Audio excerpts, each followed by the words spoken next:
It is truly a give and take. I'm not here to give you something and I don't take back anything. How many of you here are in the midst of raising funds right now? Already raising funds? Okay, how many of you think that somewhere down the line I might have to raise funds? That's the majority, right? Okay, okay. That helps me because now I can put that in perspective and have a conversation like that.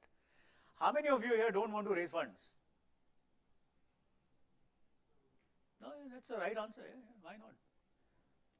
So I always, just to reiterate this, why I asked this question here, is that the first, principle that I would recommend, being a VC myself, being an investor myself, if you can build a business without raising any third-party capital, that is the best thing to do. No questions about it. So this whole, industry that we have, the venture capital industry, angel investors, family offices, high net worth investors, all kinds of investors are, going forward in this whole conversation, I'm just going to use the word investor, which will encompass all of these varieties of investors. What is the role of an investor? The role of an investor is to deploy some capital, right? Essentially, deploy capital and make returns on it. Of course, a lot of things come with it. When you deploy capital, you want to make sure that capital is wisely used, and that's why most investors will come and ask you for rights. Most of those rights will relate to oversight, so that we know that where we put in the money is safe. In return for that, investors will also try to value add. What that means essentially is that investors have worked with a lot of businesses over the years. There's a lot of experience that bring to the table. In the startup's life, what are the most important thing in a startup's life? You guys are all startups, right? What's the most important thing in your life? I agree. Any other answer? What's that? Persistence. Innovation. Build a potential product. Who's that? Growth. What does that mean? You're talking like me as a consultant now. Value. But I see your point. I'm just going to lighten on, but I see the point. Providing value.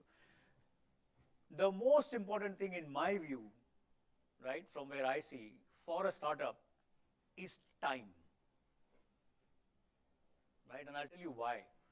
Especially because you're talking to investors or third-party capital providers, right? As a startup, even if you have, let's say you've not raised any capital, you're planning to raise capital, and you're thinking that if I raise capital, mostly people raise capital for growth, I would presume. You want to hire more people, you want to invest in technology, you want to invest in markets, you want to invest in the product, you just want capital for growth. So most capital is growth capital. Now, if you have, let's say, 100 rupees, there are, let's say 5 things you can do with that 100 rupees, all right? If you're able to, out of these 5 things that, you plan that, I have to do these 5 things, I need at least 100 rupees for that. Suppose you find an investor who is giving you these 100 rupees, all right? Then you have a plan that I'm going to do this, etc., etc. I'm going to hire people, I'm going to invest in technology, I have to buy this, I have to do that, I have to invest in marketing, I have to invest in growth, all of that. How many of you think that your execution will be to plan? Okay, I've made a plan. Now I've got 100 rupees also. I'm going to execute the plan and everything will work. Nobody thinks of that, right? Awesome. So we're all very realistic about life. So, we all have a plan, right? We all start with a plan, but please remember the real world doesn't care about Microsoft Excel or anything else where you're making a plan and trying to execute. So you have to therefore always plan for contingencies.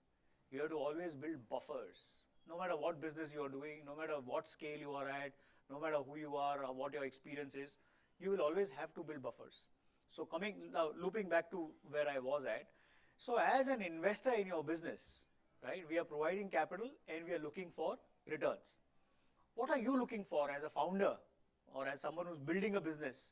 What are you looking for when you're raising capital?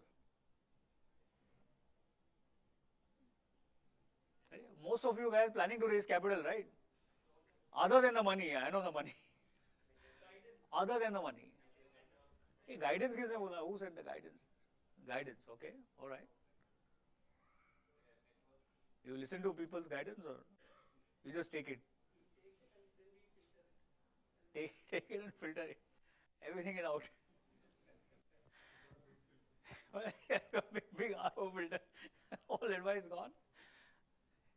It's very difficult to take guidance. I think it's very required.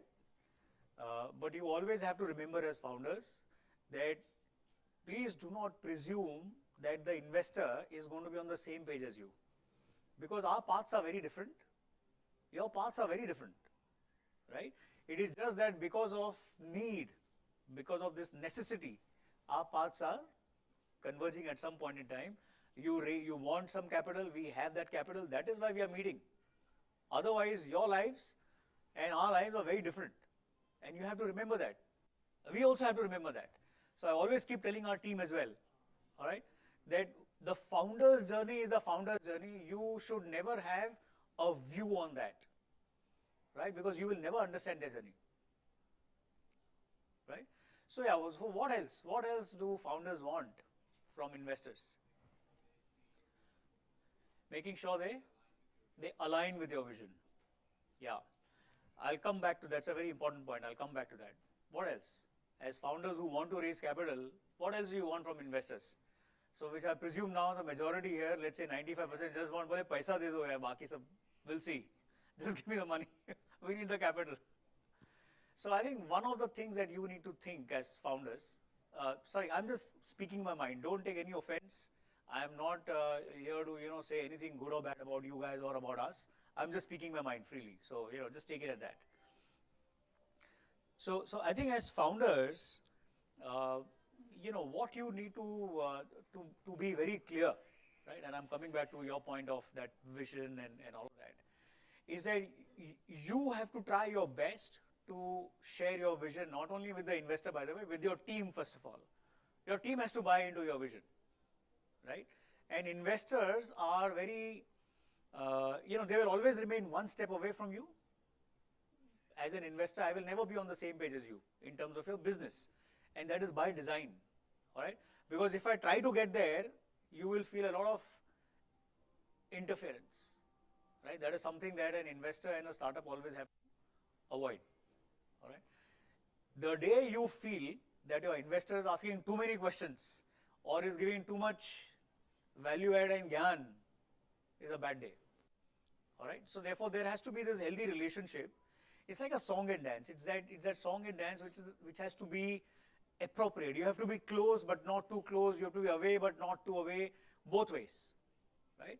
And this is a relationship, and as most of you have not raised capital and you will at some point in time raise capital, you have to remember this, all right? Do not expect the investor to understand your life path. Your vision, the investor, you presume कि इसको कभी समझेगा नहीं. Presume that the investor will not understand truly your vision. He is trying to align himself to or herself to your vision, right? We are trying. You are trying to explain your vision to us as investors. But it is very foolish to presume that we are now on the same page. We'll never be on the same page, right? Never ever. And not just, investors like me or any particular kind of investors, any investor, right? So your journey as a founder will always remain your journey. Investors will be partners for a certain duration. Please remember, most investors that will invest with you will have a finite timeline in mind where they want to exit. You, on the other hand, as a founder, don't have a finite timeline, right? You're doing whatever you're doing because of the passion that you have, because of the, all the motivation that you got from somewhere, all the strength that you get from your team, or some people have reasons, personal reasons to do a startup. Some people have reasons that come from family experiences, etc., to do a startup. Some people have just, maybe you were working for 5, 7, 10 years in whatever stream of life, and you figured some failures and some missing things, and you say, this needs to be fixed. Let me do that. So you have your very highly motivated self with a very clear reason of why you're doing whatever you're doing. And therefore, for you, the timeline is infinite. When you're building something, you're not thinking that I'll build it in 3 years and I'll do this, sell it, or I will quit or something. You're not thinking like that. You're saying, okay, I'm going to build it and really scale it up. That has to be your bottom line, your simple consideration before you start anything, right? Now the next step is, if you have walked on this path and you're saying, okay, I'm doing this startup, I need some capital, I have to talk to some investors, all right? Now a question for you, what kind of an investor do you want? You have to think about it. I don't need any answers to this. I think a question for you that you need to think about is, what are you looking for in an investor? Some of you said capital, some of you said value add, some of you gave me some adjectives. Every founder needs to sit down before they really go on this capital raising, journey. It's a very tiring and long journey. You have to be very clear about what you want from the investor. Every investor is different. Like, I have so many founders here. I am very clear that all founders are different. No two of you are the same, because you all have your own independent journeys, own different way of thinking, you can try to align, but don't ever imagine that abhi sab ekdam alignment ho gaya hai. It won't happen, right? Similarly, every investor is different, all right? Some investors,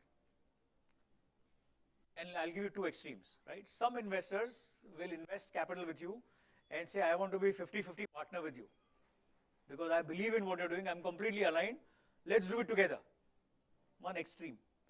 Other extreme is, you meet an investor, he says, I like whatever you're saying and I love the energy that you bring. Here's the money, let's talk after 3 years. So other extreme. Both these extremes don't exist, by the way. No deals happen at these extremes, right? That's why I laid out. There are two extremes. So don't ever imagine somebody will give you money and say, no questions asked, do what you want. Not going to happen. All right, so somewhere the reality is somewhere in between. So the first thing as a founder that you need to think about really deeply is, what are you seeking from an investor, and therefore what kind of investor do you want? There are all different kinds of investors. And I think I'm very happy to see that now, at this point in time where we are, the founder community is actually become very close. There's a deep founder community in the country now. I mean, Kerala as well. I think Kerala is among all the states that that have some kind of program for startups. This is the most advanced ecosystem that you will find. So you're lucky that you're here. You're very blessed that you have people here who have been doing it for a long time and understand your journey. All right. So you have to think, what kind of investor do you want? There are different kinds of investors. As I said, the founder community is today very solid and strong. Leverage on that. All right. Not just in this building or here, but across as many networks that you can become part of, founder networks. All right, just to discuss not only how founder journeys are, what you can learn from others, but also to figure out founders' view, other founders' view about investors. Right? Because see, you've dealt with 2 investors, you've dealt with 5 other investors, you've dealt with some other investors. Collectively, some of you have touched, between you all, you have touched all investors once you start the fundraising journey.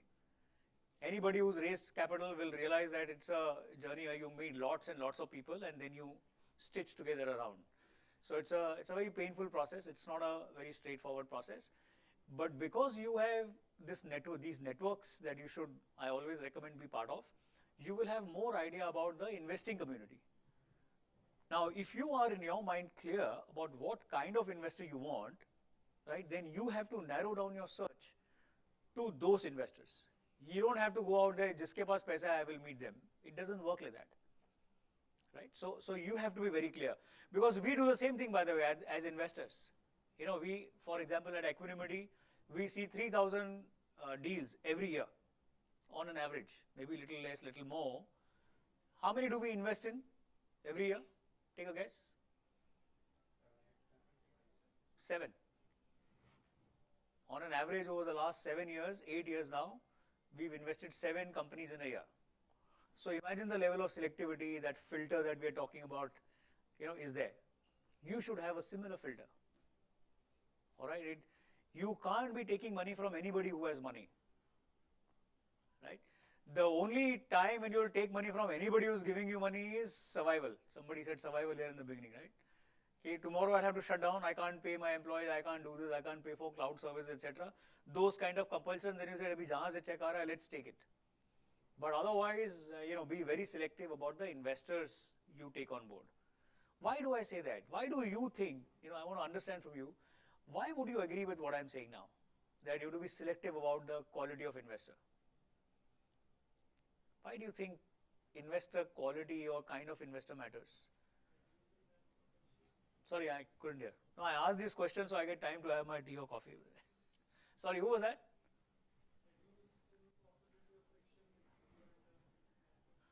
So reduce possibility of friction, I agree. Any word nikal do. Friction will always be there, no matter which investor you get. So reduce the friction between.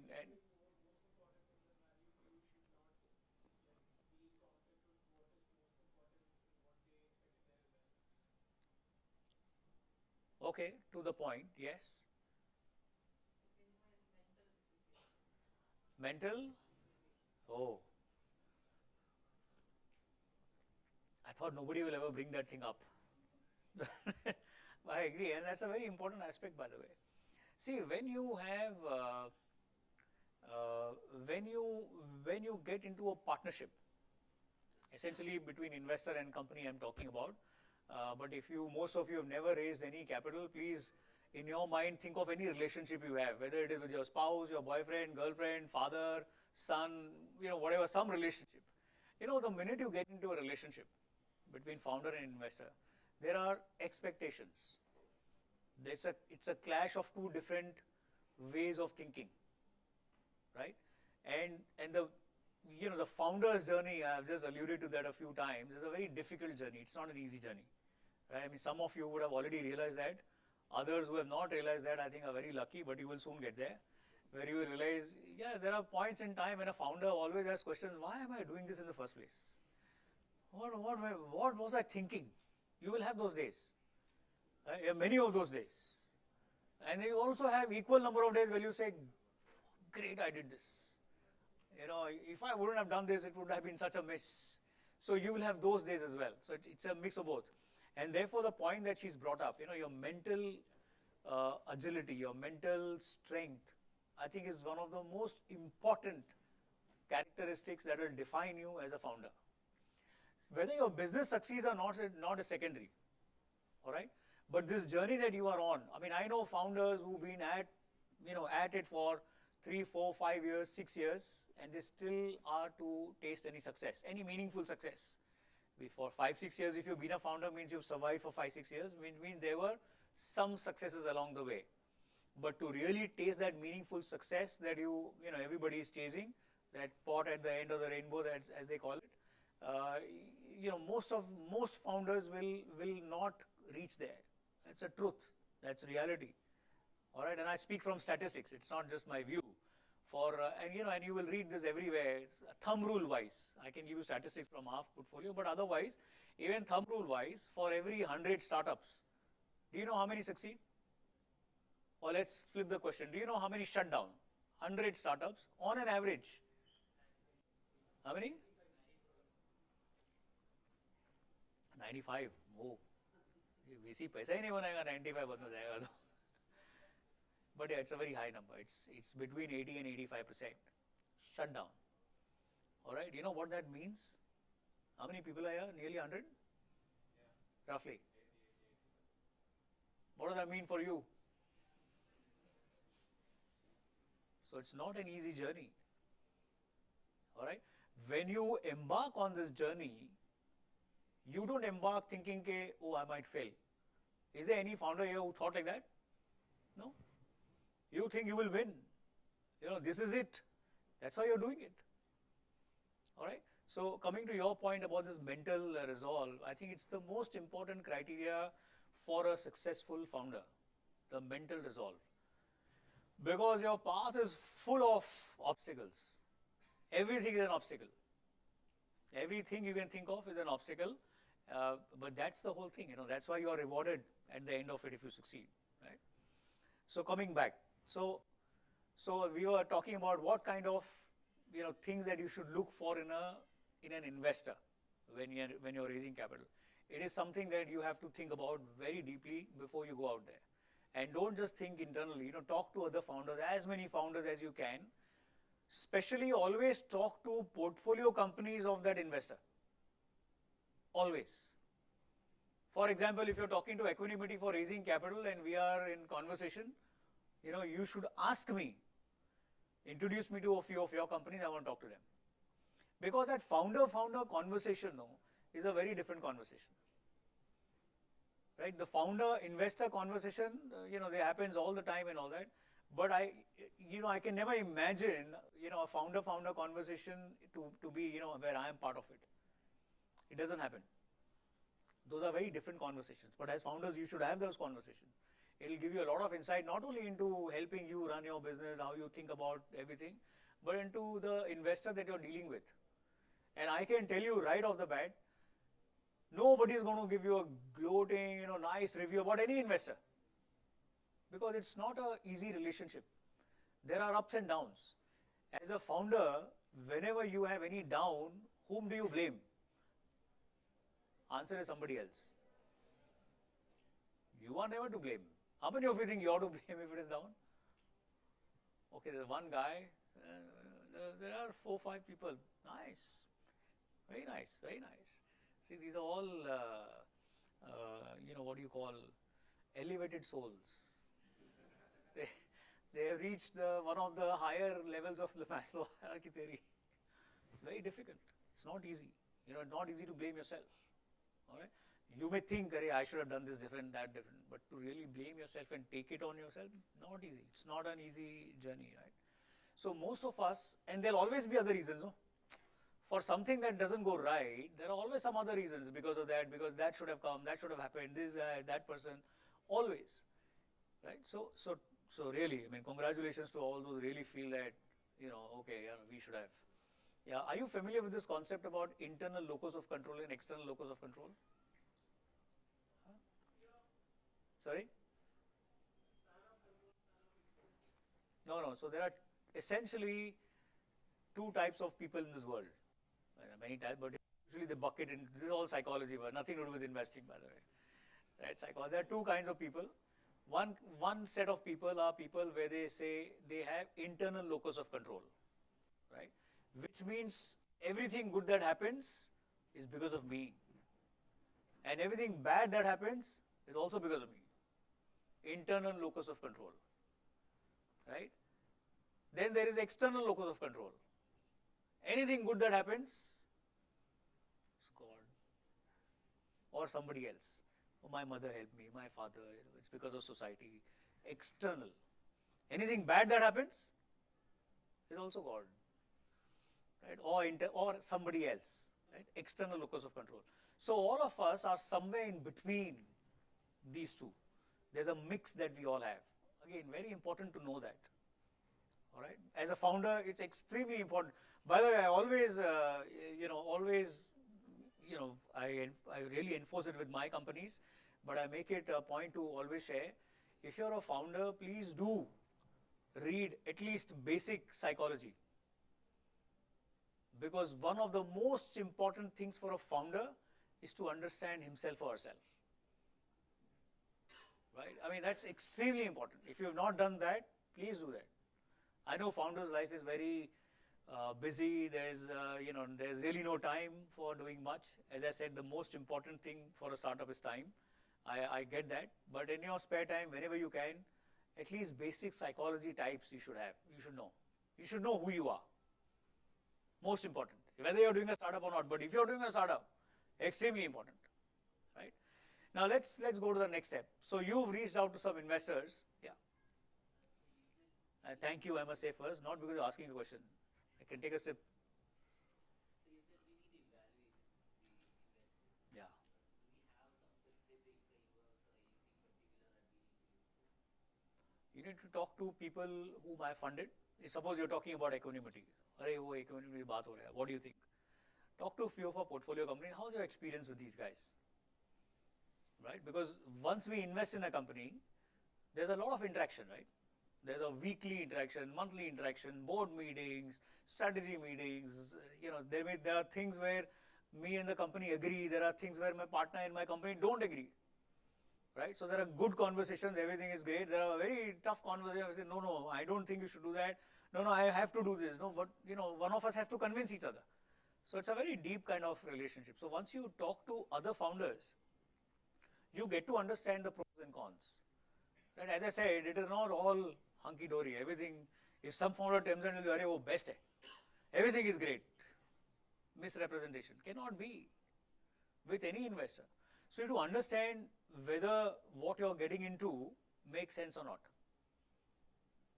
Right? So there's no framework, etc. Few things that you have to understand, and these are very subjective things, by the way. There is no quantifying it, there is no table that you can fill in, but they are very subjective.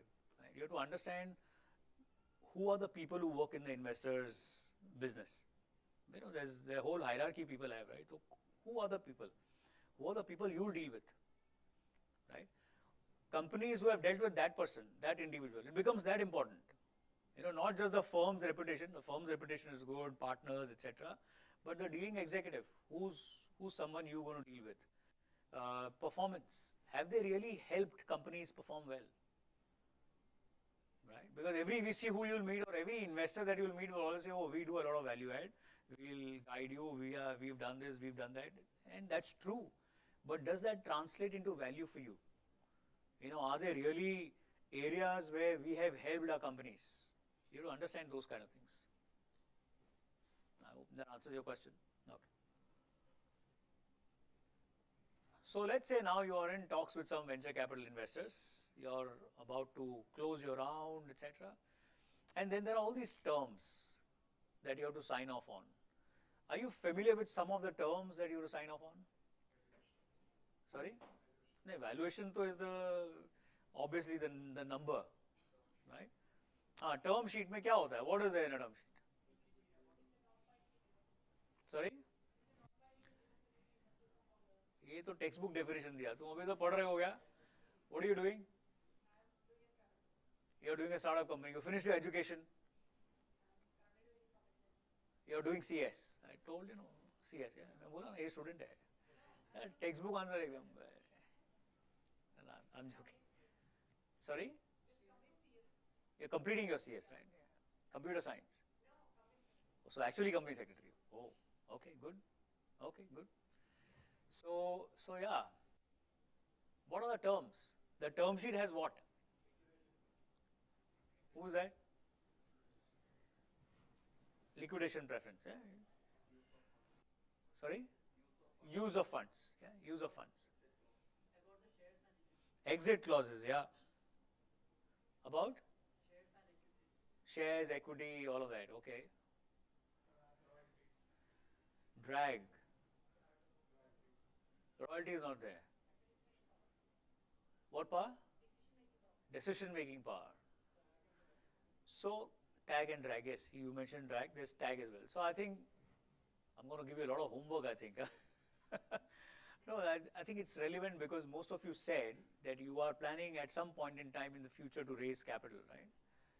I think go online, do some research on term sheet. What are the terms?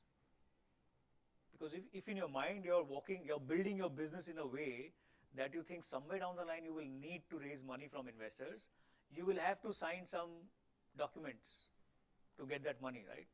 So when you sign those documents, most of the documents have some kind of terms and conditions and all of that before the venture capital is giving you money. So you have to familiarize yourself with those terms, right? And I'm not saying this, there are softer terms or harder terms or right terms or wrong terms and all that. It's just that you should be familiar with the terms. See, the industry is what it is. The VC term sheet is what it is. VC agreement will be what it is. Little bit here or there you can negotiate, but broadly 80-90% is standard, right? Because hundreds and thousands of founders have signed those agreements, right? So it's standard, more or less. But you should know what you're signing off on. Extremely important. So, please take it on your homework. कभी ना कभी जाके अगले 1-2-5 महीने में please go and see what are the terms in the term sheet. What does it mean? Right? Somebody said drag, somebody said tag, somebody said liquidation preference. What is all this? What does it mean? And I think it's very important to know that. All right. Great. So let's just say that some of the terms that you will have to agree before you get any money are terms that are related to, I'm just putting them into few buckets. Some of the terms are related to oversight because somebody has given you money, they want to monitor. Even if you take a loan from a bank, the bank will have to monitor, no? Even if you take money from your dad will ask you, know, what happened to the money? Some oversight, right? Some oversight, some monitoring is important. Second is use of money. Somebody here said use of funds, right? So you have raised money for A, B, C, D, right? The investor who's given that money wants to understand A, B, C, D में ही पैसा गया है ना, या पैसा और कहीं चला गया, right? Because misappropriation, these are realities. It happens a lot, by the way. And I think the Indian startup ecosystem is reeling under a lot of infamy because of these things. Some of the companies have taken money and just done whatever they wanted to do with it. Companies have gone down, investors, millions and millions of dollars have gone down the drain because of this. So therefore, it's tight, right, as it should be. So that's one category of terms. Some other category of terms are related to exit. As I said, every investor that you will take capital from will have a finite lifetime with the startup. And the startups, like the founders' timeline is infinite. They want to build the business forever. My CS friend will tell me, on what is this whole going concern concept? What is going concern? सोचो definition. He's thinking definition. Book में क्या लिखा था?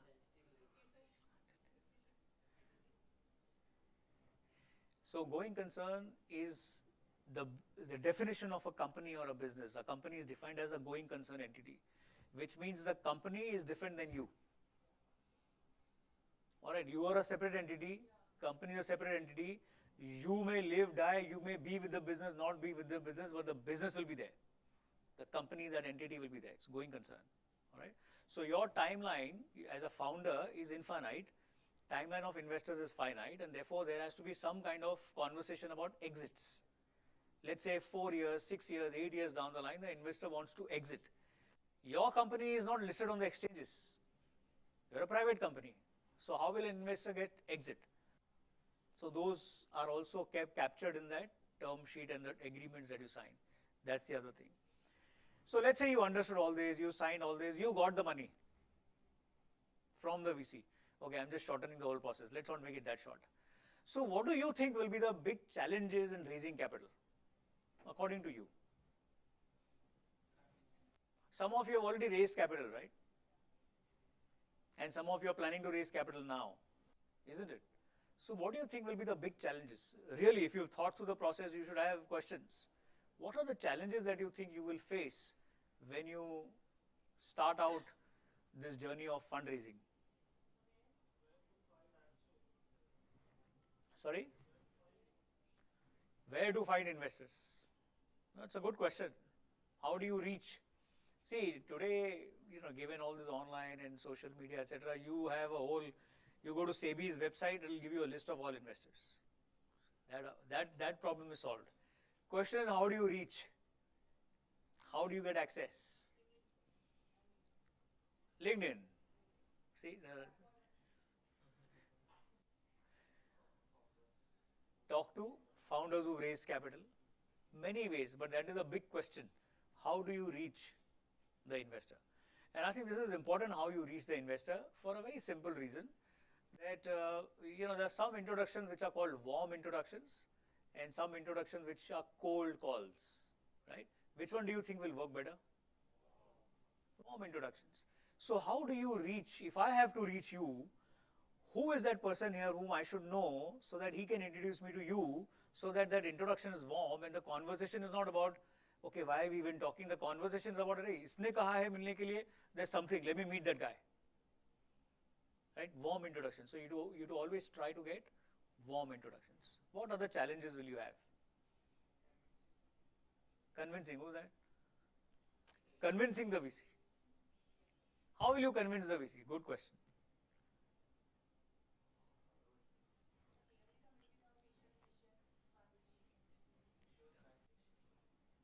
Show? Elaborate a little bit.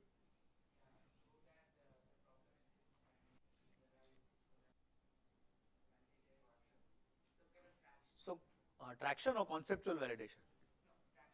So show traction, right? Demonstrate traction. Okay. Market as in? Potential. So you should demonstrate there's a market for that.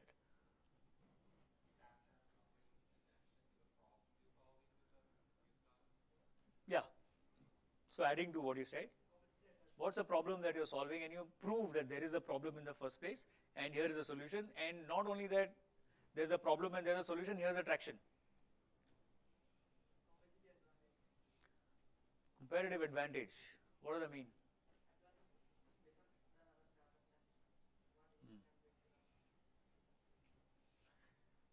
Okay. It's a gray area, but I'll come to that. So most deck is that PPT that people make, presentation that people send to VCs, will have one or two slides on competition, always. All right, but we'll come back to this point later. What else? Sorry? See, now there's a guy like FOMO. The VC should feel, I should not miss this founder. If you can do that, great. Because that works. That works.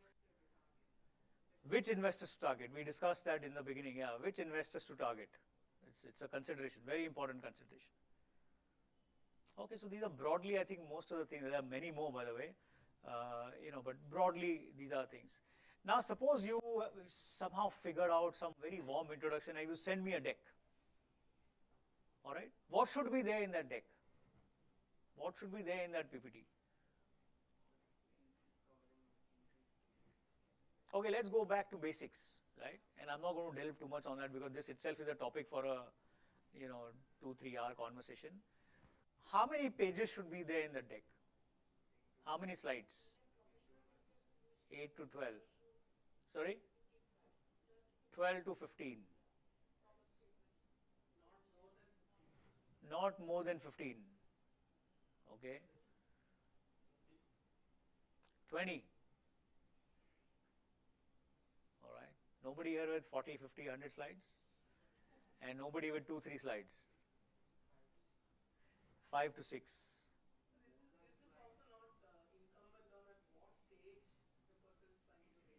Your stage, this stage.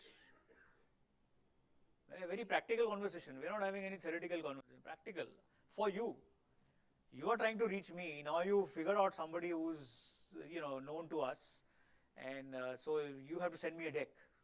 So let me put something together. Not more than 5 slides.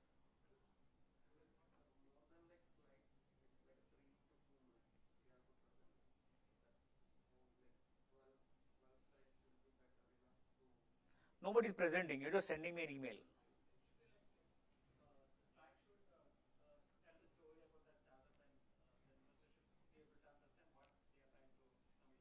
Yes, in how many pages?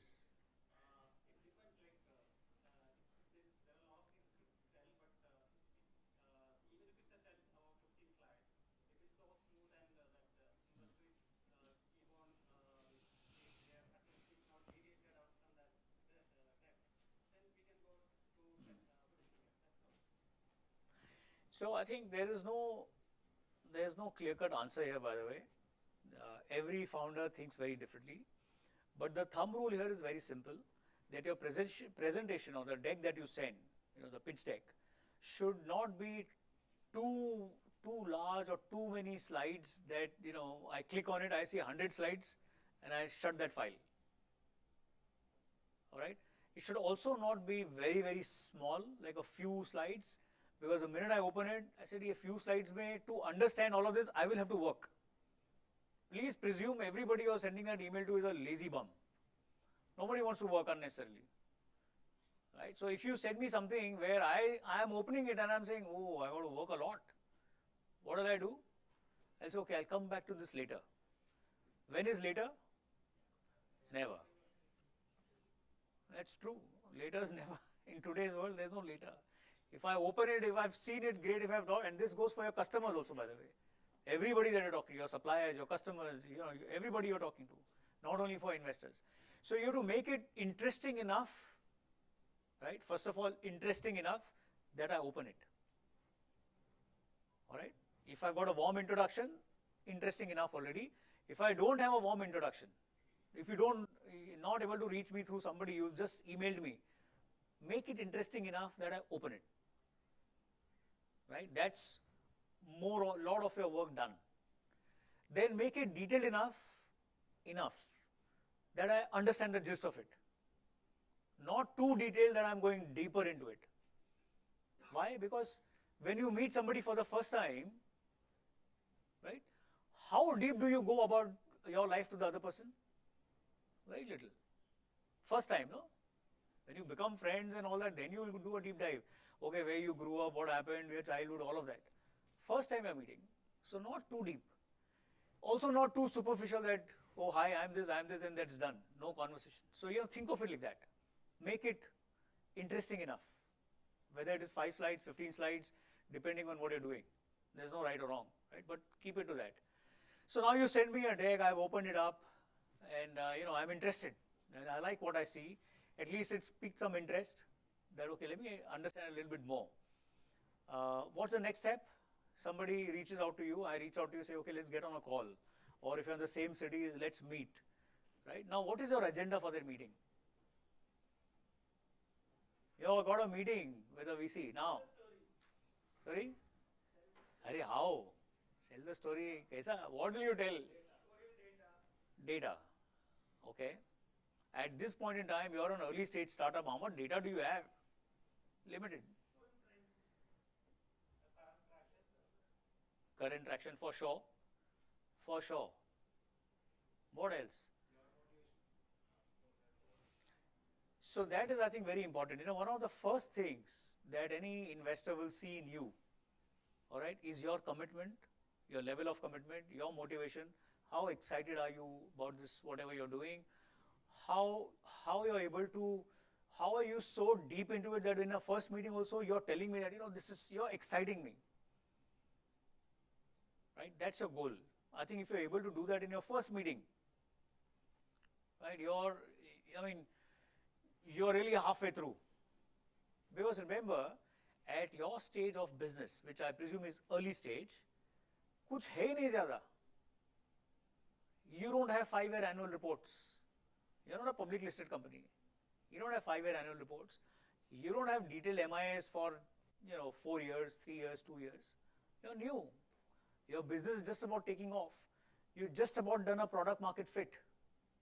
Most of you will not have done, but some of you may have done a PMF. That there is a product, there is a market, and here's the demonstration that it works, is a fit, right? Businesses reach that after a few years. Everybody feels they've already reached. No, that's true, I'm telling you from experience. Everybody feels, PMF to hai. I am building this, there is a market, it's there. But you'll see numbers. Numbers will talk. No, numbers don't come out as quickly as we think they do. So at your stage of your business, the only thing that you need to get capital from an investor is to make yourself interesting. Right? So, I started my career as an investor in public markets, by the way. I was a fund manager in Templeton Global for 18 years, and I did private equity, then VC, angel investing, all of that. But one thing I can tell you from my years of investing experience, for listed companies, larger companies, grown companies, Reliance, Infosys, all the larger big boys out there now, most of the analysis, let's say, and I'm a big believer in that 80-20 rule, all right? So 80% of analysis can be done on the numbers, comes from quantitative, the numbers are there. 20% is I have to assess, Mukesh bhai ki tabiyat kaisi hai? So 20% is subjective. Startups, early stage, 80% is subjective. Because what is going to happen to your business, even you don't know. How your business is going to grow in 3-5 years' time, nobody knows. What competition will come out tomorrow, no clue. So a lot of subjectivity. 10 to 20% of what you will present will be actual data. All right? So you should acknowledge that before you try to present a story. Because if you are presenting a story to me with all numbers, then I know this is bullshit. Because you can talk of numbers only of the market. You can't talk about too much about numbers that your business has delivered, because your business is yet to come into its own to deliver those numbers, right? So always remember, 80% is story, 20% is numbers. Now, because you can't rely on these numbers a lot, the limited numbers that you have to be rock solid. So in your presentation or conversation with investors, don't throw numbers just like that. Use numbers very selectively, but the numbers that you use should be forceful enough to communicate something very deep, right? So you remember that. All right, I think, let me do one thing. Let me open this up for Q&A. I can keep talking, like you see, love talking. I can keep saying things, but let's get some questions out. Let's, some areas, so much I've talked about so many things, or something that I've not spoken about so far.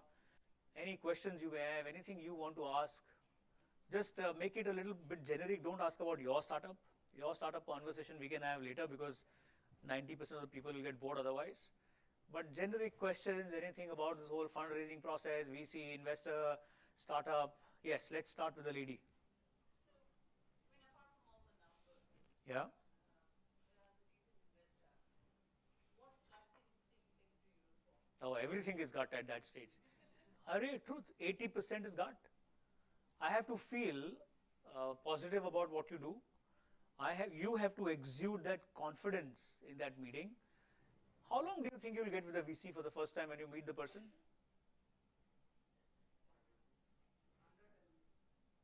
No, I mean, come on. No, you're getting into a presentation meeting, a detailed meeting. Let's say 30 minutes to 45 minutes, max 1 hour, right? I'm not talking of the elevator pitch and somewhere you bump into a VC and your 2-minute elevator pitch. वो सब अलग है. But real time that you get with a VC is going to be 30 minutes to 60 minutes at max. In that half an hour to 1 hour, you have to exude that confidence consistently, right? Again, this takes me back to psychology. Do you know how long does a person take to form an opinion about anybody else that they've met for the first time? 3 seconds. There's research, not my view. 2 to 3 seconds. Which means as I walked into this room now with him and you looked at me, you formed some impression.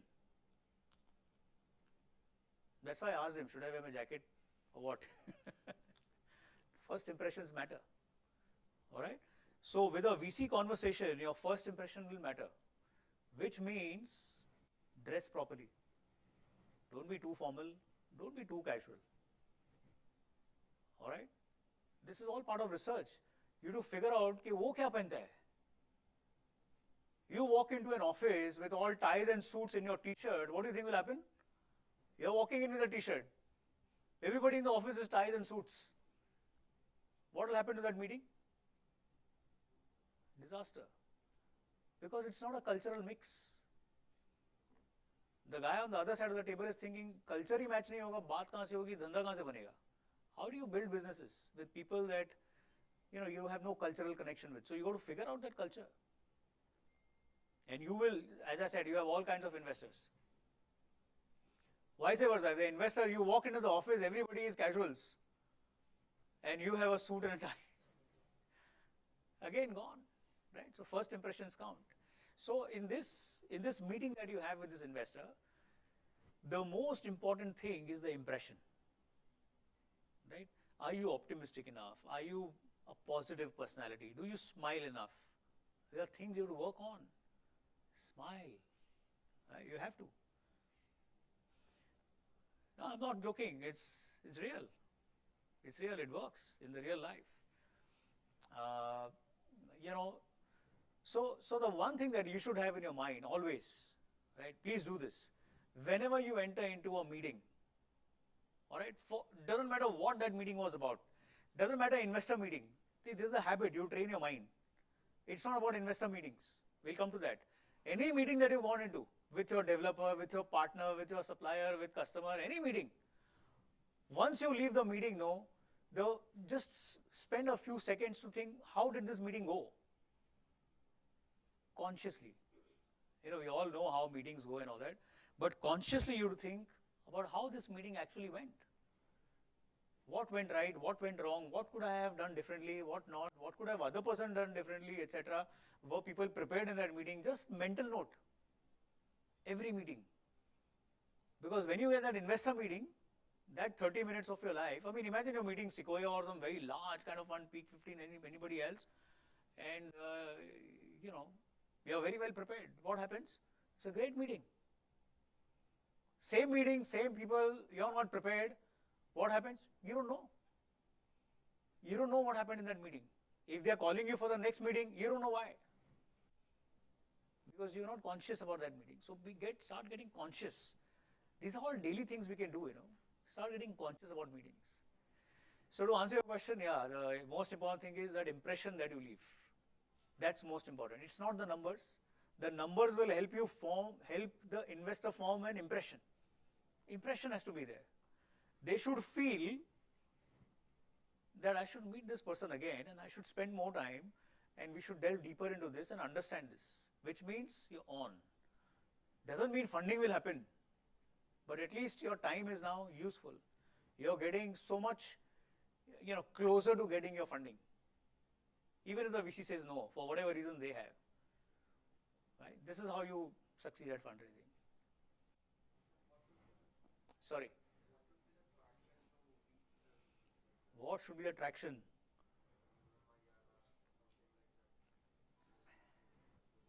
I'll tell you the truth. I'm here to share. Right? There is no such right number. If I don't like you, no matter what traction you get me, I'll say, thoda kam hai. Come back in 3 months' time. Happens all the time, by the way. I don't do it, but I know it's like standard. Come back in 3 months' time, come back in 6 months' time, come back when you reach here, come back when you reach there. So there is no right answer to that. You should go seek funding when you think you need funding. Bottom line, not when you reach this traction, not when you reach that traction. Because I need money for A, B, C, D, like I said. If I get all of that traction, what the hell will I ever come back to you? No? If I'm able to do whatever the VC is going to say is going to be an impossible ask, no? ऐसा तो नहीं कि you've done 5 orders a day, say 7 orders होएगा तो आ जाना. बोले 50 orders होएगा तो आना. अरे 50 orders होएगा तो why will I come back to you, man? So no, there's no, don't fall for these thumb rules. This traction is good, that traction is not good, etc. Every investor, you go through all the investments that they've made, right? They would have made investments into companies that are mature, far more mature than you, wherever your stage is. They would have made investments into companies that are far nascent than where you are. So whole spectrum. So it's really not about the number and the maturity. Even though they believe it is about the number and maturity. Even though they'll stand and they'll make presentations, they're saying, this has to be there. Now, this traction we need, this traction, this we need, that we need. But they've made investments all across. So the reality is that the stage at which early stage investing happens is 80% subjective. It's all feeling. It's all gut. 20% is that intellect, brain, proper stage, this, all of that.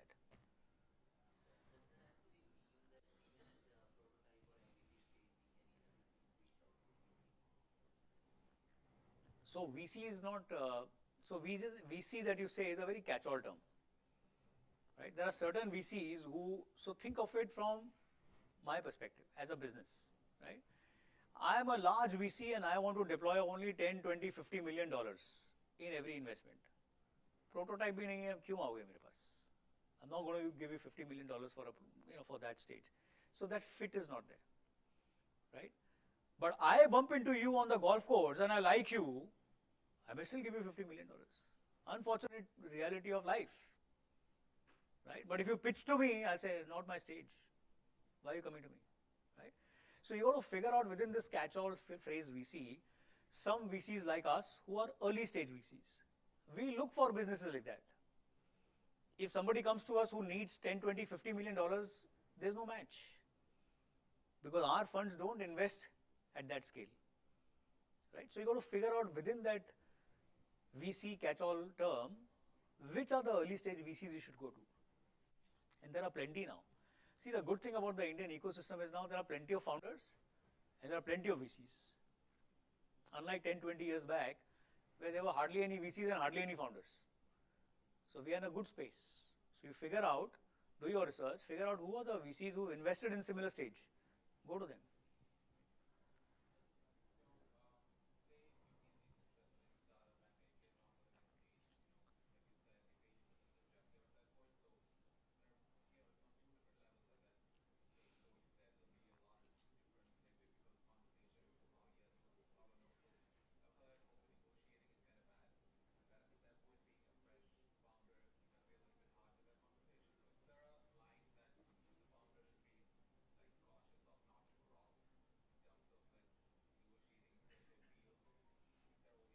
See, again, very subjective. Very subjective. But I think and it's not about, who's giving money and who's taking money. It's not about that. It's about appropriateness. All right? It's about appropriateness. So what that means is, if you start hard negotiating with me right in the beginning, what am I going to think? Logically. Even before the relationship is started, this person is like such a hard negotiator, right? Once I give him the money, what's going to happen? One thought process. Another thought process, even before taking money, he's such a hard negotiator. My God, I should give him money because he's such a hard negotiator. He'll negotiate with everybody. Another thought process. Nothing right or wrong. They're two different personalities. So therefore, I go back to my earlier point, not only for answering your question, but all these kinds of questions. Understand the investor you're meeting. Do your homework. Talk to other founders. What does that investor really seek? And then your answer's there. Then you know whether you should negotiate or you shouldn't, and how much. Sorry, you were asking something. I'll come back to you.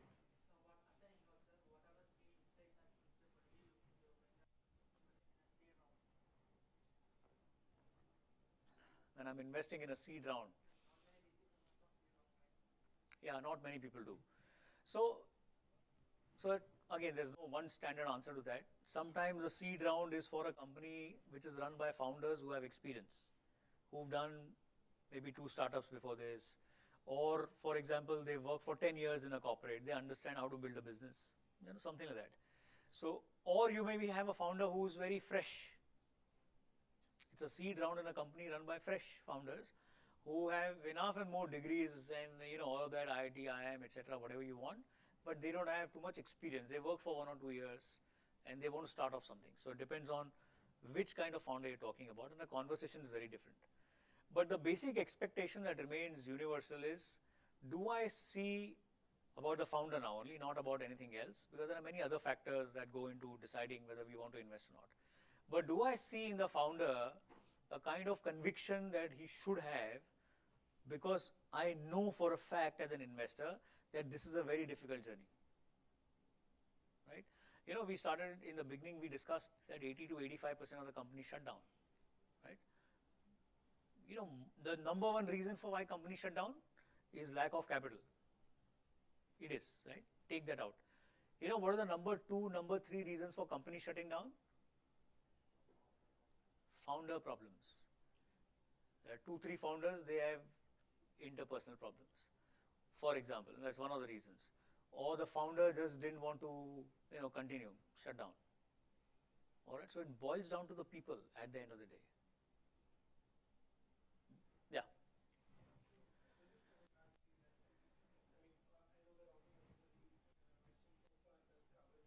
Feel free.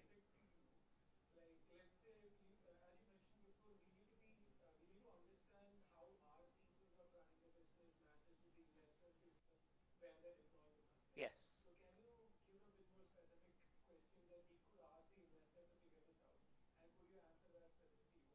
First of all, don't ask the investor these questions.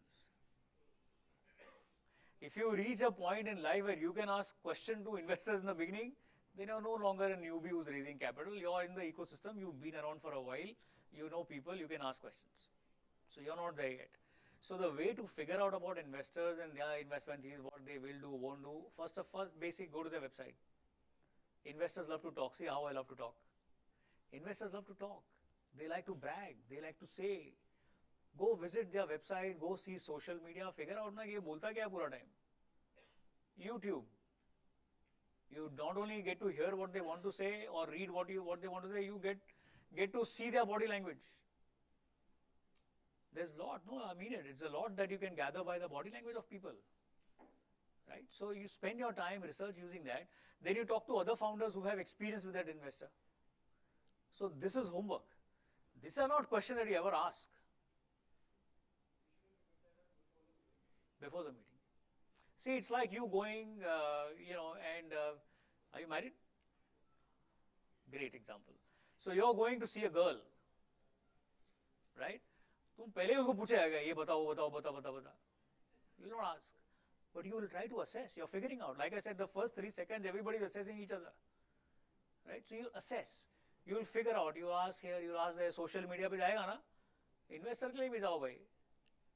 Right? All of that, what you will do there, in that circumstance, do. That's homework. Then you will reach a stage, right, where you can ask those questions and all of that. But that's later. By then, you would have figured out most of it.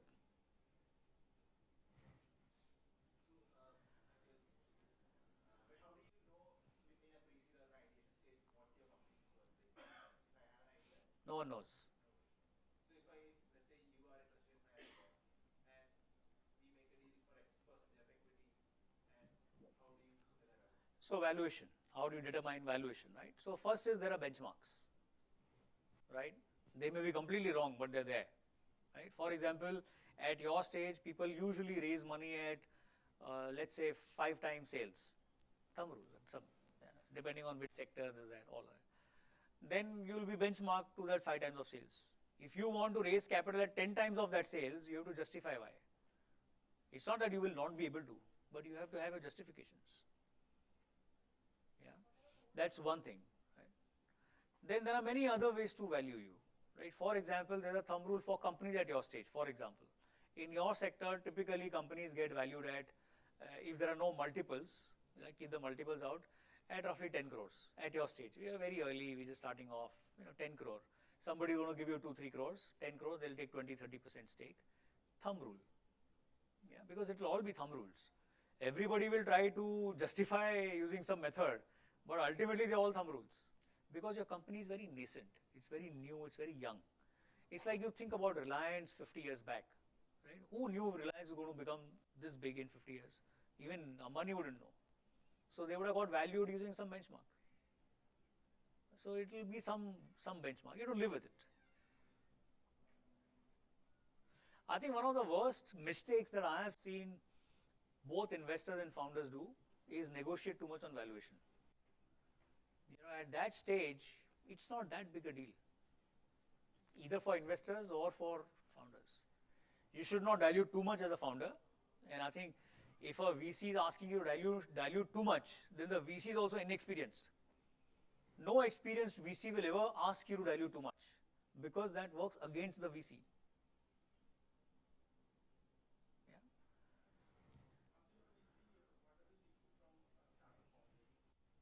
What am I seeking from?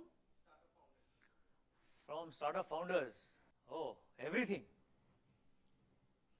See, it's like I have 2 kids. Right? When my first one was born, what was my expectation from her?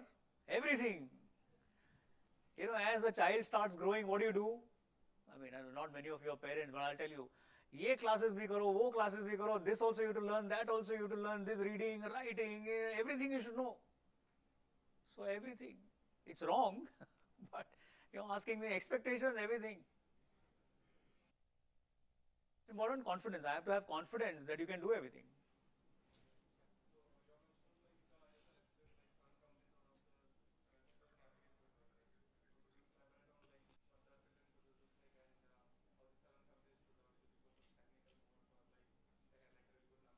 Sure. Yeah. Yearly basis. Yearly basis. Every year we see about 3,000 companies. We invest in 7 as a fund. Every year, roughly. You can talk about one particular company example. Sure. Yeah. So what I recommend is, first of all, you go to our website. And on our website, we mentioned the whole process of what we look for. So we have a framework which we call as a speed framework. where S stands for selection. What is the selection process? P stands for people and processes. E stands for ESG, the other E stands for engagement with the companies, and D stands for portfolio design. How do we make a portfolio? So it's a whole process, whole framework that guides everything that we do, right, as a fund house. So when you, once you find time and you figure out what is the speed process, you will, half of your question will be answered that you asked. But to give an example of, what we saw in the company, etc., can be many things, right? For example, the last few investments that we've done in this year, very recent, most of the companies have founders who have a lot of experience, right? So on an average, they would have had 12 to 15 years of work ex. We're not seeking that. We're not saying we want that. But you're asking me, what have you done? This is what we've done, right? Does it mean that I meet companies which have only founders with 5 years of experience? Of course we do, right? Do we invest in them? Of course we do. But last few deals, if you're just seeing the last few deals, all 12 to 15 plus years of experience, right? Sector-wise, we are very sector agnostic, so we invest across sectors. There's no this sector, that sector. We are sector agnostic, all right? One of the companies which has done extremely well for us in the funds is a company called Rene Cosmetics. I don't know how many of you know it. They do cosmetics, as the name suggests, right? They're the fastest growing cosmetic company in the country. This year, they'll be bigger than Sugar. Sugar, everybody knows. Most of you know, yeah. So Rene will get there. They'll be bigger than Sugar this year.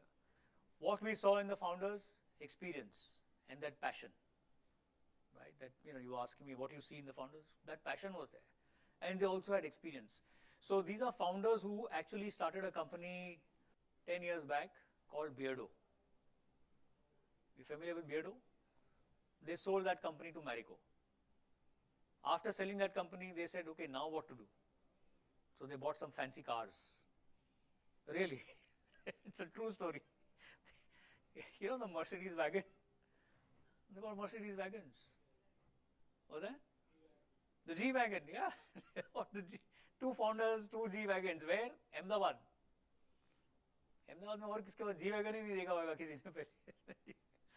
Then they said, okay, but we need to do the young guys like you, They said, okay, we need to build a business. So then they shortlisted a few areas where they could build businesses. They found a third co-founder who came from the beauty business, and they said, this is the business we want to do. And then they started meeting investors like us. So we were like tone. There were two things, right? On one side, successful founder, successful exit, everything. On the other hand, beauty. It's a very, even then when we invested like 4 years back, it was a very competitive market. You had large players, well-funded new players. You had old players, the Lakmes of the world, etc. And then you had new players like your Sugar, etc., who are very well-funded. So we said, "Tum kya banayega isme?" A big question. How will you become meaningful? But they had a whole plan. This is what we are going to do. Made sense to me, so we funded. So why I am sharing this example with you is that even the most successful company in our portfolio came with question marks. There is no no-brainer, because at that scale and size, there is no certainty. Everything is up for grabs. If they would have made 2-3 mistakes, maybe they would have just shut down. Who knows, right? But it comes with that first meeting, that first conversation, that confidence, the deck that they send you, does it hold interest? All these small things that we've discussed over the last hour or hour and a half. Those are the things. There's no rocket science. But you have to work on that meeting and that deck. And it is not for the deck and the meeting, by the way. That deck and the meeting will be super only if what you've built is super. Because that is just that's a showcase, no?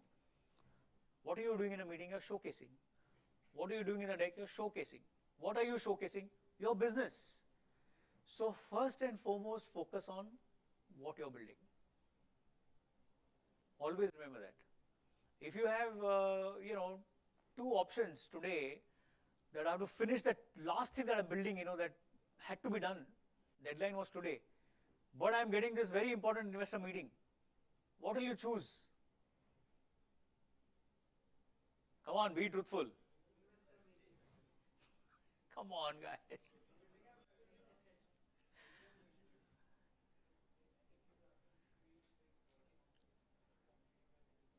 Yeah, yeah. Choice. It's not a no-brainer, right? But just a counter to that, like with your experience and everything, talk from a tech world, like you know things can fail, things can be buggy, things can. So you can see probably a potential, they can probably it's an easy fix. So would that small thing matter if you see that the big fix is there? Give me an example of what you're saying. So probably it's like API error or something Yeah, went down last minute due to no fault of our own, none of our fault. yeah. Happens all the time. It happens all the time. All, Like even during a AWS was down for 15 hours. Come on. Forget small company businesses. Problem. Everybody has problems. so would I mean, and you have an investor meeting which you would need another one month, or I don't know when the next meeting or how frequently you get a chance to meet with somebody. So in Yeah. that case, what do you prioritize? Do you fix that small bug, or do you get to the meeting on time and make that person? No, if it's a small bug, then there's no conversation. You obviously drop it and you go for the meeting, right? But so yeah, I'm not comparing a small bug to this meeting. I'm saying if it's something big that you're just wanting to complete and there's a deadline, timeline, something is there, right? That's pressing. Between that and this, you have to prioritize. I'm not saying this is right or wrong. It's a question that you have to think of yourself, for yourself, whether you want to do this or that. Sometimes if you communicate with investors, and it's happened with me, that's why I brought it up, is that, I got a call, I said, listen, I'm in the middle of this whole thing, I can drop it and I can come, or you can give me a separate time, I'll come at that time. There's nothing wrong in that, right? But again, it will depend on the investor, and you should know the investor. Some people will have large egos. This is India, right? You don't come to see me, I'm never going to see you. There are some people like that. Who knows? So yeah, do your research on the VC first. Yeah. And how much do you think like investors are behind this trend of AI or something? So in pandemic it was ed tech, right now it's AI. How much do you think? Ah. No, it's got nothing to do with investors. It's nothing to do with investors. It's the whole investors are a part of the problem. They are not creating the problem. They are part of the problem. But the problem is in the ecosystem itself. Today, if you send me a deck, I am telling you, every deck I get has AI mentioned in it. Every. Question is how many times? So what's the use of AI? It will be very minimal in that particular application or something. Yeah, but somehow founders feel, I am not making the deck. Who's making the deck? Founders are making, no? Founders feel that if I have not mentioned AI, the VC will not look. So all of these problems that happen, that edtech during pandemic and now AI, etc., it's we all created collectively. You are equally responsible. So I think it's a cycle. It's a cycle, and these are not one-off cycles. These are regular cycles. Forget about the pandemic. You go 5 years before that, 5 years before that, 5 years before that. You will see different things were in favor, different things got funded. Some of them survived, some of them failed. You know. What do you have if you don't have the right people? But then in that case, how do you get a warm start? If you don't have, The right connection with if people. you can't get a warm connection then. If you don't have the right connections, So is there a, I mean, that's a question. So is there a solution for that? very simple solution. As a founder, everybody should already be doing it. Put yourself out there. Go to these conventions, these conferences, these meetings, show up. That's how you build a network. Why do you think I'm here? Three options. I love Kochi. I love the food here. We had a very nice lunch, man. This guy took me to a place which was like, right? Third is I'm here to connect and to learn and to share. Why do you think I'm here? I'm here for that. I'm here to make connections. I'm here to know you guys, share my knowledge with you, so that maybe you remember when you're raising a capital के Equanimity का कोई एक आया था चलो उसको बेचते deck. Put yourself out there. That is the solution. There is no other solution to this. Each founder is responsible for building larger and meaningful networks. Larger नहीं है, कोई भी किधर भी network बनाने का मतलब नहीं है. Meaningful networks, but you have to put yourself out there. There was some question somebody wanted to ask you.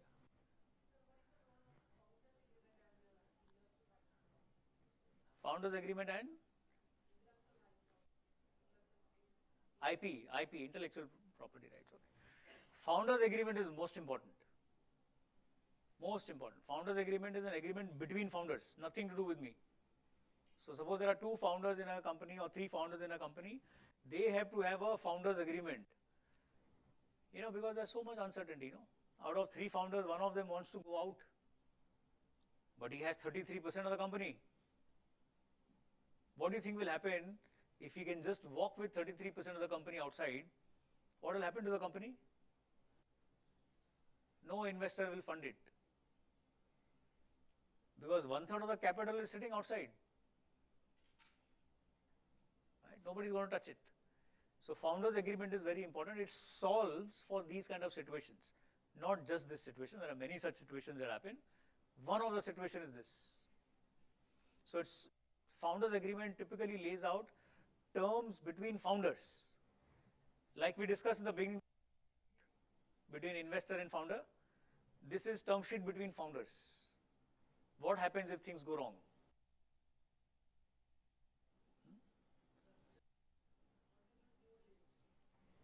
Sorry? Due diligence? No, that is different. Founders agreement is different. Due diligence is a whole different process where we are trying to understand your business far more and investors trying to understand your business before they invest. So the stages are very simple. First, investor will give you a term sheet. We'll both have to sign the term sheet. Once we sign the term sheet, then there is a, according to your definition, non-binding agreement. Right? Then you say, okay, at least we have an agreement. It's non-binding, but we've all agreed on certain terms.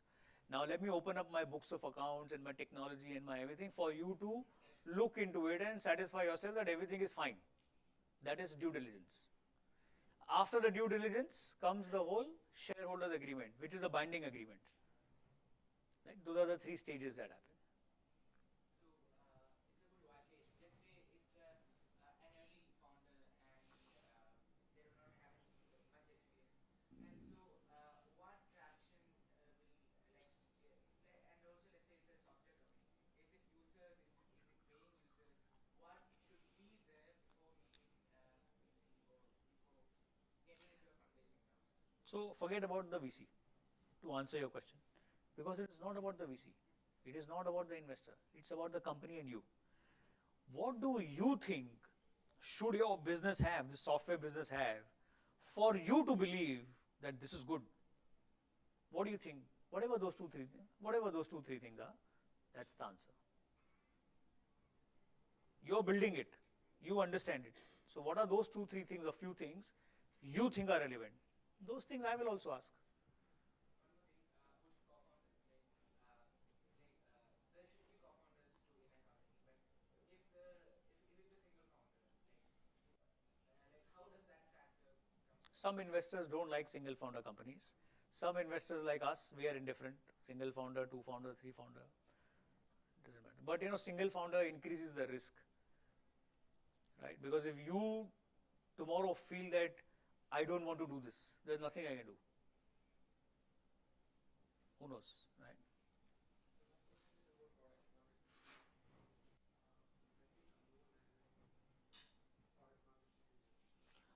So when do you know that there is a product market fit? Depends on so many factors. Different businesses will have different ways to identify product market fit. But a true thumb rule, if you ask me, how do we judge there's a product market fit, is that you've gone through a few iterations, right? And the last iteration that you did somehow resulted in growth, right? Now either you know what you changed, why you changed, and why that has resulted in growth. Some of the times even you don't know. अरे ऐसा मैंने क्या change कर दिया कि this much growth is coming in, but the PMF has happened. So then you need to work backwards and figure out what was that trigger that you were missing so far. And these are all typically very small tweaks. So when you have iterated enough before a spurt of growth happens, that typically is your PMF.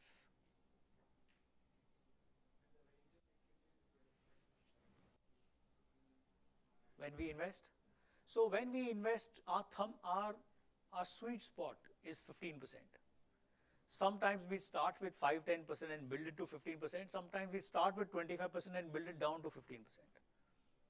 But typically we like to be between that 12 to 15% range. Like that number of slides in a deck, 12 to 15.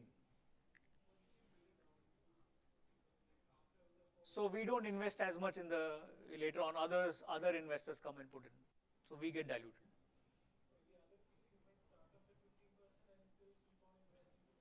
Keep on maintaining. Sometimes we start with 5, 10 and then we invest more. Most of the times we do that.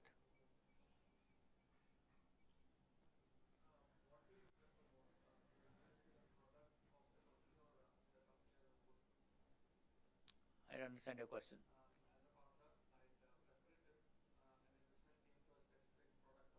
Ah, company as a whole, always. Company as a whole, always. See, I'll tell you why. As a founder, suppose you have 5 products. Let's say you have 3 products, right? Reasonable. If my investment is in product A, but for some reason product B or C does well, yours invested in B and C, I am not invested in B and C. I don't want that situation. So in the company.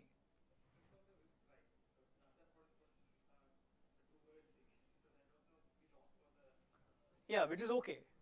But I can't miss the whole. See, what will happen, because the founder's timeline that he has, the time that the founder has, is limited. If B starts showing signs of growth, what is the founder going to do? Rightly so. He's going to focus on B.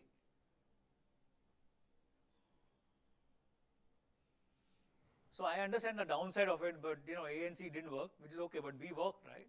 Imagine you sitting in A and B and C are doing well. Really bad.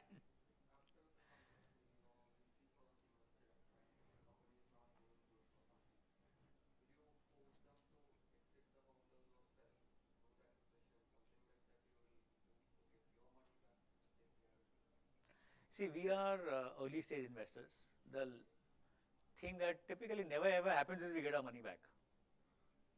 Doesn't happen because companies just go to zero. All right. So and we are designed for that. We understand that. So there used to be, I think, 15, 20 years back, some of the terms, the term sheet used to be that you will sell your house and give me the money. Well, ridiculous. Doesn't happen anymore in the ecosystem. So if the company goes down, your time, patience, everything that you also invested some money also goes down. Investors' money also goes down.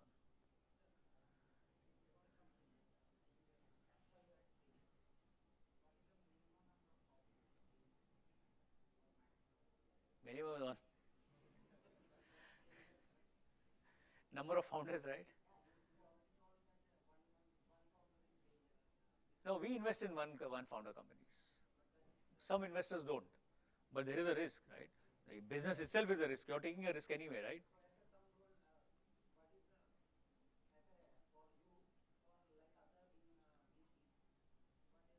I think most VCs will prefer 2 to 3 co-founders, right? But there are enough and more VCs like us who do one founder deals also.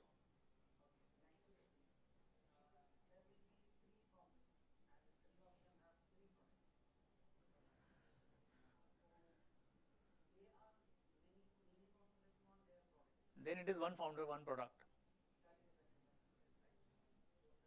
Separated. Completely, absolutely. Yes. How important is revenue? Because I see that Swiggy, Blinkit, all of these things are still operating at a loss, right? So, but still there's a lot of funding and buzz around it. So how important is profit or how important is revenue? What is profit? Your question was revenue. Okay, profit. So I think profits are, my CS friend will tell me in the books, if you read, the purpose of a business is to make profits. Right? That's the definition. So profits have to happen, but they'll happen at a certain stage. Right? I always give the analogy of a business right from starting to being a mature business. The analogy is child being born to a full-grown adult. right? When a child is born, you're not expecting them to go to office tomorrow and earn money. What are you doing? You're investing in the child to a certain stage. You're educating them, they're growing, you're feeding them, nourishing them. Then at some point in time, they will become adults and they'll start earning money, right? Similarly, in businesses, initially you have to nurture them, give them money, direction, everything, mentoring, everything you have to do till a certain point in time where it has to fend for itself, which means start earning revenues and then at some point start earning profits. So when we invest in businesses, we have to see that path. We don't insist on profits or revenues even, but their path has to be there. You have to be indulging in an activity that will go there. You can't just say, I'm a online competitor for X. Now I'm just adding subscribers for free. When will you turn it profitable? I don't know. That era is gone. There was that era, it's gone. So you have to have an answer. How do you think this is operating? Like even Flipkart for so long. Like I'm not sure about my fact check. No, but they have balance sheets behind. Flipkart has Walmart's balance sheet. They have balance sheets. If you have balance sheets, you keep making profits or making losses, who cares? You have the balance sheet, somebody's funding you. But in markets like now, especially for early stage companies, money is not very easy to come by, right? So you better be making something which is moving towards profitability. You cannot be building a business model saying, my model is for burn for the next 5 years. Who's going to give you money to burn for 5 years? The cycle has turned, no? You have to wait for cycle to again become very irrational. Then you can ask for these kind of things. 5 years, all burn, give me money.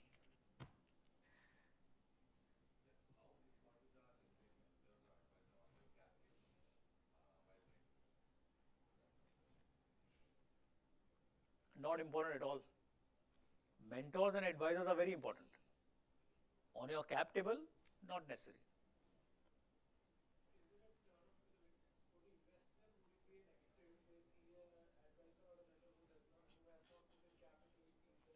It may not be negative. Like his question is not whether it's positive or negative. He's saying, is it important?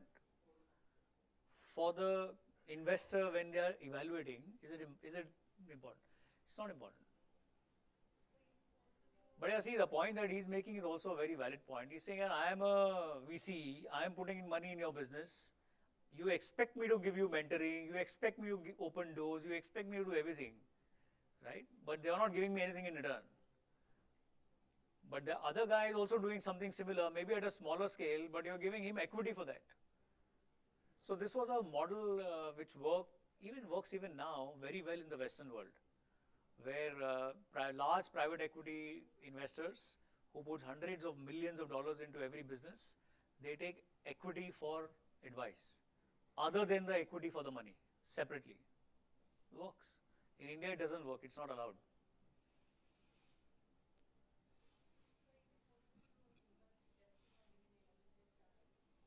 To invest? Sorry, question not clear, sorry.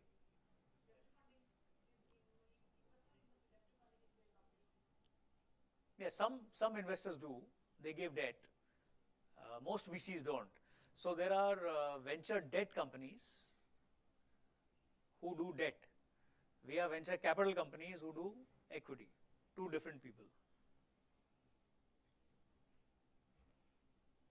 Great. They have no questions. All their questions have been answered. Everything is now clear. Oh, you have a question? I'll give you my email ID. Sorry?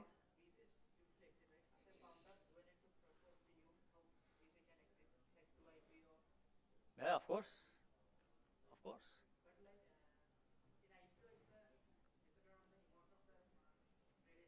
Yeah, absolutely. But there'll be 2, 3 different mechanisms, exit mechanisms built in. Depends, different businesses are different. But our exit mechanism usually have to trigger in after 4, 5 years. No, we have a whole standard template. So standard template is there.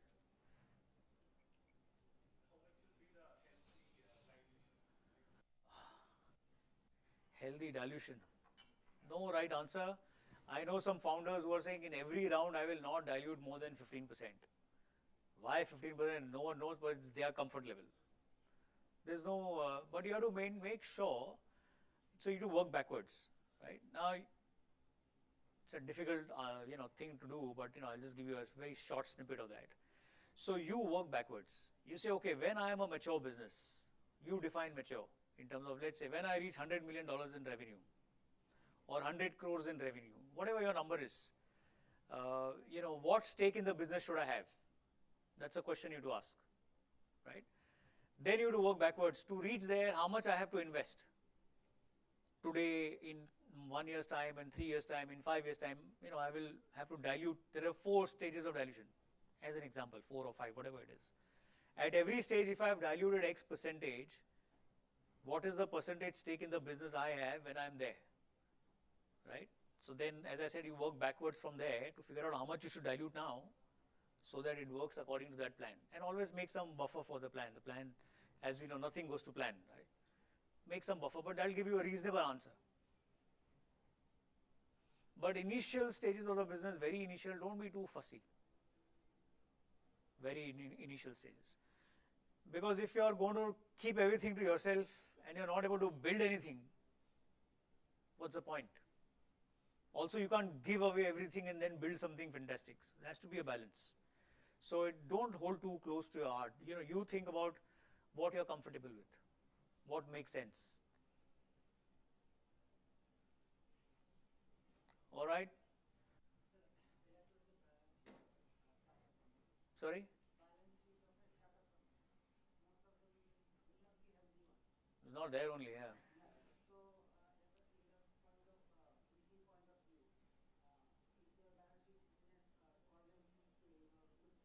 Always at solvency stage only, startup. In our stage, VCs, investors don't look at balance sheet at all, because the startup's balance sheet is always, where do I get the next month's salary to pay from? It's always there. Don't worry, that we know that. So we're not fussed about it.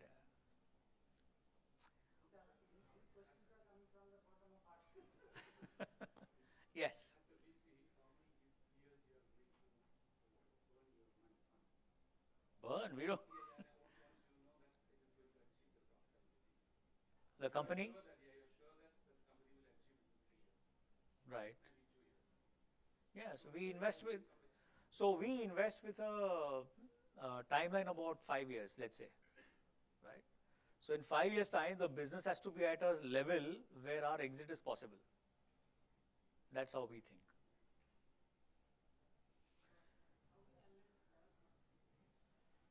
As I said, the minute you see that your product is really selling, right? You identified a market, right? Then you said, I'm going to build this for that market. So you're building a product for a certain market. You know both these things. But for some reason, initially, your sales are not picking up. Then you start changing. You say, let's change this, let's change that, let's make this, let's add that, let's remove this. There'll be certain iterations that you will do. At certain stage, you will figure out that same market, same product which you've changed, now is selling. That means you've reached a PMF.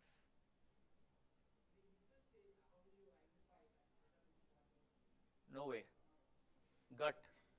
As a founder, you feel. Typically, how much time we should wait look for the PMF? Depends on what you're building. There's no thumb rule to that. See, if you're just copying what others are doing, then there's no waiting time only. You know there's a product, you know there's a market. Now, question is about whether you get that market share or not. But if you're creating a new product for a new market, no idea how long you'll have to wait. That's the risk. You said within 5 years, your exit plan is 5 years. Yes. So what is the multiples you expect? Oh, highest multiple. Minimum. Because if you want to invest Yeah. See, for us as a fund, we seek to make anywhere between 30 to 50% IRRs on the fund over a 7-year life. So some investments will fail, some investments will do very well. Those that do very well will obviously give you a lot of returns. It's the whole power law. Again, something that you need to go and do Google and spend per time, per year.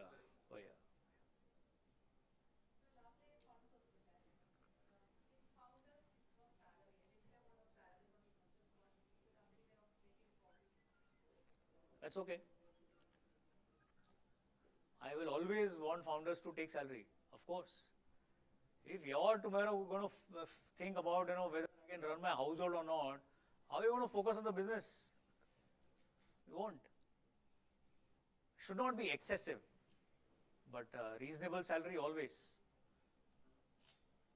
So if, according to you, if all the founders are check the tick boxes in the first meeting itself, will the lack of experience, like they have not known corporate for a long time, like that, will you invest in them? Yeah, sure, why not? That's the whole beauty of a startup, no? It's a whole new journey. We are assessing you in your fit for that new journey, not what you've done in your past. In fact, having spent too much time in the corporate is a negative, because then you're set in your ways. There's a certain way you will do things. You need a certain hierarchy. We were discussing, just before when we were out, about how somebody can run a business with 3, 4 people, and that same business, same product, same market, different competitor, 30 people. No one is right or wrong, but I presume he's got a lot of corporate experience. All right, thanks everybody. Thank you. It was so nice to hear your questions. Thank you so much. Thank you very much. It was very good session, Rajesh. Thank you for taking time to come from Bombay to Kochi and spend a lot of time. Rajesh here will be till 7 p.m. So we have a founder session. The founder is Jery. Jery from Kolo. Kolo is they have a B2C app. Maybe some of you already saw the company. So Jerry will share what is from a founder experience. How do you meet investors? How do you take money? Once you take money, how do you lead further into the next rounds? And how do you keep investors informed and everything? So let's have Jerry for say. And I know you have been sitting for a long time. If anyone wants to, just stand up, it's fine, completely fine. I know it's been. I wanted to take a break, but the problem is all our breaks, took 3x of the time. Like we planned 15 minutes break, then it went for 1 hour. People.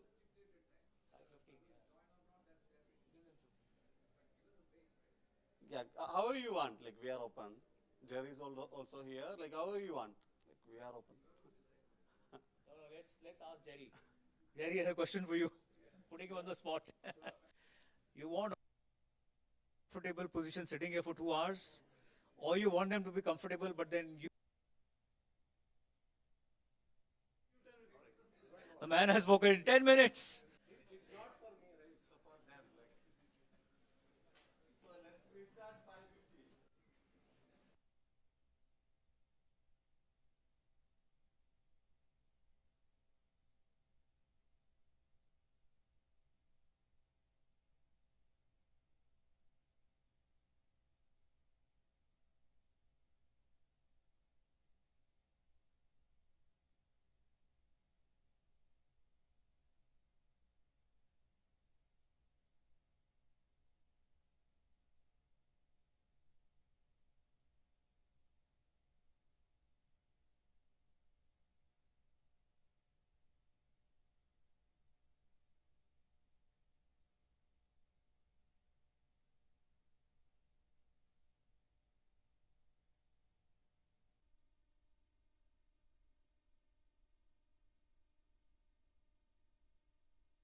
മാറ്റുമോ നീ മാറ്റുമോ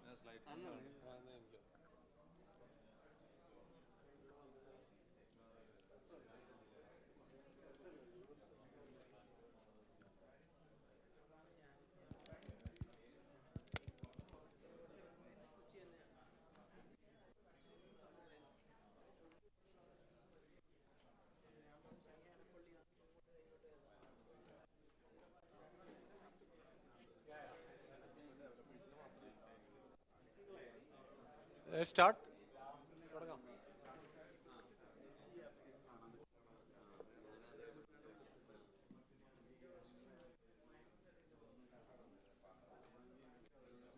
അതെന്താ present അല്ല present okay.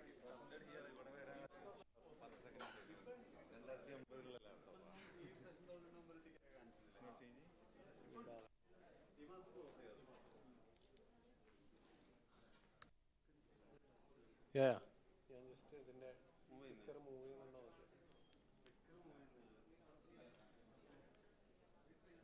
Move ചെയ്യുന്നുണ്ട്. Okay start ചെയ്യാം. What do you prefer like എനിക്ക് മലയാളം സംസാരിക്കാം അല്ലെങ്കിൽ അറിയാത്ത ആരെങ്കിലും ഉണ്ടോ? Anybody who doesn't know Malayalam? Okay so let's do in Malayalam. This is fine. I think last session was great. Like Rajesh did ഒരുവിധം interesting ആയിട്ട് കവർ ചെയ്യേണ്ട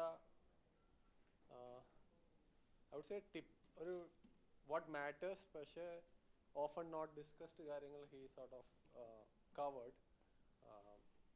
Like I think the idea of most of these sessions should be ഇവിടെ നിന്ന് കുറച്ച് സ്നിപ്പെറ്റ്സ് കിട്ടിയിട്ട് പിന്നെ maybe you go deep and now everything is available, right? Like on internet, YouTube, Twitter, you can find more about like what you want to probably understand. അപ്പം ആ സെൻസിൽ I felt this session was great. So I'll give my perspective as a founder and on how I see it so that it can also give you another view. എൻ്റെ ഒരു brief background.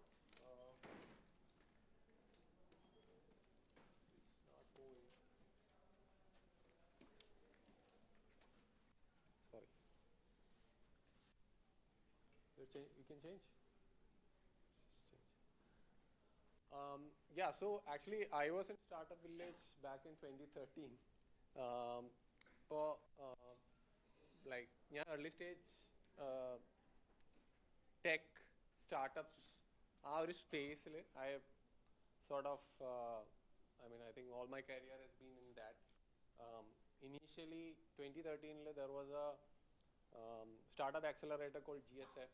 അവർ പുതിയ കമ്പനീസിൽ they were putting 15 lakh rupees and I was just part of that team which was selecting companies like and before that I had no exposure into business or entrepreneurship. ആ ഒരു sort of exposure fascinated me and then like between 2013-16 ഞാൻ പല startups try ചെയ്തിട്ടുണ്ടായിരുന്നു. ഒരു share chat പോലത്തെ ഒരു product ഉണ്ടാക്കാൻ നോക്കി, പിന്നെ ഒരു മിൽക്ക് ഡെലിവറി ആപ്പ് ഉണ്ടാക്കാൻ നോക്കി. ഇതൊന്നും നടന്നില്ല. Tried in Cochin and Bangalore, like tried to raise money, then didn't work. Then I went back and like sort of early stage startups join ചെയ്തു. I wouldn't say it's like series B ഒരു 15 million and more raise ചെയ്തിട്ടുള്ള കമ്പനീസിൽ അവിടെ product Rolls ചെയ്തു. So one company was called Vunic and the other was Gojek. Gojek around 3 years spent ചെയ്തു. These companies are called marketplaces, specifically like what you see like Swiggy, Uber, our type of company. And right now I'm building Kolo, which is like an interior and construction advisory and marketplace. And I love marketplaces, so that's my interest in building Kolo as well. This category, interior and construction, hasn't really seen a marketplace yet, and I believe like our marketplace model ne vida consumer experience uplift ചെയ്യാൻ substantially possible in terms of like transparency, price discovery, getting the best providers or materials when somebody is doing their interiors and construction. So that's sort of behind Kolo. Overall, Kolo journey, we have raised around $5 million between like 3 rounds of capital. 3 rounds. First round we raised around $550K. Then we raised around 4 million. Then we have raised another 600,000. So that's like my background. So okay, go back.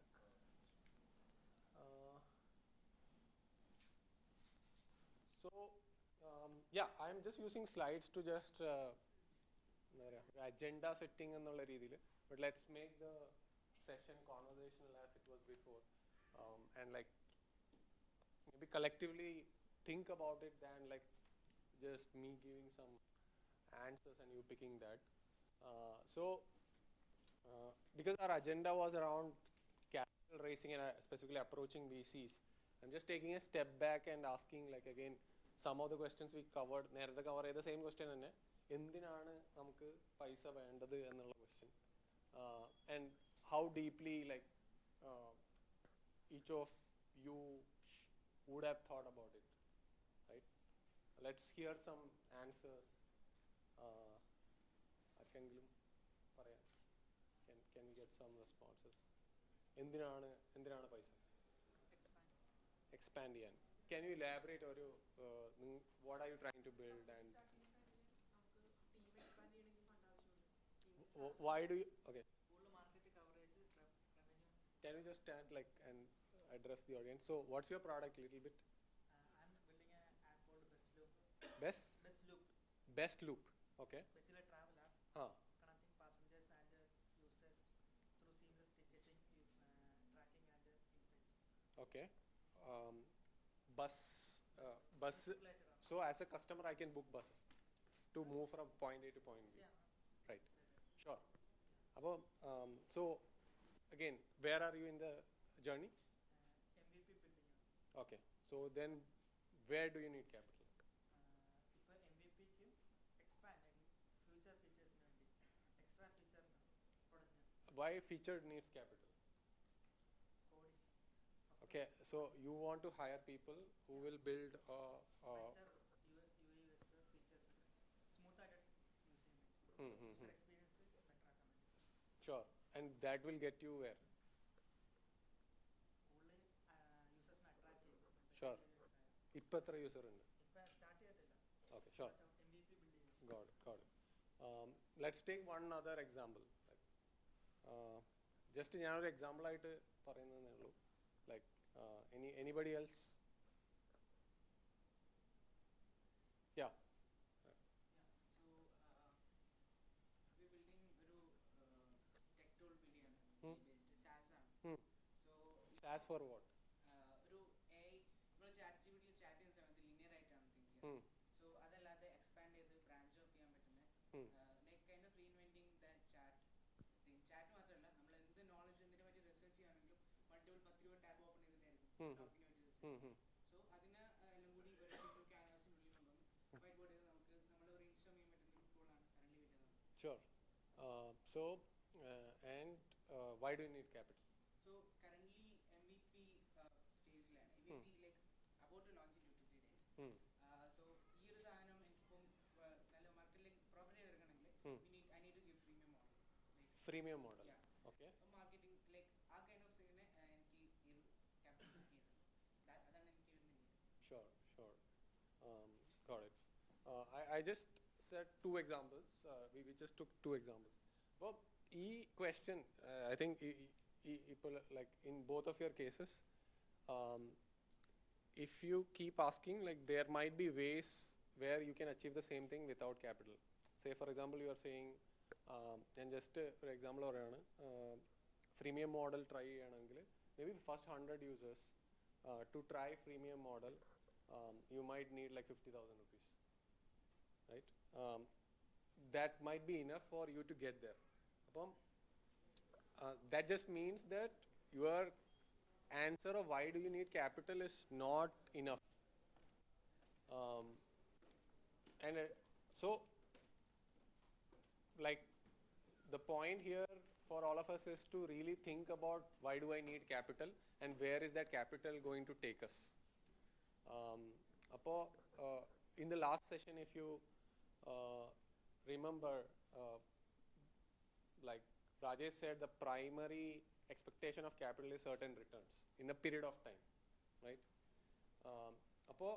Nammade sort of reason of why we need capital and what we are sort of telling them has to align with the other party in terms of what's their return expectations on that capital and what are they looking to sort of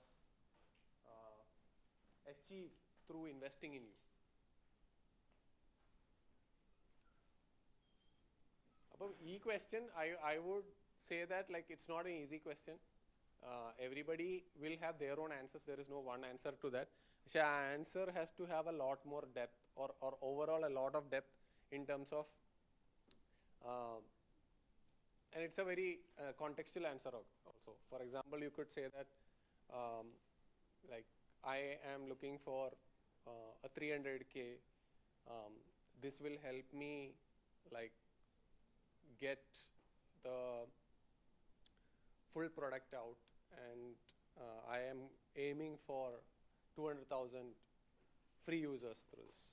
Angane oru let's say a scale perspective as well as product in the completion perspective ulla oru articulation and then that justifies the amount you need. So then you can like sort of oru exact രീതിയിൽ അല്ലെങ്കിലും ഒരു high level the other party can feel there is a sense to this ask. And as like again nothing might go according to plan, you can change plan, etc. But when you propose like an ask from anybody, there is going to be a lot of questioning around, is this ask making sense or not? Okay. So yeah, so that is one piece. I mean, for all of you to really think, why do I need capital? Once you are clear of that, why do you need capital, and it makes sense to you that this, so if you were the other party, I'll also add the same, that if I had capital and you are approaching me, or let's say in your case, you yourself think about how you would respond when you hear your pitch. Like, will I buy my own pitch, or is there gaps to my pitch? But our answer, an important milestone is to cross that point where my pitch makes sense to me. Because if I don't buy my own pitch and if there are gaps in what I am saying, so an example of a gap is I'm asking for, like, I'm just taking your example. I am asking for money to say that I need to launch premium, but I myself know that there are ways to launch premium without having money. So that is a gap. I'm giving an example of a gap. So whatever gaps, നമുക്ക് തന്നെ മനസ്സിലാവുന്ന ഓരോ gaps ഉണ്ടല്ലോ, ഈ same നമ്മുടെ പിച്ചിനെ if we see we are an investor and will we put money into it, analyze it and see like, is there a gap into that? And once you cross that point, then maybe you go with full confidence. Sorry. Next question on once we understand we need a certain amount of capital, there are multiple options of capital and multiple expectations of capital, similar to I think what Rajesh also mentioned. Let's say angel investors so there are multiple class of capital, right? Angel investor, family offices, venture capital. This is primarily we are discussing venture capital. അപ്പോൾ ഈ ഓരോ ക്ലാസിൻ്റെയും point of view on why they are investing is different. It's not the same, right? Like, and expectations from this whole investment is also very different. But let's say at a first, like typically the first round of capital might come from an angel. Other can happen because like you are a friend and your friend has the money and he understands the risk on investing in such an idea and he's comfortable putting into that. അങ്ങനത്തെ investments നടക്കാറുണ്ട്. And I'm only emphasizing you need to like ആദ്യം നമുക്ക് എന്താ വേണ്ടതെന്നുള്ളതിന് full clarity ഉണ്ടാക്കിയതിന് ശേഷം we then sort of understand what is the different types of capital available in the market, എന്തൊക്കെയാണ് അതിൻ്റെ nature, ആ നേച്ചറിൻ്റെ കൂടെ എന്തൊക്കെ എക്സ്പെക്ടേഷൻസ് ആണ് വരുന്നത്. ഇപ്പോൾ ഞാനൊരു എക്സാമ്പിൾ അഗെയിൻ പറയുകയാണെങ്കിൽ typically VC ഇൻഡസ്ട്രിയിൽ ഒരു 7-year return cycle fund return cycle എന്നൊക്കെ പറഞ്ഞിട്ടുള്ള കാര്യങ്ങളുണ്ട്. അപ്പോൾ അവരുടെ എക്സ്പെക്ടേഷൻസും ആ ഒരു ഫണ്ട് റിട്ടേൺ സൈക്കിൾ അലൈൻഡ് ആയിരിക്കും, റൈറ്റ്? അല്ലെങ്കിൽ go ahead.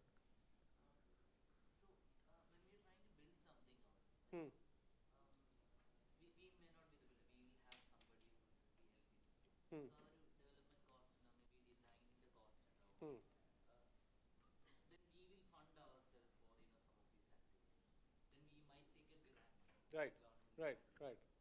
Then angel investors or VCs. Right. Yeah. Right. You have some thumb rule in which when something should stop and when something should start from a funding standpoint.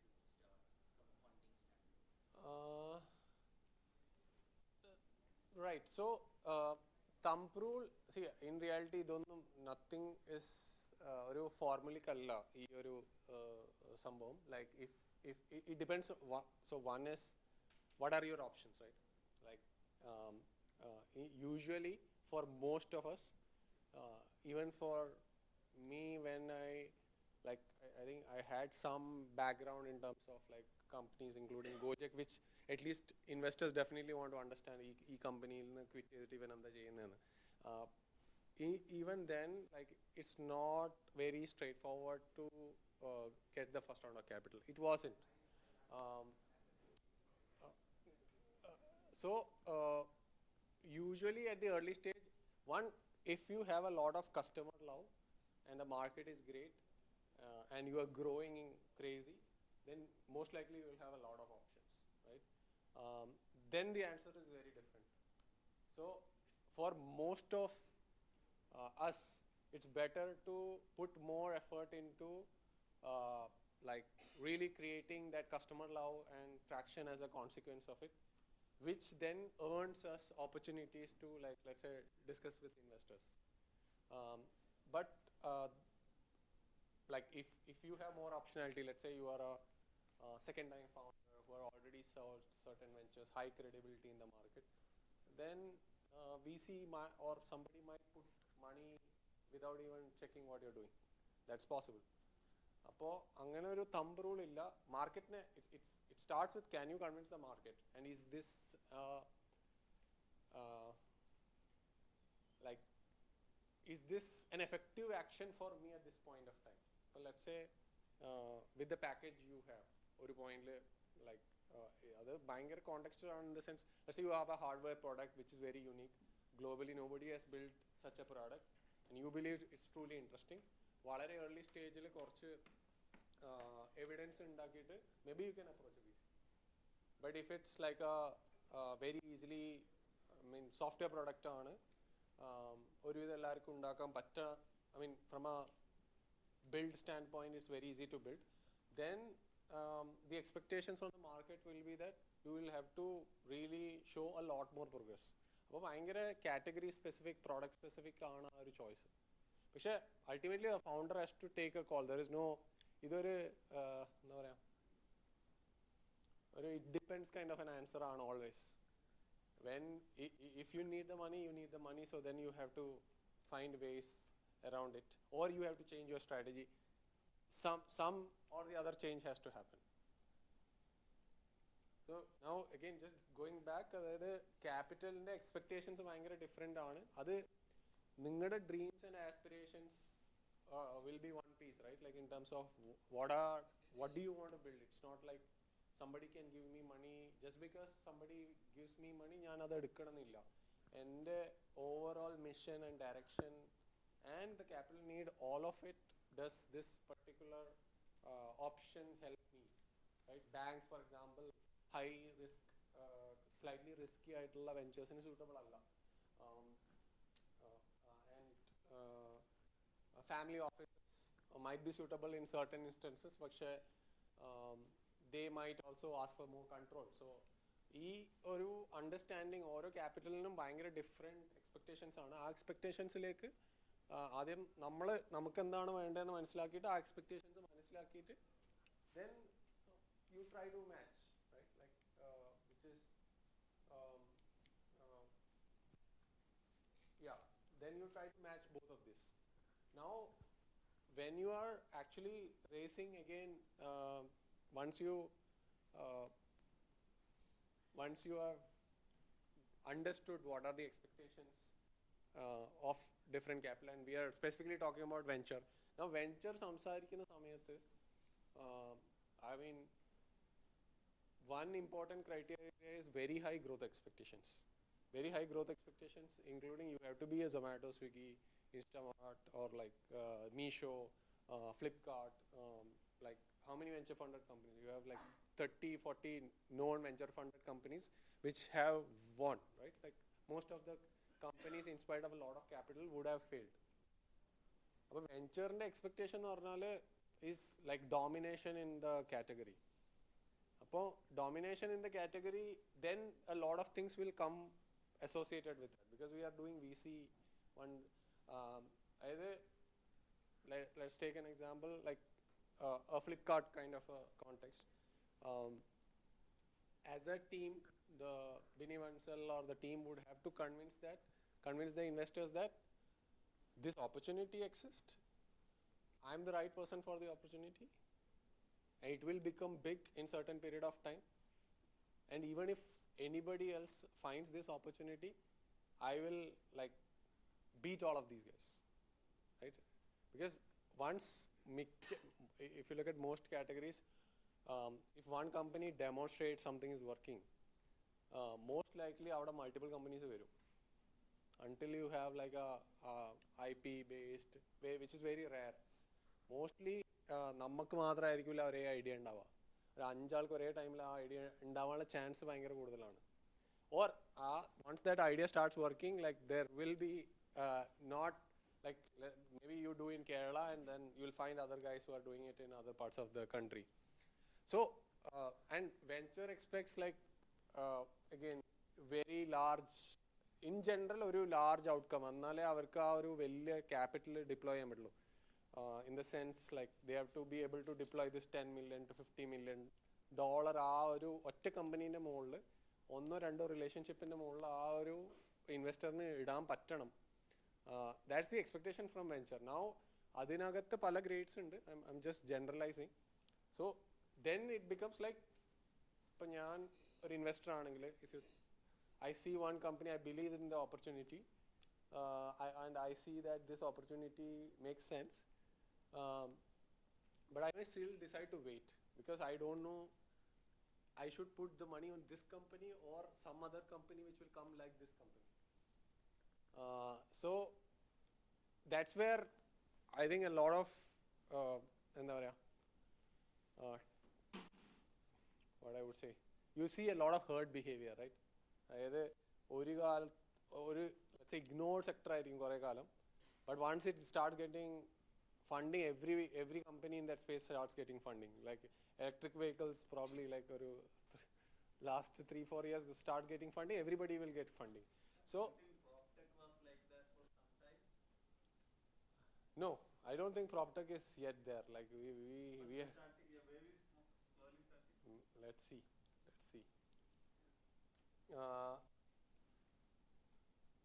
Now it's more like AI agents and all of that, like AI based solutions. Adine oru wave undu now. Appo some of the things which matter, and I don't think anybody can fully control everything. It's about, again, ee parnala convince cheyan patto that somebody who has capital that you are going to win, And I believe at some level it has to be through your uniqueness. Uniqueness in the sense that you have something unique which will make you win in what you are sort of doing, and like win against everybody else who will probably try this.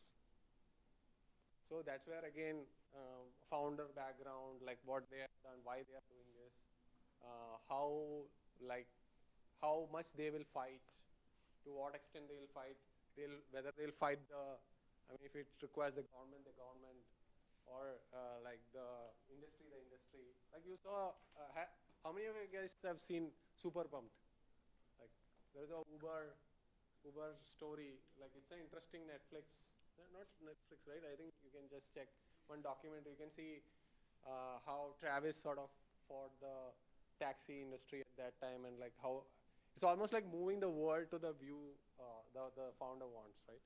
അപ്പോൾ അതിനുള്ള stuff ഉണ്ടോ എന്നുള്ളതാണ് a lot of people are trying to evaluate, and whatever traction etc is still in context of that, because eventually they're expecting, can you like really build a industry changing kind of an outcome, annale VC as a model makes sense. Now everybody need not go with VC. That's the thing that you will keep hearing, that there are multiple interesting other capital options which might not be VC, where let's say where you can take ഒരു first round മാത്രം എടുക്കുക, എന്നിട്ട് profitable company ഉണ്ടാക്കുക, എന്നിട്ട് grow ചെയ്യുക. That is also definitely an option. So you have to really evaluate, do I want to sign up for this game or not. അത് എല്ലാവരുടെയും പേഴ്സണാലിറ്റിക്ക് സ്യൂട്ടബിൾ ആണെന്നുമില്ല. And usually we see game, you also understand that it's a very high risk, high reward game, in the sense like if you have to have some personal liquidity, അങ്ങനത്തെ goals ഉണ്ടെങ്കിൽ, then that comes at a very later stage, right? Like in the sense company has to progress a lot, and like it has to create sufficient value at a very overall success rates will be very small, and then you have some you might get some chance of some personal liquidity, and in that also expectation will be a lot of sacrifice in terms of your salaries, and like so it's a very ഓരോ പാത്തിനും അതിൻ്റെതായ trade offs ഉണ്ട്. അപ്പോൾ ആ trade off എന്താണെന്ന് മനസ്സിലാക്കുക എന്നുള്ളതാണ്. But the great part, let's say, of VC would be that you really get an opportunity to build your dream. So some of the things, നിങ്ങളുടെ കമ്പനീൻ്റെ mission എന്താണ് പ്രോഡക്റ്റ്, അതിലെത്ര ട്രാക്ഷൻ ഉണ്ട്, what's the team, and what's the signaling. Again, coming back to, if 10 companies fight on this same game, who will win, and why will you win, and why should I place the bet on you? Our question will get asked. And then signaling, which is around this cold intro, warm intro, same സാധനം. അതായത് ആരാണ് ഈ ഫൗണ്ടറിനെയോ ടീമിനെയോ recommend ചെയ്യുന്നത്, that also matters a lot. Most likely, let's say you got the email of Rajesh, that email will not help you. In the sense, they like you need signaling is pretty important. That who says what, because think about how the investor can judge this founder with very small interaction. Well, somebody whom the investor trusts has to say nice things about him. I can be an angel, right? Like let's say first round you took check from let's say me, and then I say that this founder is great. അപ്പോൾ എന്നെ respect ചെയ്യുന്നുള്ള investors, എന്നെ respect ചെയ്യാത്ത investors will not value it, but എന്നെ respect ചെയ്യുന്ന investors will like may want to talk to you then. So it works like that. അങ്ങനത്തെ ഒരു lot of, I would say, signaling things play out here, but now things have democratized a lot more than what it used to be, right? Like in terms of product expertise മാത്രം വെച്ചിട്ട് you can show your quality of work, and then people will come to you. So I would take the example of, let's say, നമ്മളെ ഹോപ്സ്കോച്ച് പോലത്തുള്ള പ്രൊഡക്റ്റിൽ കേരളത്തിൽ തന്നെ ഉള്ളതാണ്. Hopscotch is an example of one product where they build the open source postman kind of tool, Postman, which is like an API management tool. They got a great customer love first. The customer love undengil, most of investors are also tracking what's the movement of ഓരോ sectors. അവരുടെ അടുത്ത് പല tools ഉണ്ട്. Traction എന്ന് പറഞ്ഞ tool ഉണ്ട്. ഒരുവിധം എല്ലാവരുടെ അടുത്തും ഇപ്പോൾ ലെറ്റ്സ് സേ ഇൻസ്റ്റാൾസ് ട്രാക്ക് ചെയ്യുന്ന ടൂൾ ഉണ്ട്, ജോബ്സ് ട്രാക്ക് ചെയ്യുന്ന ടൂൾ ഉണ്ട്. അപ്പോൾ ഇതൊക്കെ വെച്ചിട്ടും they will start reaching out to you probably, right? But which is why I personally think the most effective action would be for you to like just invest the time in taking the product as far as possible.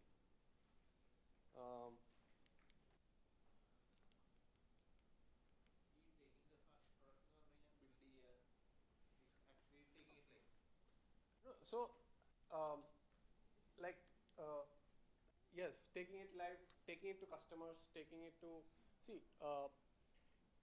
yes, taking it to customers, and very contextual, right? Every product will have different challenges. Especially on the challenges, how far have you proved it wrong? This product ingane work cheyilla ennu parayunnadine, can you show that it can work like the way you are saying? And without a lot of I mean, to the extent you can with the capital you have, then people might come and say that like, look, I can give you more capital because you have found something unique. A uniqueness,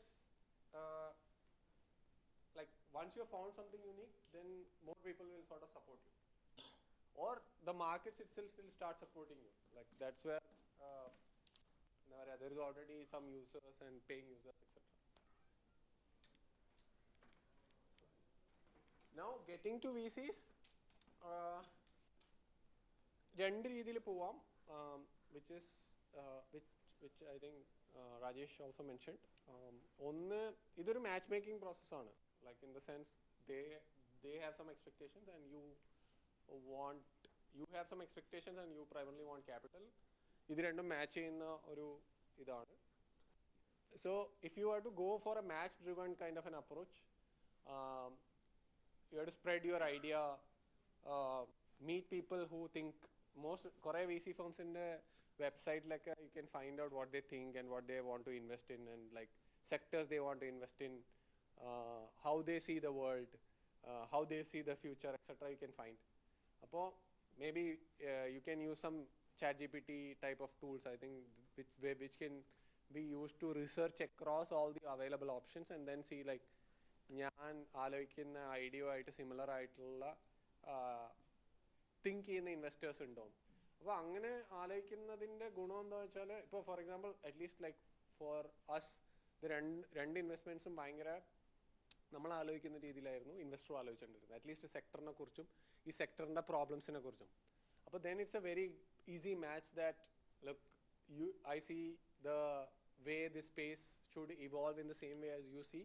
So it almost becomes അവരുടെ idea വേൾഡിലേക്ക് കൊണ്ടുവരാനുള്ള ഒരു means ആയി ഈ company, because they also believe they are on the same idea, right?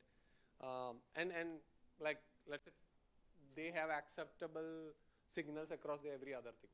അപ്പോൾ ഒരു way is this, and that is where you keep talking to a lot of people. It's a, I would say, a time taking process, especially നമ്മൾ early സ്റ്റേജിലാകുന്ന സമയത്ത് ഇൻവെസ്റ്ററിൻ്റെ കൂടെ time spend ചെയ്യുന്നത് is a very, I would say,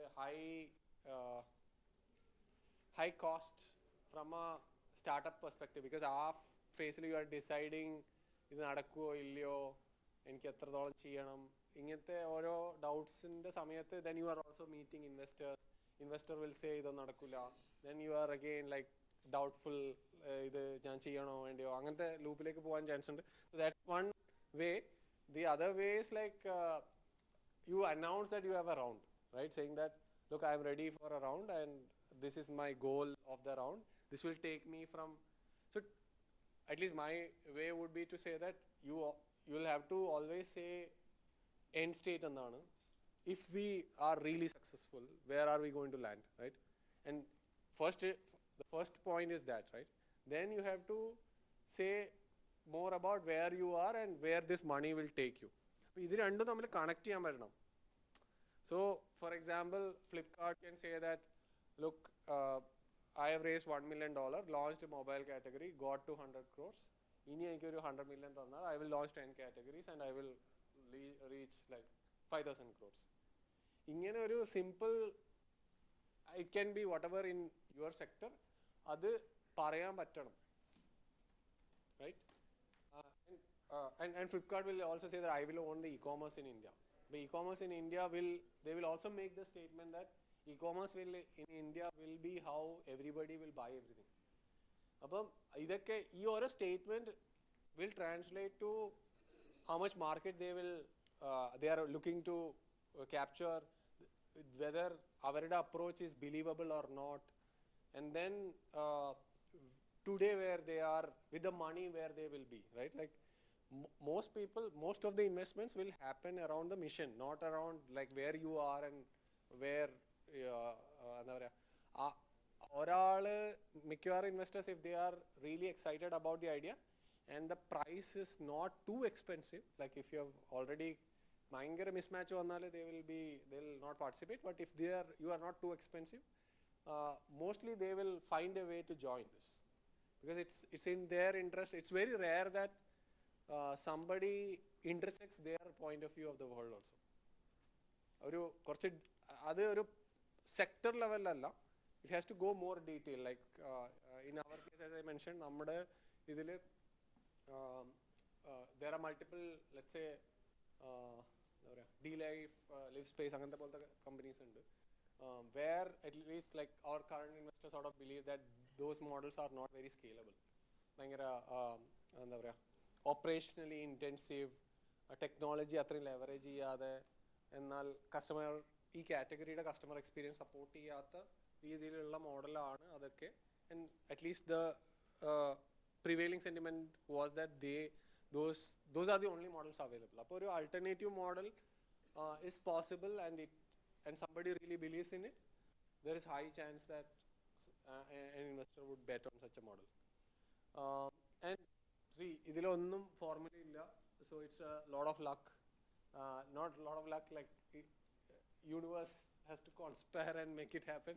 So however you sort of try to like apply a lot of formula, it usually doesn't work like that. So in our case, in the pre-seed round, we were at 29 or 30 rejections, like, and the 31st one in 20 minutes we got the term sheet. Okay, and but before the term sheet we took a call like, I mean, are you going to build this without capital or not? അപ്പം we have been we didn't have any revenue also, like it's purely engagement product ആയിരുന്നു. അപ്പോൾ we at least between the founders we decided like നമ്മൾ എന്തായാലും ഇത് ചെയ്യും, പൈസ വന്നു, then we'll figure out, growth might be slow but we are going to do this.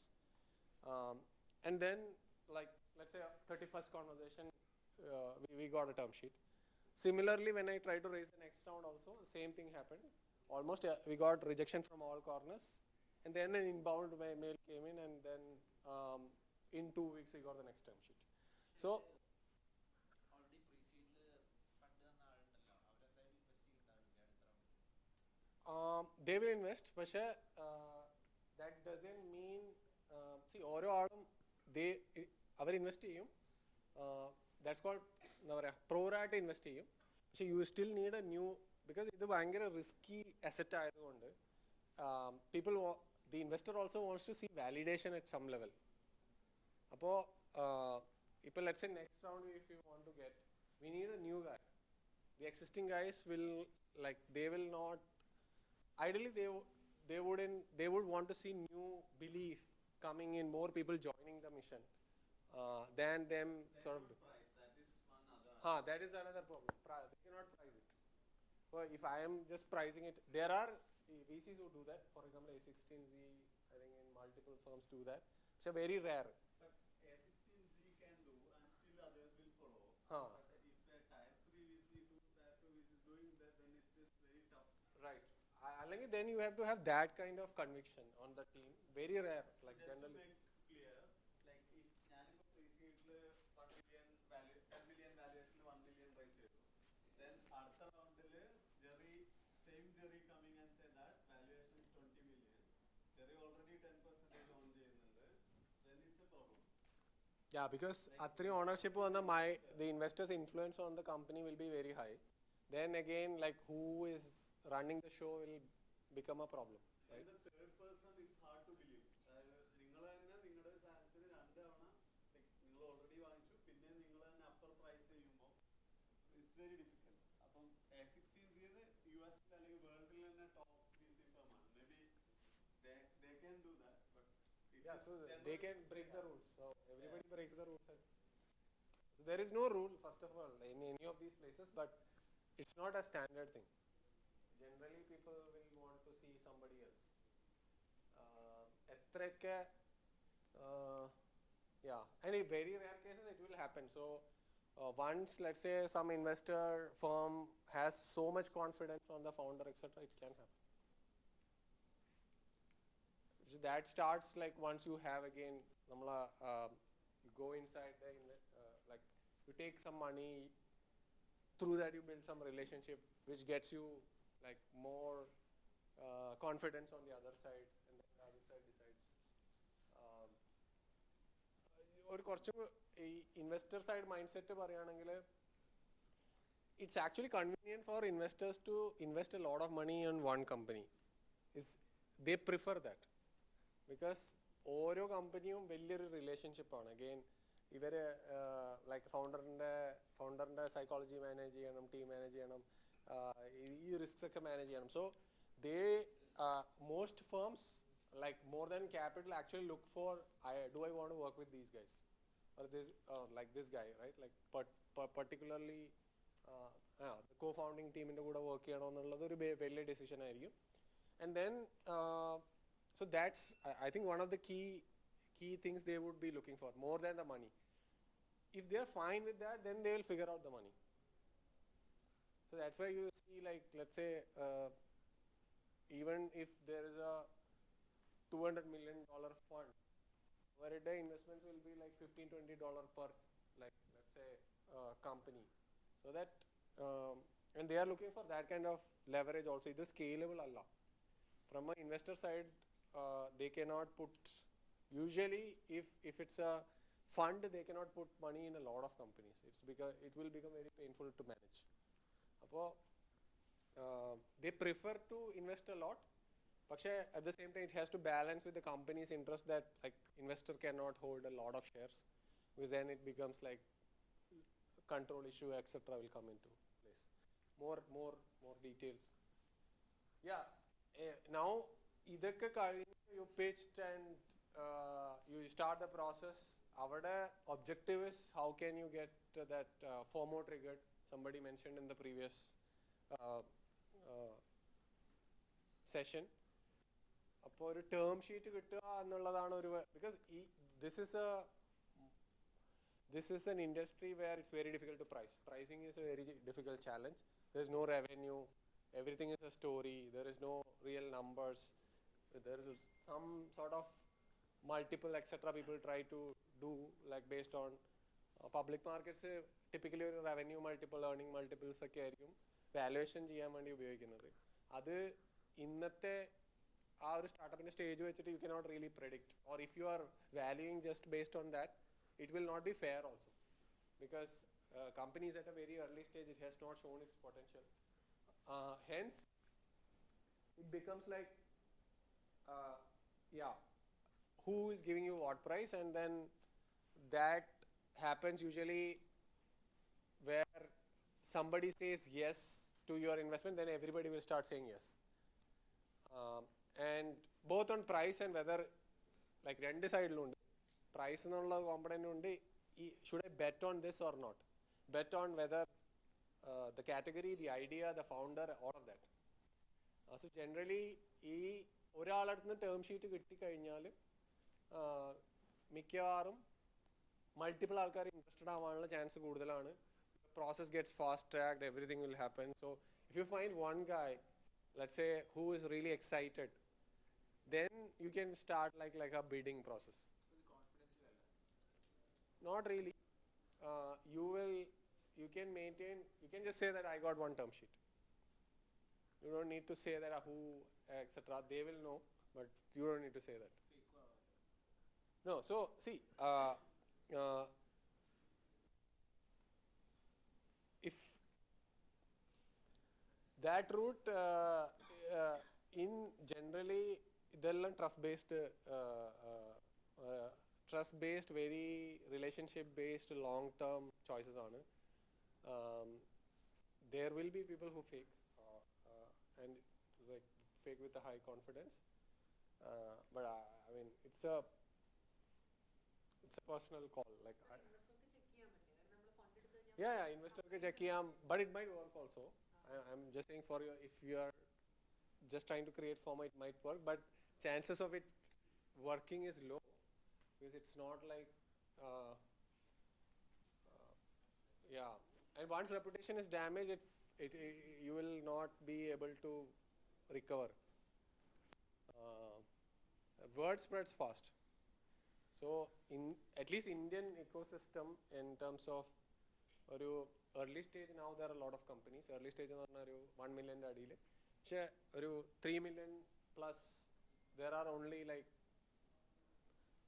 probably ഒരു partnership level 50-60 ആള്, and they will all be talking to each other. So it's that small, അത്ര വലിയ group അല്ല. And even otherwise you shouldn't do it. Like, that's my take.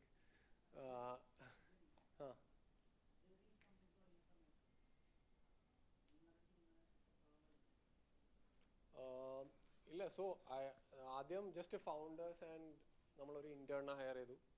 നമ്മൾ fund raise ചെയ്ത് ഒരു വർഷമൊക്കെ ആയി. നമുക്ക് കുറച്ച് ട്രാക്ഷൻ ഒക്കെ ഉണ്ടായിരുന്നു. ഒരു 25,000 യൂസേഴ്സ് ഒക്കെ ഉണ്ടായിരുന്നു.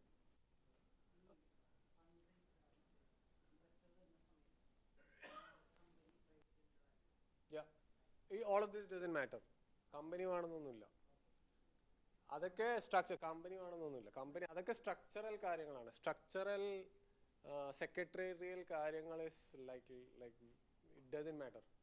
That you need to have a plan on terms of like, will you invest in India, പുറത്ത് സെറ്റപ്പ് ചെയ്യോ, how will this all work. That plan needs to be there, but like all of this structure, at least venture capital, you are trying to, this is not important problem. See,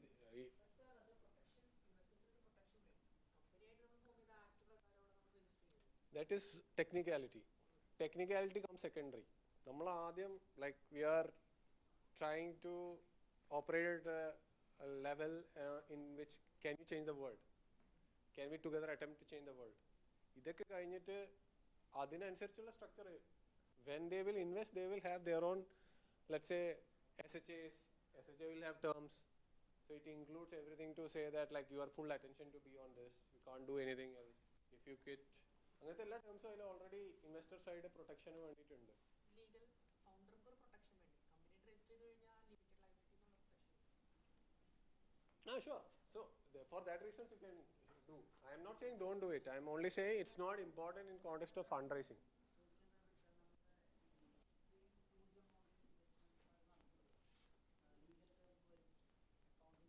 Right. I'll just clarify my version. So what Jerry is saying that, so I am giving him 30 days. Okay, the target is raise 2 million, register private limited company and start a bank account. Okay, which one will succeed? Which one has 100% success rate? Register a private limited company. Compared to the fundraising problem, this is a 1% problem. I know all of you will succeed. All of you can register a company and start a bank account. This is a smaller problem. But like if 100 startups are there in India, how many of them are raised $1 million, $1 million US? Like 20, 10, I don't know. So the chances of success is like that's what he mentioned. Company register ഉണ്ടാവുന്നല്ല. Like, which one is the bigger problem? That has to be attacked first, right? And anyways, like the legal will get involved. ഇതൊക്കെ deal confirm ആയതിനു ശേഷമാണ്. ഇതൊക്കെ legal and secretarial കാര്യങ്ങൾ more execution കാര്യങ്ങളാണ്. പക്ഷേ like as A founder and like let's say from A company core is not around that, right? Company core is about its mission, it's the product, impact it makes to the customer, impact it makes to the industry. So that's the thing, not the like what's your balance sheet, P&L, adakka is secondary to all of this. Like at this, once it has assets and everything, then it becomes slightly different. Appo your way you treat it has to be, it will be based on like what is your previous performance and all of that. But yeah, adum like depending on your stage. Early stage, yeah, FOMO can come from multiple places. Again, just referencing back, ഒരു എങ്ങനെയാണ് ഈ investor has to feel like ഞാൻ ഇവനിൽ invest ചെയ്തിട്ടില്ലെങ്കിൽ I'm gonna miss out something big and again he or she is going to be the winner in this category. And like where ആൾ ചെയ്യുന്ന സമയത്ത് a lot of people will also get interested generally. Yeah.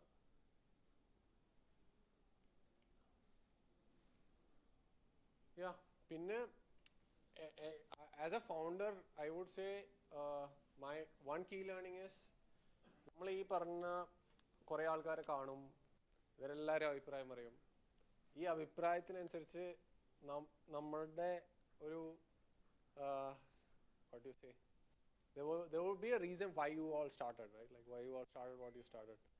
And as long as that doesn't change, I would probably keep going, because like you will feel like, let's say a lot of these people are experts and they know more about these things, and once you hear a rejection from some of these people who you respect, you might also feel really bad about it. But my take is adinonnu adhigam weight kodukanda avashyamilla. If it makes sense to you, obviously like you understand it and do it, but most of what they say also is not going to be will be proven wrong in many cases. So our internal conviction undava, I think, is a very important point for the company.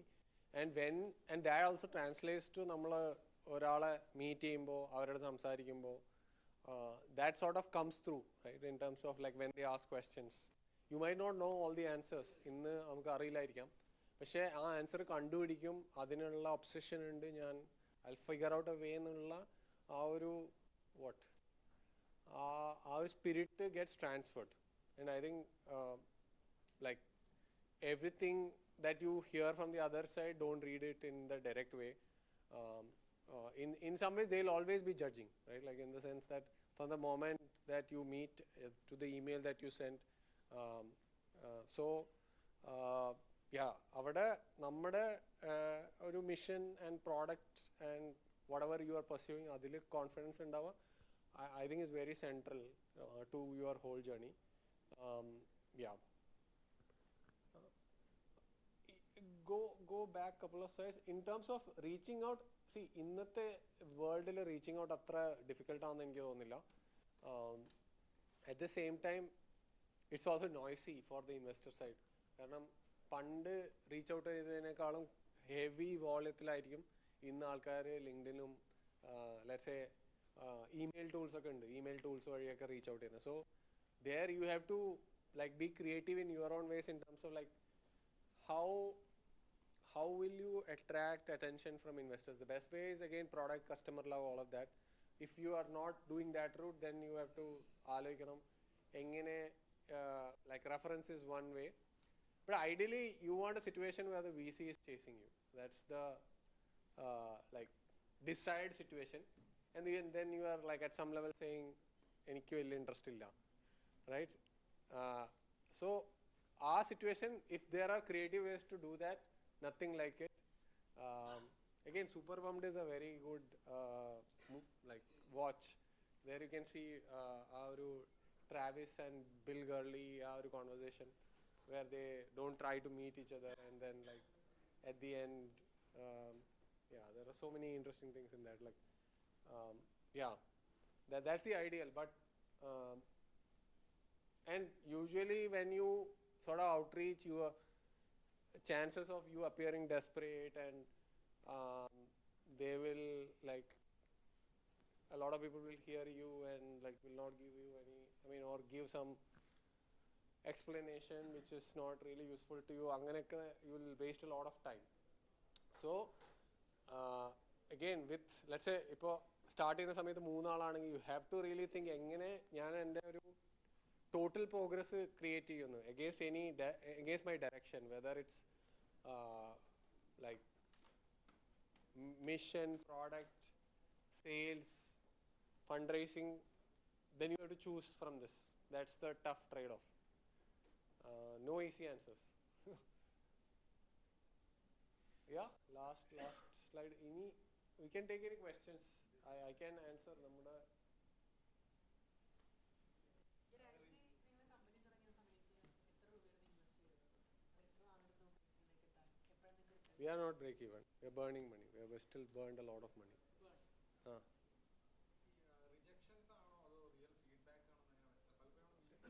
ഇല്ല, നമ്മളുടെ perception ആണത്. There is no way to understand. It's about നമ്മളുടേതായിട്ടുള്ള perception ആണത്.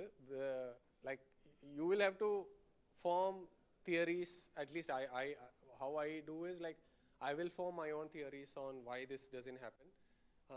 What they say or what someone says is usually not true. Very rarely it's true. But questions reveal something. അവർ എന്തൊക്കെ questions ആണ് ചോദിച്ചത്, ആ questions might reveal something because they are looking for those type of answers. Answers or explanations usually are not true. They might also not realize this is the real answer. By default, if you look at the funnel, നമ്മുടെ രാജേഷ് പറഞ്ഞ fund 3000 ഡീൽസിന് 7 ഡീലാണ് അവർ ചെയ്യാൻ പോകുന്നത്. So by design it's no. Like everybody you meet are going to say no. And like to make you feel nice, they will have to give some reason also. So they will do all of this. But no, that I think you will have to judge. Finally, see, it's true for when you meet customers also, right? But നമ്മൾ customer ഒരു feedback തരുന്നു. Customer say I am not happy with your offering, right? And he gives these reasons for that. How will you judge that?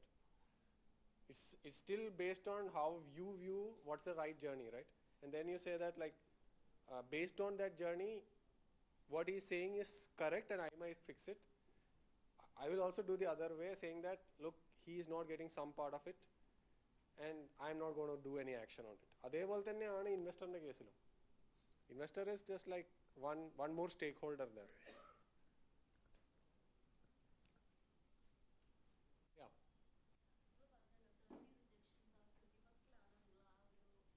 Right.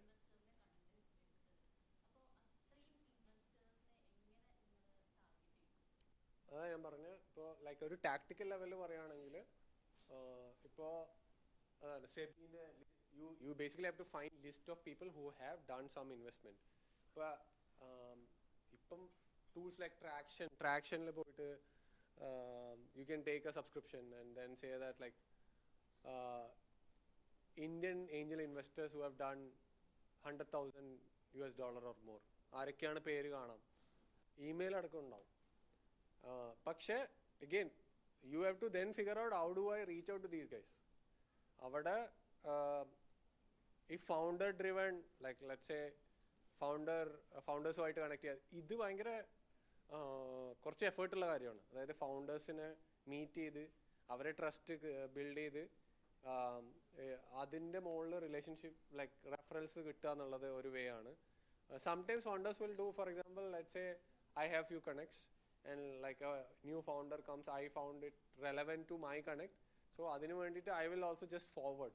But typically it's a long game. It's not a short game, like in the sense you be present, you build relationship, you earn trust, and then you like ask for the referral. That's where angel investors will be available also. പിന്നെ കുറേ ആൾക്കാർക്ക് ഒരു common application form ഒക്കെ കാണാം. Search Sequoia search has common application forms, or like Y Combinator has like നമ്മുടെ writing base ആയിട്ട് അവർ judge ചെയ്യുന്നു. അതൊക്കെ കുറച്ച് ഇനീഷ്യൽ, ഇപ്പോൾ ലെറ്റ്സ് സേ കേസും പോലത്തെ destinations is another place, right? They also do match making. പക്ഷേ everybody is trying to find out like how can you maintain relevancy. അപ്പോൾ one way for all of you is to look at like instead of just meeting anybody, you keep adding some filters like എൻ്റെ സെക്ടറിൽ ചെയ്യോ, ഞാൻ പറയുന്നതും like you can try to find out like is something he is saying and I am saying, is there some commonality. You'll have to, and like let's say Malayali entrepreneurs, that like find some common ground and then like initiate a conversation, and then from there like, and the other way is like go to network. So Hardil Global is there, right? In December there will be like 100 investors. Try to meet 100 people in 2 days, and then so when you meet, don't try to like go into whole of your idea. Just say that I am, for example, I would say we are building advisory and marketplace for interiors and construction, and we are post seed stage. ഇത് രണ്ട് പറഞ്ഞിട്ട് ഈ saying I want to know more, then I want to talk to him, otherwise I will not talk to him. Like it's like a pre-qualification process in the, it's a sales funnel. അപ്പോൾ അതിൽ qualification ചെയ്യുക. ഈ ലെവലിൽ yes or no കിട്ടുകയാണെങ്കിൽ then you double down on saying that, don't try to pitch there.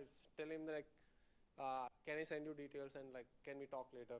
So then maybe or evening you send a mail with a deck and then say that like very short feedback you can ask.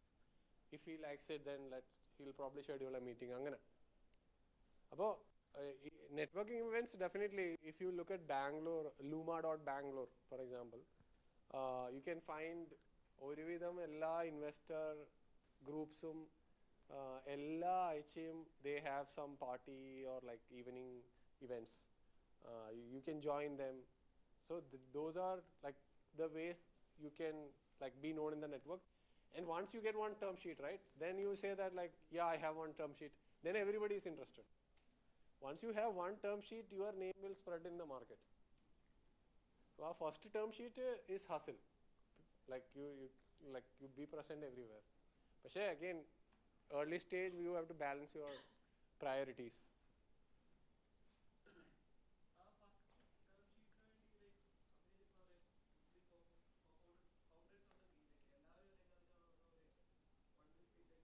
അത് നിങ്ങളുടെ internal arrangement ആണ്. In our case, I was only like largely, so there was a period when we are 4 co-founders.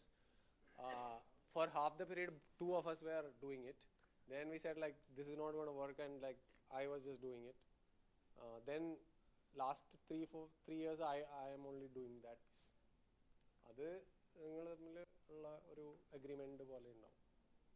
You can meet together also. It depends. Like say for example, if one person wants to read, right, like what is going on, അങ്ങനെയൊക്കെ നിങ്ങൾ തമ്മിലുള്ള agreement പോലെയാണ്. അതായത് it can even be like the main or whoever is the founder is not able to pitch properly. So like then you can take this help. That's why the co-founder trust becomes very key here. Co-founder can just observe what is going on and then give feedback. So coming back to what Rajesh is saying in terms of founder psychology, ഇതൊക്കെ എങ്ങനെ navigate ചെയ്യുന്നു, ഈ conflicts എങ്ങനെ navigate ചെയ്യുന്നു, those are other points here, like which is deviating from top. They definitely will want to meet every founder. Yeah, every significant player in your cap table, they will want. From the beginning, not really. See, it's not like usually company will need a CEO, right? Unless you are creating a different arrangement.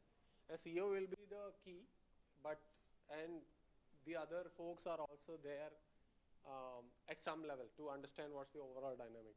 But everybody who the significance is ഈ കമ്പനീൻ്റെ share ഹോൾഡിങ്ങിൽ ആരൊക്കെ വരും with significant influence, that the investor needs to know, right? Whoever is influencing the company, they need to know. Whoever has like skin in the game for the company, they need to know.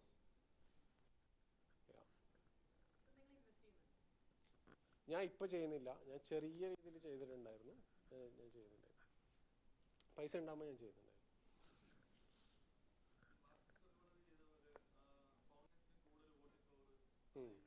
Right. See, അതൊക്കെ leverage base ആയിട്ടാണ്. ഇപ്പോൾ let's say like I will create 10x in 2 years, then I'm saying like I'm raising capital and everybody is behind me, then I will say like you give me these voting rights and then you can invest. Most investor, at least ഈ venture capital ഇൻവെസ്റ്റേഴ്സിന് പൈസ ഇട്ടിട്ട് പോയാൽ മതി. അവർക്ക് ഈ voting rights കിട്ടിയിട്ട് പ്രത്യേകിച്ച് കാര്യമൊന്നുമില്ല. കാരണം finally large outcomes get created because like a team or a team wants to really change an industry. Adile investor can only enable. Investor is anyway doing this part time, right? Like he's spending few hours a month. Appo orikkalum they cannot be the friend they can, if they are so good, then they should probably run the company also. So അങ്ങനത്തെ it's possible, പക്ഷേ very rare. Like you have to create an exception. അതേപോലെ add ചെയ്യാണ് ഒരു investor എന്ന് പറയുമ്പോൾ പണം തരുന്നത് മാത്രമല്ല ഇൻവെസ്റ്റർ. നമുക്ക് വാല്യൂ അല്ലെങ്കിൽ നമുക്ക് ഈ പറഞ്ഞ പോലെ നമ്മുടെ കമ്പനിയിലേക്ക് വാല്യൂ തരുന്നതാണ് ഇൻവെസ്റ്റർ അല്ലേ, അഡ്വൈസ് തരുന്നതാണ്, കണക്ട് തരുന്നതാണ് ഇൻവെസ്റ്റർ അല്ലേ. VC context mostly no. I would say, see, value, okay, just a thought exercise. VC is relevant for very large outcomes, right?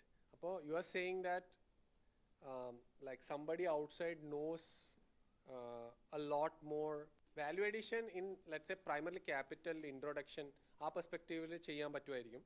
പക്ഷേ ആ കമ്പനിക്കും അതിന് എന്താണ് വേണ്ടത് എന്നുള്ളത് ഫൗണ്ടർക്ക് ഫിഗർ ഔട്ട് ചെയ്യാൻ പറ്റിയില്ലെങ്കിൽ എങ്ങനെ ആ കമ്പനി വലുതാവും എന്നുള്ളതാണ് primary question. Value addition in what sense? What is that example? For example ഒരു ഇൻവെസ്റ്റർ പല ഇൻഡസ്ട്രിയിൽ ഇൻവെസ്റ്റ് ചെയ്ത് പൊട്ടി തകർന്ന ആളായിരിക്കാം, ജയിച്ചിട്ടുള്ള ആളായിരിക്കാം. ഒരു ഇൻഡസ്ട്രി എങ്ങനെ പോകണം എന്നുള്ളത് ഫൗണ്ടർക്ക് ഒരു ഇൻഡസ്ട്രി ക്രിയേറ്റ് ചെയ്യാനാണ് ഫൗണ്ടേഴ്സിൽ ഇൻവെസ്റ്റ് ചെയ്യുന്നത്. Founders create the industry, right? Industry in the sense the new game in the industry. ആ ഗെയിം ക്രിയേറ്റ് ചെയ്യുമ്പോഴാണ് ഔട്ട്കംസ് ഉണ്ടാകുന്നത്.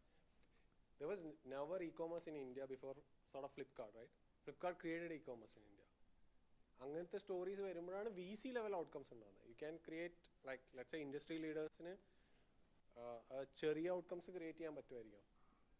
പക്ഷേ യൂഷ്വലി കാറ്റഗറി ക്രിയേഷൻ അല്ലെങ്കിൽ ഒരിക്കലും പോസിബിൾ അല്ല എന്ന് വിചാരിക്കുന്ന ഒരു സാധനത്തിന് മറിക്കുമ്പോഴാണ് VC ലെവൽ ഔട്ട്കംസ് യൂഷ്വലി ഉണ്ടാവുന്നത്. Yeah, he had some.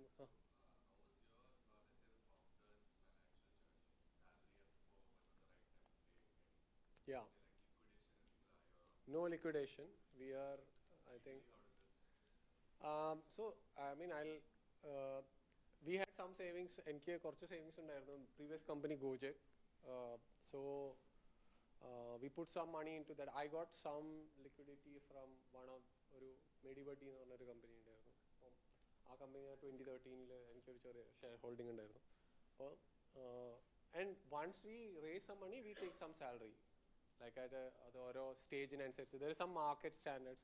You can just look at it and like VCs will also know what's the market standard. Pre-seed level എത്ര raise ചെയ്യണം, seed എത്രയാണ് അങ്ങനെ. And then there is a compromise, but that's the trade-off you take. Yeah.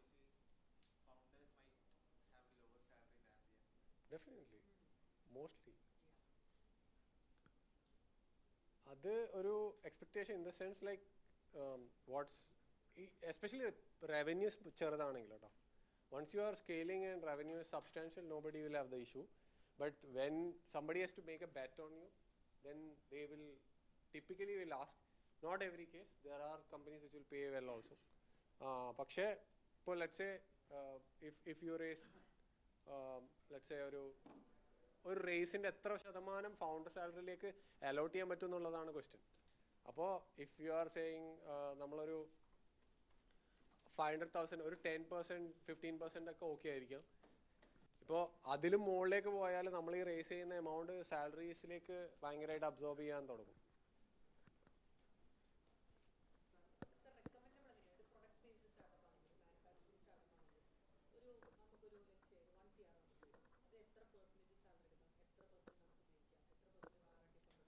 So I would say the reverse, right? It's primarily coming from the game that I am going to reach from here to here through this 1 crore, right? What is that here to here? Then you can say that even if ഞാൻ 15% എടുത്താലും company will definitely reach here and you have justified that value, then everybody is fine. Nobody is worried. Investor primarily is not worried about you are taking salary or not. അത് വളരെ കുറച്ച് investors they would want you to have some peace of mind because they would want you to 100% dedicate your effort into the company. ആ piece of mind ഇൻവെസ്റ്ററിന് വേണം, അല്ല investor desires that. പക്ഷേ ഞാൻ ഇടുന്ന എല്ലാ പൈസയും if it's going to your salary, how is the company growing is the investor's problem. And usually VC funded companies in standards, and you just need to understand that standards. Don't read unless your situation is very custom. Just find out like what's the market standard. As a founder, I will always keep asking for standard. This standard ano, terms is standard ano. That's a shortcut for you to like not figure out all these terms and what is behind it, right? Like you just need to understand, is it standard? If there is a non-standard one, you can like try to put some effort, because once you let's say get term sheet and go to SHA stage, you will find like 60-page document and all, like and then ഇത് പഠിക്കാനൊക്കെ നിന്നാലേ really അതിൻ്റെ ബാക്കിൽ പോകാനേ സമയം ഉണ്ടാവുള്ളൂ. അപ്പോൾ നമുക്ക് ആകെ അറിയേണ്ടത് ഇത് സ്റ്റാൻഡേർഡ് ആണോ, സ്റ്റാൻഡേർഡ് ആണെങ്കിൽ ഓക്കെ, ബാക്കി പിന്നെ നോക്കാം. അല്ല അത് സ്റ്റാൻഡേർഡ് ആണോന്ന് ഒന്ന് ചോദിക്കുക, like this is again trust, right? Like ചോദിക്കുക, is this standard? അപ്പോൾ സ്റ്റാൻഡേർഡ് അല്ലെങ്കിൽ he will say I don't know if it's a standard or not, ഇതാണ് എൻ്റെ ടേം എന്നുള്ള രീതിയിലൊക്കെ പറയുമായിരിക്കും. But then you can send it to some other founder and ask like, is it standard? And he will say that it's not standard.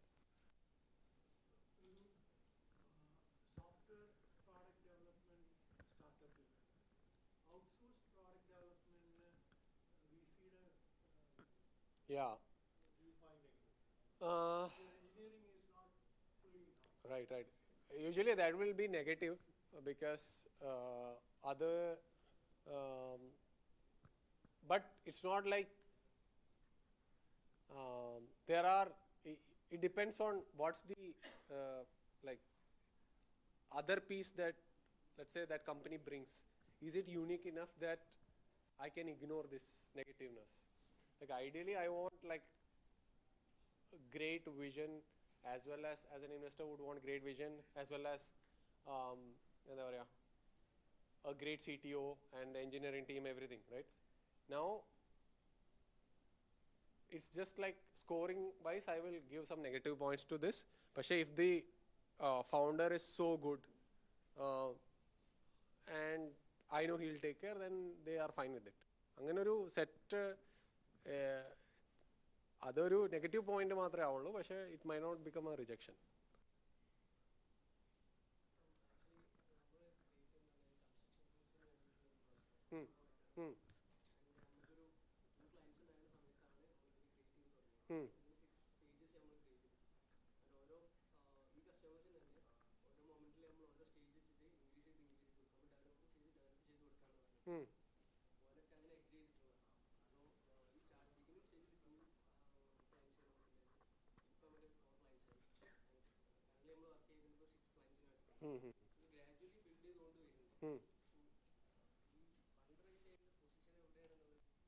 No, so I think this is not enough to say fundraising in the position, because you are only saying about your current place. What's your end state in a kuchula view, end state in a potential in a view? First our view, our view in against you can work, saying that look, I am looking at 100 crores in next 2-3 years by building your space in വേണ്ടിയിട്ട്. Then ഇന്ന് ഞാൻ ഇവിടെയാണ്, ഈ പൈസ ഉണ്ടെങ്കിൽ ഞാൻ ഇങ്ങനെ പോകും.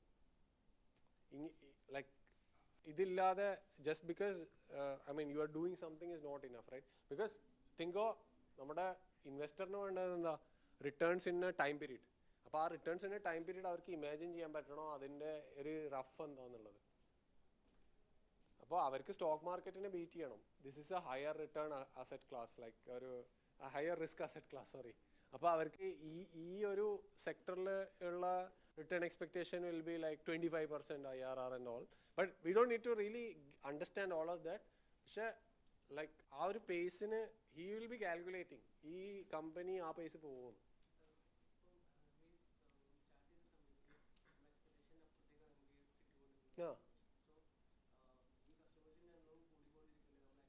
That is good sign from a product standpoint, from your business standpoint. Still not like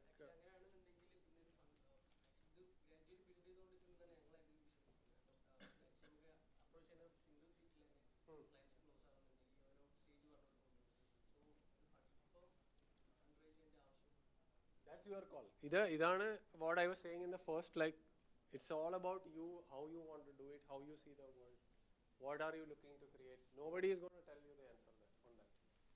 I cannot give you the answer. Or like, I mean, you shouldn't take the answer from me also. നിനക്ക് വേണമെങ്കിൽ like people create the world, right? You really want that to happen, then you like fight it out like and make it happen and get money, people, team, everything for that.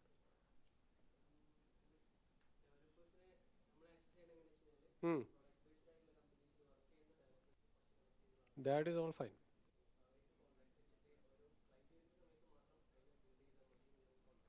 It's okay.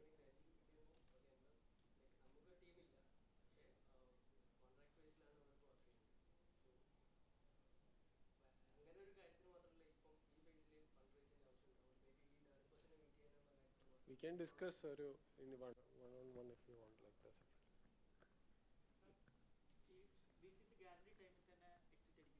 No, usually nobody exits. അല്ല nobody exits അല്ല, അങ്ങനെയല്ല. അങ്ങനെ exit ചെയ്യാൻ വേണ്ടിയിട്ടല്ല മിക്കവാറും investors. I mean, they will want to see ഒരു growth ഉള്ള company ആണെങ്കിൽ they will stay and then ഒരു കാരണം ഇന്ത്യയിലെ ഒരു $100 million ക്രോസ് ചെയ്ത് കഴിഞ്ഞാൽ ബയേഴ്സ് ഇല്ല.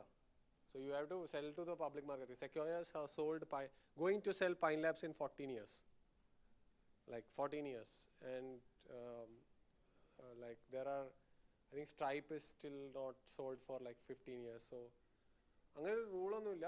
അവർ ക്ലോസ് ഉണ്ടാവും, ലൈക്ക് ലെറ്റ്സ് സേ ഒരു സർട്ടൻ പീരീഡിൽ അവർ എക്സിറ്റ് നോക്കുന്നൊക്കെ ഉള്ളത്, which should be fine for you, right? Like അവർക്ക് as long as you are getting an aligned partner next. No, see, VC exit only happens if your game succeeds. Like first you have to succeed, only then they can exit. Most other exits are not going to be meaningful for them, and they also care about their reputation. It's not like company in a corner ചെയ്തിട്ട് exit ചെയ്തിട്ട് ഒരു കാര്യമില്ല. Usually they wait. ഞാൻ കണ്ടിട്ടുള്ള ഇതിൽ വെച്ചിട്ട് usually they wait. They will do some like usually they wait. അങ്ങനെ ഫോസ്റ്റ് exit ഉണ്ടായിട്ടില്ല എന്നല്ല, വളരെ കുറവായിരിക്കും നല്ല റെപ്യൂട്ടേഷനുള്ള ഫേംസ് ആണെങ്കിൽ. They will wait extra 2 years. They will have some other vehicle which transfers the അതായത് ഒരു ഫണ്ട് കൂടി തുടങ്ങിയിട്ട് മറ്റേ ഫണ്ടിനെ ഈ ഫണ്ട് വാങ്ങുന്ന പോലെയൊക്കെ ചെയ്യും. അങ്ങനത്തെ പല അപ്രോച്ചസും. I don't think you should worry about all of this. This is again, you take the money after 7 years, what's going to happen? Yeah. You don't know like how this whole company will shape up in the next few years, right? So അത്രയും predict ചെയ്യേണ്ട ആവശ്യമില്ല.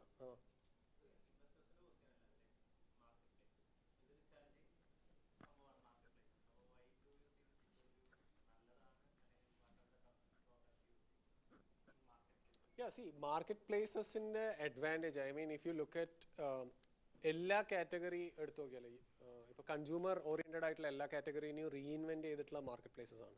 അപ്പോൾ market പ്ലേസസിൻ്റെ advantage എന്താണെന്ന് വെച്ചാൽ കൺസ്യൂമറിന് എന്താ വേണ്ടത്? ഏറ്റവും best value ആണ് വേണ്ടത് ഒരു ട്രാൻസാക്ഷൻ ചെയ്യുന്ന സമയത്ത്. ബെസ്റ്റ് വാല്യൂ മീൻസ് ലൈക്ക് എല്ലാ ഓപ്ഷനും കാണണം, ആ ഓപ്ഷൻസിൽ നിന്ന് എനിക്ക് ഇവാലുവേറ്റ് ചെയ്യാൻ പറ്റണം, അതിൽ നിന്ന് എനിക്ക് ഏറ്റവും നല്ല പ്രൈസാണ് കിട്ടുന്നതെന്ന് ഉറപ്പ് വരുത്തണം. ഇത് മാർക്കറ്റ് പ്ലേസ് മോഡലിൽ മാത്രമേ ഡെലിവർ ചെയ്യാൻ പറ്റുള്ളൂ. ആൻഡ് അത് കാരണമാണ് എല്ലാ ഇൻഡസ്ട്രീസിലും eventually market place has to be there, right? And I mean, Kolo effectively is that space, like let's say high ticket, low frequency spaces ഇതുവരെ മാർക്കറ്റ് പ്ലേസസ് വന്നായിട്ട് വന്നിട്ടില്ല. Well, I mean, it's exciting for us to sort of attempt that. And like this is something a lot of people believe is very hard, not possible. So that's also why it's like giving us a kick.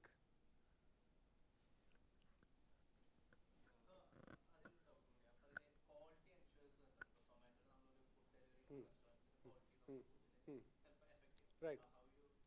Yeah, so in our case, for example, see, marketplace quality, marketplace വരുമ്പോൾ എന്താണെന്ന് വെച്ചാൽ incentives കുറേ കൂടി aligned ആവും. In the sense ഇന്ന് for example ഒരു interior firm work ചെയ്യുന്ന സമയത്ത് ആ ഇൻറ്റീരിയർ ഫേം ഒരു മിസ്റ്റേക്ക് ചെയ്ത് കഴിഞ്ഞാൽ consequences are very low. Because ഒരു കസ്റ്റമറിനെ എക്സ്പ്രസ് ചെയ്യാനുള്ള mediums are very low. Like they can put a review, but then if you put a review you still have to get warranty from them, right? So now when a marketplace comes into the picture, the marketplace knows that this interior firm has made this mistake, so that gets considered for the next opportunity that the firm gets. അപ്പോൾ ആ ഒരു visibility ഉള്ളതുകൊണ്ട് തന്നെ the firm also decides that, I mean, this order came through this channel, let me do right by the customer.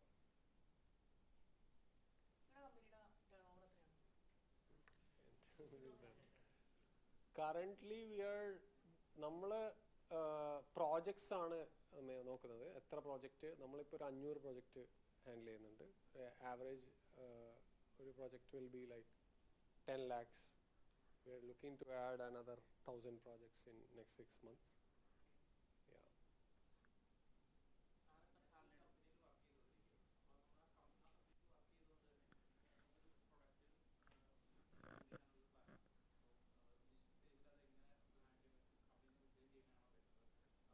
No, it's not necessary. I think ഭയങ്കര early stage first നമുക്ക് ആദ്യം അറിയേണ്ടത് ഇത് ലോകത്തിന് ആവശ്യമുണ്ടോ, അല്ലെങ്കിൽ കസ്റ്റമറിന് ആവശ്യമുണ്ടോ, അല്ലെങ്കിൽ കസ്റ്റമറിന് ആവശ്യമുള്ള സ്റ്റേറ്റിലേക്ക് നിങ്ങൾക്ക് എത്തിക്കാൻ പറ്റുമോ എന്നുള്ളതാണ്. ആ ഇവാലുവേഷൻ ചെയ്യാനോ അത് ആവശ്യമുള്ള ആൾക്കാർക്ക് കൊടുക്കുക. അവരെങ്ങനെയാണ് റെസ്പോണ്ട് ചെയ്യുന്നത്, നിങ്ങൾ ഉദ്ദേശിക്കുന്ന രീതിയിൽ റെസ്പോണ്ട് ചെയ്യുന്നുണ്ടോ? അല്ല, പറയുന്നത് ഇസ് നോട്ട് ഇനഫ്. നമുക്കിപ്പോൾ ലെറ്റ്സ് ഒരു എക്സ്പെക്റ്റഡ് ബിഹേവിയർ ഉണ്ടല്ലോ. ഇപ്പോൾ ലെറ്റ്സ് സ്വിഗ്ഗി സൊമാറ്റോൻ്റെ കേസിലാണെങ്കിൽ അവർ ഫുഡ് ഓർഡർ ചെയ്യുന്നുണ്ടോ ഈ ആപ്പിലൂടെ ഇസ് വൺ എക്സാമ്പിൾ, റൈറ്റ്? ഇപ്പോൾ ഒരു ലെറ്റ്സ് സ്പെക്ടക്കിൾ ഹാർഡ്വെയർ പ്രൊഡക്റ്റ് ആണെങ്കിൽ ഈ സ്പെക്ടക്കിൾസ് ആൾക്കാർ ഉപയോഗിച്ചിട്ട് ടാസ്ക് ചെയ്യുന്നുണ്ടോ എന്നുള്ളതാണ് I mean it's measurement. So ആ എന്താണ് നമ്മൾ സോൾവ് ചെയ്യാൻ നോക്കുന്ന problem, what is your, like in your case, how will your problem, you are going to help whom advertise? Yeah, and like what's your product, like oru okay oru billboard finding inde aggregation pole. Yeah,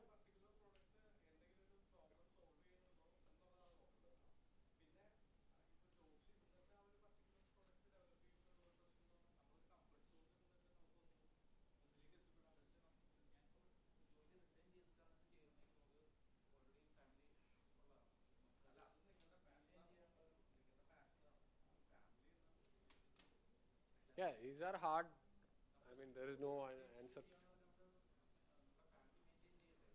Yeah, your call. See, ഇത് hard. I'm not saying resign ചെയ്യണം എന്നുള്ളത്. It depends on can you give justice to what you are chasing, and അതിന് if you are able to progress from that, make some progress, then like decide what to do next.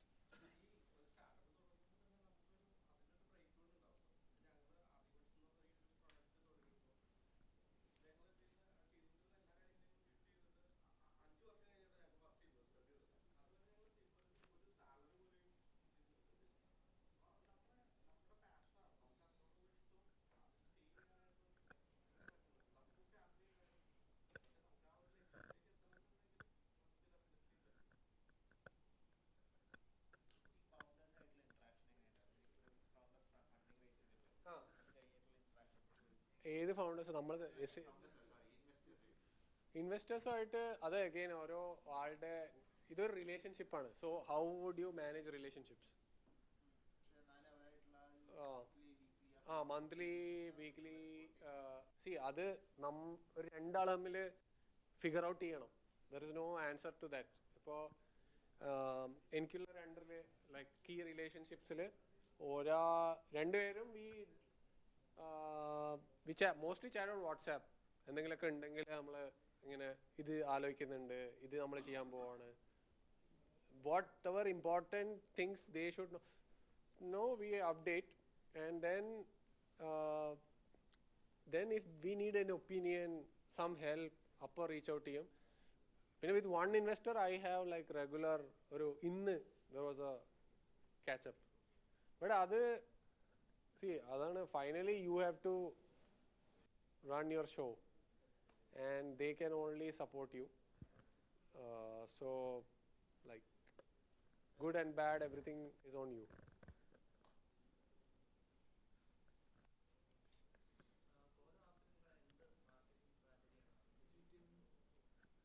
So ഞങ്ങളുടെ okay വീട് related ആയിട്ടുള്ള content കാണുന്നതിനൊരു space ഉണ്ട്. അതായത് നമ്മുടെ neighbourhood homes അതിൽ എന്തൊക്കെയാണ് ഉപയോഗിക്കുന്നത്, ലേറ്റസ്റ്റ് ട്രെൻഡ്സ് എന്താണ്, ആൻഡ് അതിൻ്റെ പ്രൈസിങ് എന്താണെന്നുള്ളത് ആൾക്കാർക്ക് അറിയണം. So we have a free offering, right? ആൾക്കാർക്ക് ഡൗൺലോഡ് ചെയ്യാം, അടുത്തുള്ള വീടുകൾ കാണാം. എല്ലാ ദിവസവും ഇൻഫർമേഷൻ സെഷൻസ് ഉണ്ട്, live sessions, chat with architects, chat with interior designers on എന്താ പറയുക, budget planning, quality, അതിനൊക്കെ free sessions we are doing. So that is entirely our like sort of free piece. And then നമുക്ക് വേറെ paid offering വേറെ ഉണ്ട്, which is where ഒരു പ്രൊജക്റ്റിന് ഒരു end to end intelligence, അതാണ് paid offering. പിന്നെ നമ്മളിപ്പോൾ മെറ്റീരിയൽ മാർക്കറ്റ് പ്ലേസ് ഉണ്ടാക്കുന്നുണ്ട്, സർവീസസ് മാർക്കറ്റ് പ്ലേസ് ഉണ്ടാക്കുന്നുണ്ട്. അതൊക്കെയാണ് നമ്മുടെ revenue and business channels.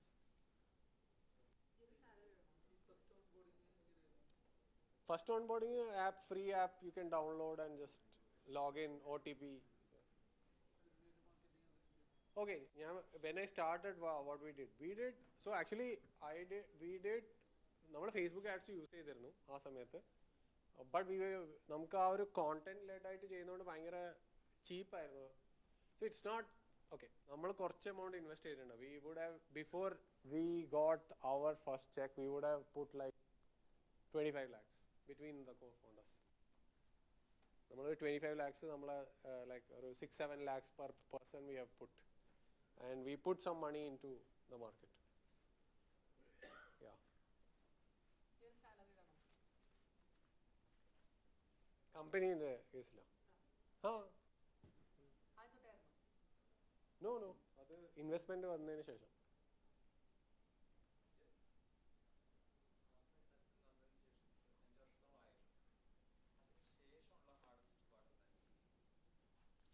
Hardest part will still B നമ്മളെ ഒരു ഇൻവെസ്റ്റേഴ്സിനേക്കാളും നമ്മൾ ക്ലാരിറ്റി വരിക എന്താണ് ചെയ്യേണ്ടത് എന്നുള്ളത്, എക്സാക്ട്ലി എന്താണ് ചെയ്യേണ്ടത്. നമ്മൾ സ്റ്റാർട്ട് ചെയ്ത point was very, it was not so clear what we want to do.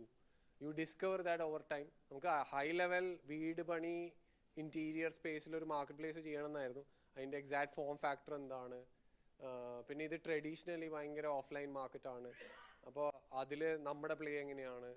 പിന്നെ I come from load of കുറേ കൂടി ഒരു പ്രോഡക്റ്റ് ബാക്ക്ഗ്രൗണ്ട്.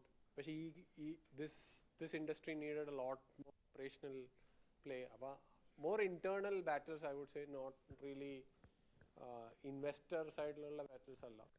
നമ്മൾ മാർക്കറ്റിലേക്ക് ഈ കോൺസെപ്റ്റ് ഇൻട്രൊഡ്യൂസ് ചെയ്യുന്നു, കസ്റ്റമറിനെ എഡ്യൂക്കേറ്റ് ചെയ്യുന്നു, കസ്റ്റമറിനെ അവെയർ ആക്കുന്നു, അങ്ങനത്തെ kind of challenges we still have.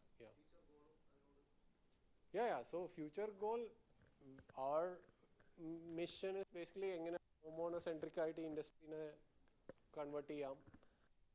അതിനുള്ള വേരിയസ് പ്രോഡക്ട്സ് ഉണ്ടാക്കി അത് എഡ്യൂക്കേറ്റ് ചെയ്ത് കൊണ്ടുപോകണം.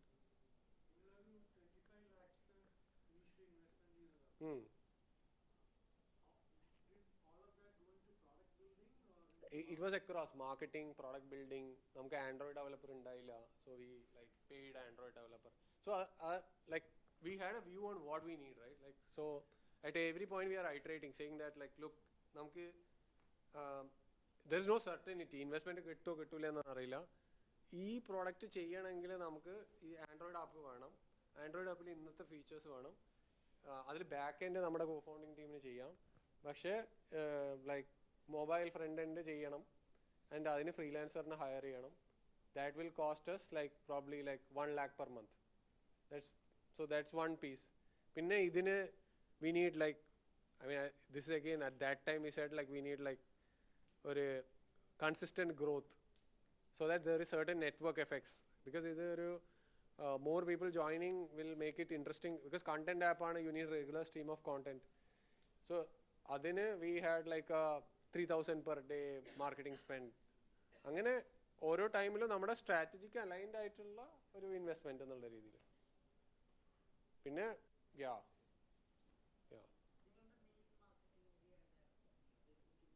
Facebook, Instagram. No mass marketing. Facebook, Instagram. You cannot go mass marketing at this scale, like നമ്മുടെ സ്കെയിലും.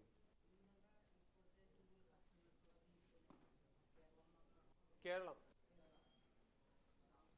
Outside Kerala, we are only in Bangalore.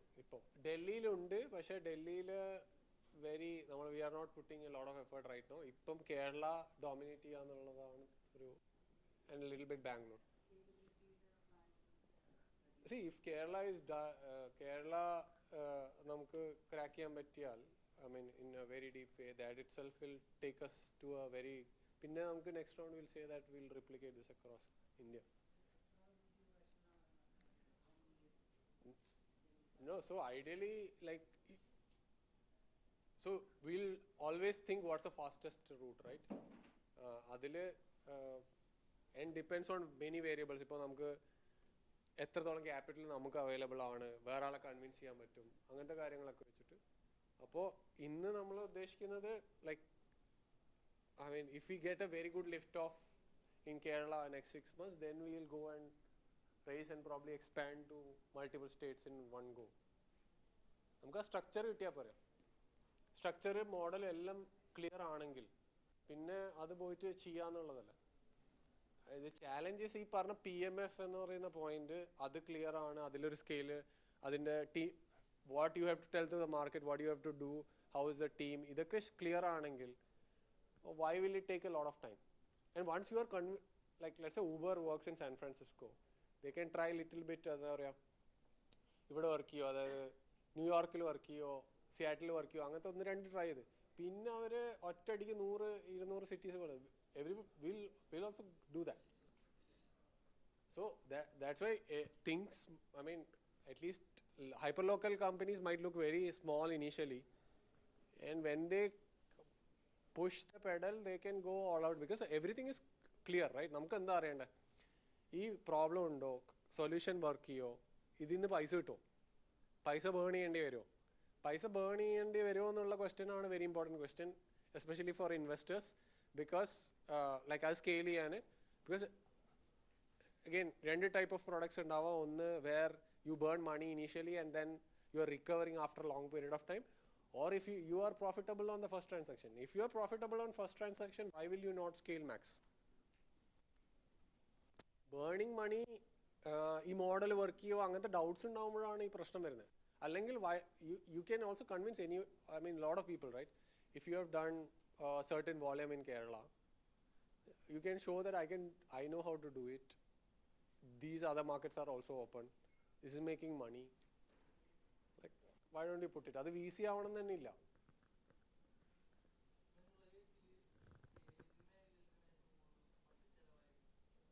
Product development. നമ്മൾ we build like second would be marketing, but we build ഒരു A class like technology and product engineering team. ഇപ്പോൾ കുറവാണ്. That's where we invested. ഇപ്പോൾ ഒരു 7 ആൾക്കാരുണ്ടാവും. It was like 15-16 ഒക്കെ ആയിരുന്നു.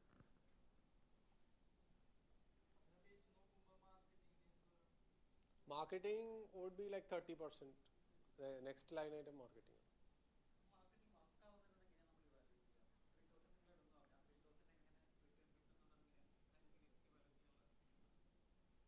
So നമ്മുടെ earlier model you couldn't evaluate, so you will need to have a model, right? Like say for example, that's where the unit economics comes in. Like if you are അതായത് 30 rupees ഇട്ട് 100 rupees കിട്ടുവാണെങ്കിൽ okay, it's as simple as that. And 100 rupees you might get in the first transaction, or you have a model saying that this guy is going to last in 1 year, and then across the 1 year you will get 100 rupees back. No, adakka usually settles fast. It's first will be cheap. Incremental user ആയിരിക്കും ഭയങ്കരമായിട്ട് പൈസ വരിക. Usually നമ്മൾ ഒരു product ഇറക്കുമ്പോൾ early അഡോപ്റ്ററിനെ കണ്ടെത്തുന്നത് okay ആയിരിക്കും. നമ്മൾ ആ ഒരു മാർക്കറ്റിൻ്റെ പെനിട്രേഷൻ കൂടുമ്പോൾ മാർക്കറ്റിംഗ് കോസ്റ്റ് കൂടാനേ പോകുന്നുള്ളൂ, കുറയാൻ പോകുന്നില്ല. ബിക്കോസ് ഈ ഡിജിറ്റലിൽ നല്ല ടാർഗറ്റിംഗ് ഉണ്ടല്ലോ. നമ്മൾ moment we like even scroll stop, Facebook will show you like something similar. Every other channel is going to be expensive than this. So I don't think you have a lot of delta.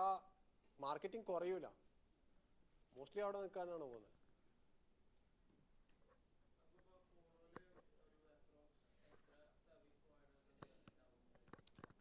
I mean registered, see other level of relationship വെച്ചിട്ട് വരും.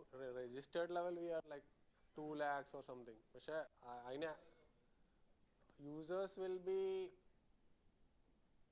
20 lakhs plus overall, right? Okay. Oh, nice. Cool. പക്ഷേ right.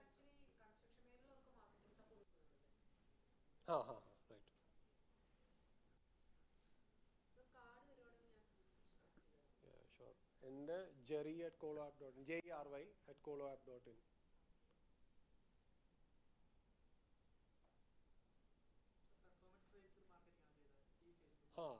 Performance wise അതായത് see again അത് നമ്മൾ ആ ഒരു മെത്തേഡിനേക്കാളും we need to have, I mean in our case we would say that home owner ഇത് ഒരു പ്രാവശ്യം ഉപയോഗിക്കാൻ വന്നൊരു പ്രൊഡക്റ്റാണ്.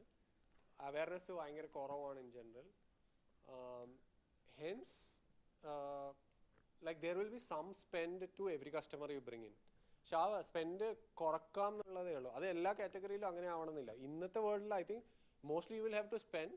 പക്ഷേ കണ്ടന്റിൽ ക്രിയേറ്റീവിലൊക്കെ പ്ലേ ചെയ്ത് can you reduce the cost substantially, may be that is where the edge. ഇപ്പോൾ D2C ബ്രാൻഡ്സ് ഒക്കെ ചെയ്യുന്ന ലൈക്ക് നല്ല രീതിയിൽ കോണ്ടന്റിലും ഇൻവെസ്റ്റ് ചെയ്ത്, we also invest lot in content.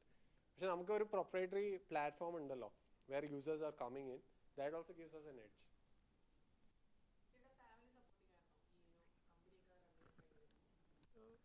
Why not? You don't ask permission anyways, Pasha. What can they do?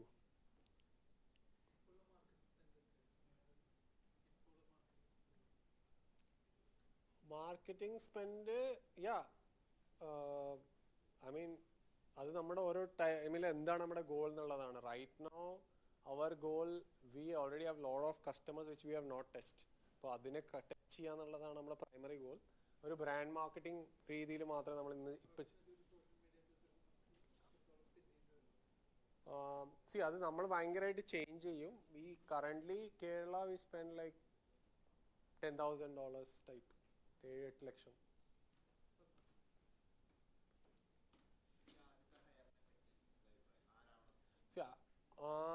Depends on what you want to solve. Co-founding teamil endana missing. അത് നമുക്ക് എനിക്ക് design വേണമായിരുന്നു. അപ്പോൾ design കിട്ടാൻ വേണ്ടിയിട്ട് we just hired him. So it's developers, my co-founders are developers. And then like we have convinced people who we work with together, അവർക്ക് equity കൊടുത്ത് colleagues ആയവരെ വിളിക്കും.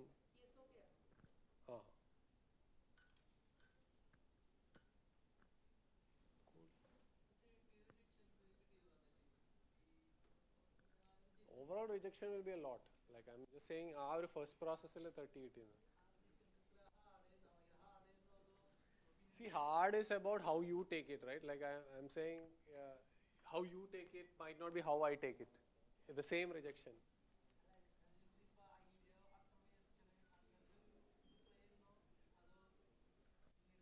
ഇല്ല, അങ്ങനെയൊന്നും ആരും പറയില്ല.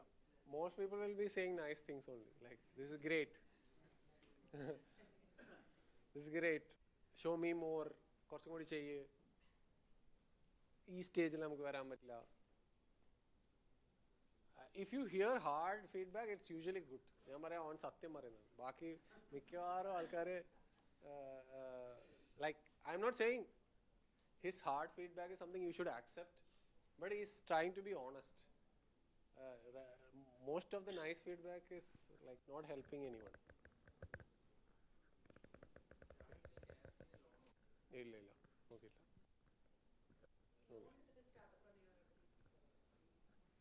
So വേറെ ഓപ്ഷൻ ഇല്ലെങ്കിൽ you take it, right? Like I mean it's KFC loan is not a very expensive loan, I think, relatively. Not a bad idea. കാരണം നമുക്ക് I mean we might have looked at it if we cross that threshold.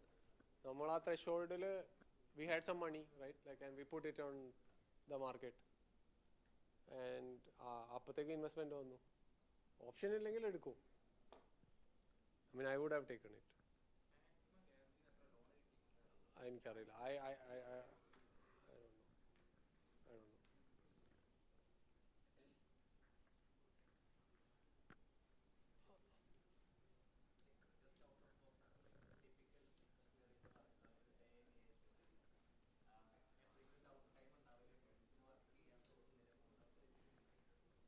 Right now, no.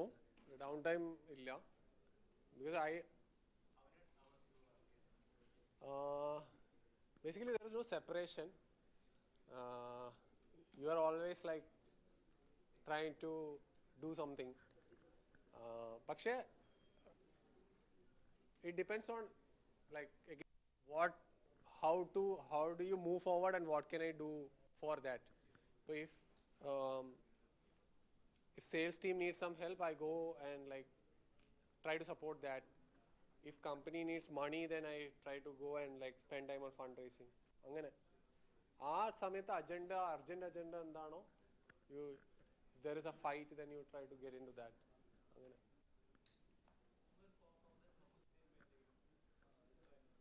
right. So co-founders, I mean my take is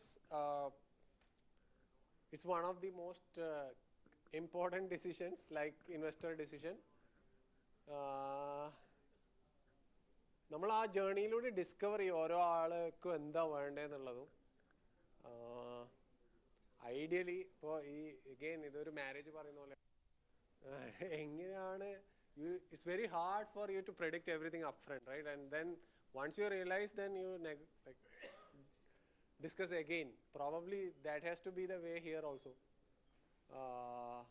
Ideally similar cultural background, value systems. I think value systems, because you will face a lot of situations in capital allocation, team hire ചെയ്യുന്നത്, reward ചെയ്യുന്നത്, how to run the company, what is right or wrong. ഇതൊക്കെ will come from the group of people who are going to collaborate. So value systems I think ഒരു key piece ആണ്. Then skills, obviously. I think skills is not as important as the other thing. Oh, definitely. Why will you not have somebody like ideally, if you have everybody with all necessary skills in your team, then you don't need money to take the product in the market. Think about it in that way, right? എനിക്ക് product ഇറക്കണം, കസ്റ്റമറിൽ എത്തിക്കണം, വിൽക്കാൻ പറ്റണം, എല്ലാ ടാലൻറ്റും എൻ്റെ ടീമിൽ തന്നെ ഉണ്ട്. Then like I don't need money. And like as much as possible, if you can postpone requiring money, that's the most ideal scenario. Ideally software products all should not require a lot of money, like to really showcase something. And then once you see, the moment you showcase customer love, etc., right, you world ഈ idea ചെയ്യുന്ന ഒട്ടുമിക്ക ആളിന് you are already differentiated. Then you are in a very small pool where your chances of, let's say, raising capital, etc., is very high. Yeah.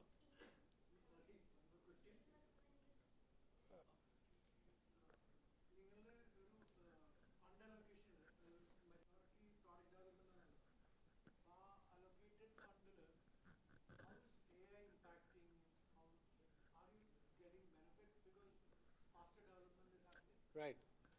So AI. So overall, at least for us, I think faster development, uh, faster go to market, more things are possible, less people are required, all of that benefits are there. Adangana measured onnulla. See, it's also like this benefit everybody gets. So this is not really our uniqueness. Our uniqueness is more around application of every Coming from capital allocation point of view. how it is utilized, fund allocation. അല്ല so that is also very contextual. നമുക്ക് ഈ mile സ്റ്റോണിൽ നിന്ന് അടുത്ത mile സ്റ്റോണിലേക്ക് എത്താൻ എന്താണ് വേണ്ടതെന്ന് ഇപ്പോഴത്തെ നമ്മുടെ urgent goal is around like how can we get more projects, how can we do larger volume of overall commerce transactions. അപ്പോൾ അതിന് everything comes from that. It doesn't come from I want to build X features. Like so ആ road മാപ്പിന് ആ ഒരു ഗോളിന് suit ചെയ്യുന്ന എന്തൊക്കെ കാര്യങ്ങൾ നമ്മൾ ചെയ്യണം. And then we say that like we want to do this, and then we like decide to hire or outsource based on that. Because finally, if you like, I mean, company's goal is to create impact, and let's say even from a financial point of view, like create value as well as like create revenues as a consequence of that, right? Like at some level. Appo we'll also have to justify from that angle.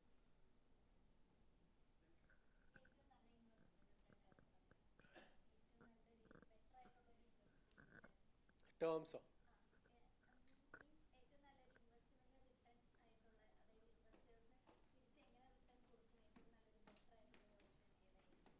Arc return കൊടുക്കാൻ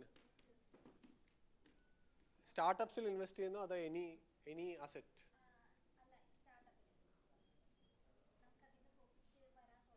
So startups in the profit investors get typically not from profits, right? അവരുടെ share holding value increase ചെയ്യുന്നത് through ആണ് ഇൻവെസ്റ്റേഴ്സിന് returns കിട്ടുന്നത്. If you have invested in $5 like stock മാർക്കറ്റിലൊക്കെ നടക്കുന്ന പോലെ 100 രൂപയുടെ സാധനം will become let's 1,000. That's how investors get return. Nobody is making money from dividends and other thing. I mean, that's not the way they will. So അതിൻ്റെ ഇതാണ് ഈ company grow ചെയ്താൽ, നമ്മൾ ഇൻവെസ്റ്റ് ചെയ്ത കമ്പനി ഗ്രോ ചെയ്താൽ as a consequence you will get. And they also sort of look at അവരുടെ എത്രത്തോളം failure rates possible ആണ്. ഹൈ ഫെയിലിയർ റേറ്റ്സ് ആണെങ്കിൽ ഏർലി സ്റ്റേജ് ആണെങ്കിൽ ഹൈ ഫെയിലിയർ റേറ്റ്സ് ആയിരിക്കും. കുറച്ചും കൂടി ലേറ്റർ സ്റ്റേജ് ആകുമ്പോൾ എല്ലാ മോഡൽ ക്ലിയർ ആണ്, റവന്യൂ എങ്ങനെ വരും എല്ലാം ക്ലിയർ ആണെങ്കിൽ ഫെയിലിയർ റേറ്റ്സ് കുറവായിരിക്കും.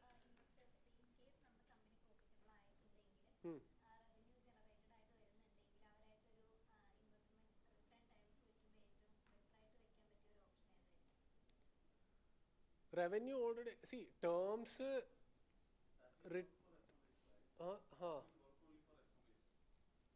Startups, if you look at Zomato, they might have raised $1 billion, but they are still not profitable. അത് വർക്കാവില്ല. Swiggy is not profitable, Uber is not profitable in many cities. അപ്പം നിങ്ങൾ പറഞ്ഞ SME business ആണെങ്കിൽ 3, 4, 5 yearsൽ profitable ആവും, so that I can distribute profit. ഇപ്പം ഇങ്ങനത്തെ companies they have a large market, right? You have $100 billion market, so if you are in a hurry to acquire that, right? അപ്പം profits ഇതിനകത്ത് തന്നെ reinvest ചെയ്ത് നിങ്ങൾ അടുത്ത round വേറെ ക്യാപിറ്റലും കൂടെ കൊണ്ടുവന്നിട്ടാണ് ഇത് ഗ്രോ ചെയ്യിപ്പിക്കുന്നത്. You are going series A raise ചെയ്യും, സീരീസ് ബി റൈസ് ചെയ്യും. പ്രോഫിറ്റ് കമ്പനി മേ ഉണ്ടാക്കാണ്ടിരിക്കാം, but that doesn't matter. Small point. So the idea is to become a India's leading player in that segment, have a significant company. Then ഇപ്പോ ചെറിയ കമ്പനിയുടെ ഒരു share 1 ലക്ഷം രൂപക്ക് വാങ്ങിച്ച ആൾക്കാർക്ക് he can sell it at 20 lakh, 30 lakh, 50 lakh. That is the concept.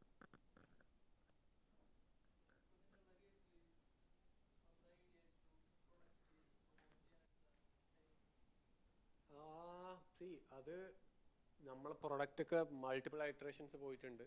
ഞാൻ 2020 I think around June, July I would say June we had when you say idea, right? ഈ idea ഒക്കെ നമ്മളെ ഇവോൾവ് ആവും ഭയങ്കര. It's not like we thought about one thing and we are just doing that. It's never like that, right? Like our I came almost from outside of this industry. അപ്പം എനിക്ക് ഇൻഡസ്ട്രീൻ്റെയും customer use കേസും ഭയങ്കര clarity ഒന്നും ഉണ്ടായിരുന്നില്ല. I understood marketplace a little bit. പക്ഷെ അതിലും again application to this, it's mostly my interest. Then you keep refining it. അപ്പോൾ ഈ പ്രോഡക്റ്റ് എന്ന് പറയുന്ന സാധനം ആപ്പ് ആണെങ്കിൽ ആപ്പ് ഫസ്റ്റ് ലോഞ്ച് ചെയ്തത് അറൗണ്ട് ഡിസംബർ 2020 ആണ്. ഒരു 3-4 months. പക്ഷേ now it's like 4-5 years after that, right?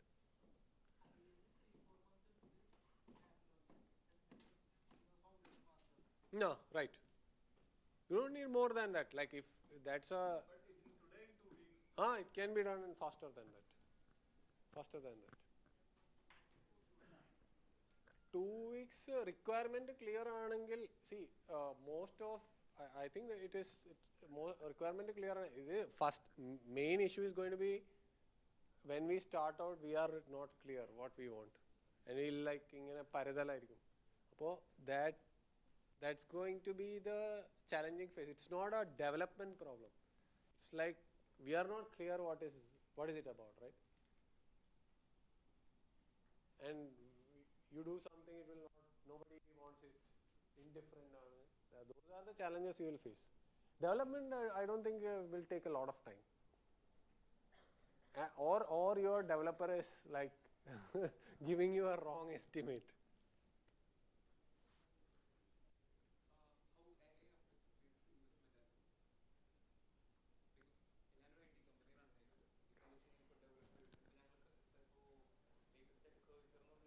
Yeah, right.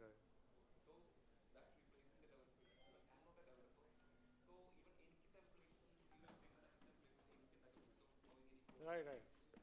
See, investment, okay, my take is investment is world in value is, where is value coming from? Value is coming from when you offer something, when you solve a problem and if you can solve it uniquely. This has no connection to AI, right?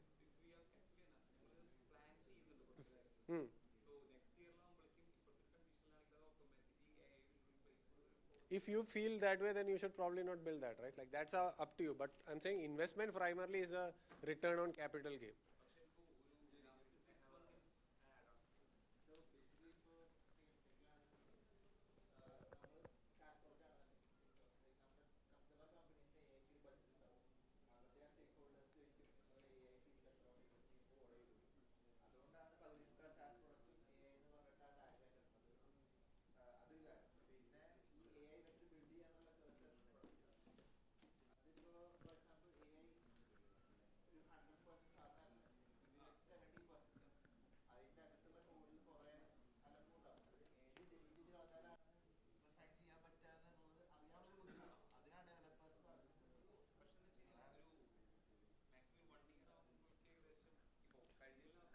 But why is this connected to investment? This is not investment is always about some kind of scarcity, right? ഈ ലോകത്തിൽ മിക്കവാറും കാര്യങ്ങൾ ഒന്ന് utility അല്ലെങ്കിൽ scarcity based ആയിട്ടുള്ള valued ആവുന്നത്. Scarce ആയിട്ടുള്ളൊരു സാധനം അല്ലെങ്കിൽ ഉണ്ടാക്കുക എന്നുള്ളതല്ലേ ഇൻവെസ്റ്റ്മെൻറ്റ്സിനെ ഡ്രൈവ് ചെയ്യുന്നത്, നോട്ട് റിയലി AI ആണോ അല്ലയോ.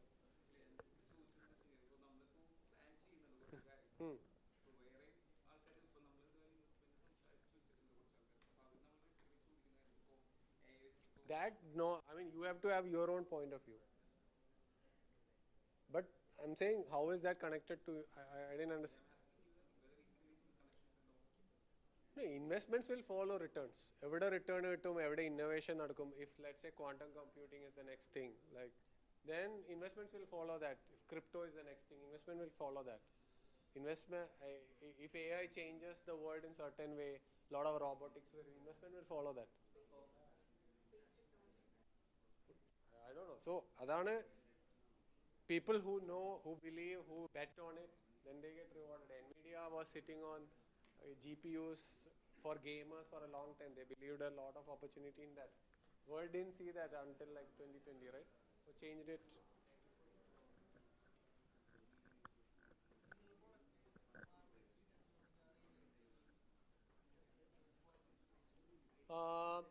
So ലൈക്ക് വി ഹാഡ് നമ്മുടെ ഇനീഷ്യൽ പ്രോഡക്റ്റിന് ഭയങ്കര കൺസംഷൻ ഉണ്ടായിരുന്നു. ഫോട്ടോസ് കണ്ടുകൊണ്ടിരിക്കുന്നുണ്ട് ആൾക്കാർ, 2000 പോസ്റ്റൊക്കെ കണ്ടുകൊണ്ടിരിക്കുന്നതായിരുന്നു ഒരു ദിവസം. അപ്പോൾ and like so that was what we used initially as to justify product market fit. പിന്നെ റിട്ടൻഷൻ എന്ന് പറയുന്ന ഒരു കാര്യമുണ്ട്. അതായത് ഒരു ദിവസം ഉപയോഗിച്ചിട്ട് അടുത്ത ദിവസം അവർ ഉപയോഗിക്കുന്നുണ്ടോ.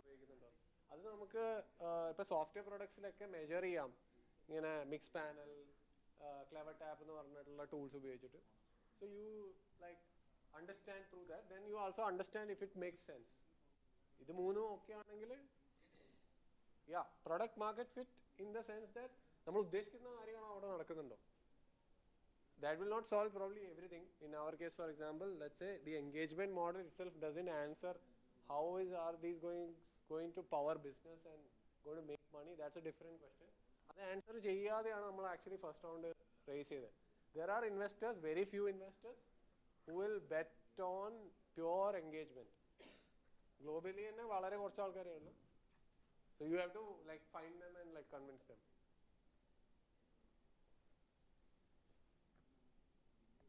പക്ഷേ ഇപ്പോൾ for example Manglish keyboard, like which is there in startup village, right? So അവർ they have done what, purely they have not raised any money. 100 million downloads they have done.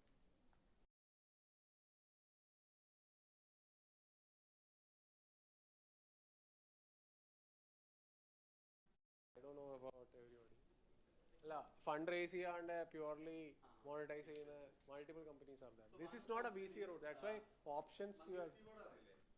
They have 100 million users. Users are downloads. Downloads. Like since it's a keyboard, there is a high usage of. Like I think 70-80% people will use. So they have 100 million users. They haven't raised any single rupee. Even they haven't taken grant from us. Take fully bootstrap. We have another company called Riafe. They also have 100 million users. They haven't taken any external loan. There are a lot of examples. But if you look at the keyboard space itself, there is company raised to 10-15 million. They are also doing it. Maybe they are lesser than this company. So I'm not saying this is a good way. This is with something work for them. This is something work for them. Like whatever works for you, you do that. Like I'm not saying not fundraising is a great thing, fundraising is a great thing, nothing like that. Whatever you works.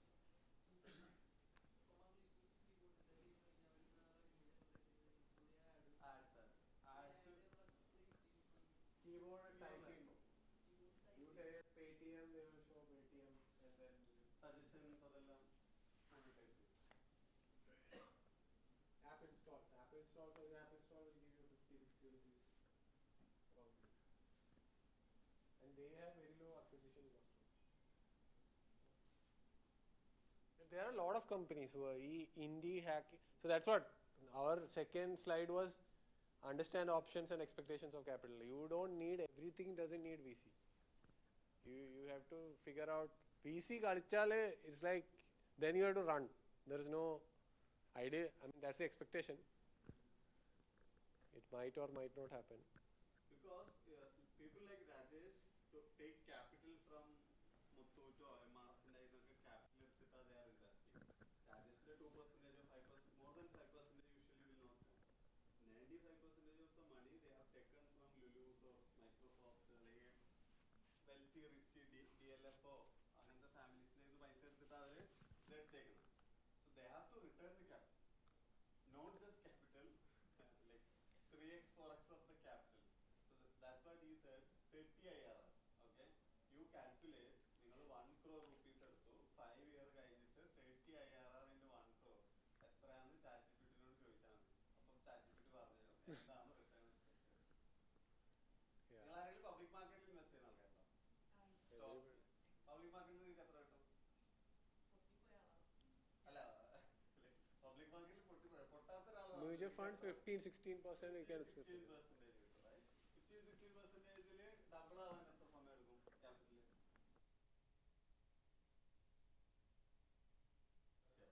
അപ്പോൾ ഞാൻ 3x ആവണമെങ്കിൽ നിങ്ങൾ ഒരാളുടെ അടുത്ത് 1 കോടി എടുത്ത ആൾക്ക് 3 കോടി എടുക്കണമെങ്കിൽ എത്ര IRR വേണം, എത്ര വർഷമാണ്? You try that math. So that's why, see, venture doesn't work. For example, India scale company ഉണ്ടാക്കുന്നില്ലെങ്കിൽ don't even like, I think it's not even something you should consider. Even India is very shallow market for venture. ഇന്ത്യയിൽ ആകെ market പ്ലേസസും, I think marketplace is the only model probably, and like logistics companies IPO പോയിട്ടുള്ള, പിന്നെ little bit D2C brands. ഇതല്ലാതെ India venture returns most companies have not been able to give. Otherwise you globally it makes sense. US in ലോകത്തിന് വേണ്ടി build ചെയ്താൽ it is much easier. And then the market is huge. Like whatever you are building, you can send it across the globe. India, yeah, return expectation meet ഭയങ്കര hard. And I mean, it's not the entrepreneur's only problem. It's the investor also has to judge it makes sense. But that's the expectation. They are not going to force you to do it. അങ്ങനെയല്ല. പക്ഷേ നമ്മളുടെ ഗെയിമിന് അതിൻ്റെ power ഉണ്ടോ എന്നുള്ളത് ഒരു ആലോചിക്കണം എന്നുള്ളതാണ്. It's not like they are going to sit on you and ask you like, are you going to give me, ഞാൻ 1 കോടി ഇട്ടു 10 കോടി എനിക്ക് 5 വർഷം, they are not going to do that. അങ്ങനെയൊന്നും, I mean in that sense you should not be afraid also, but that's when it works for them.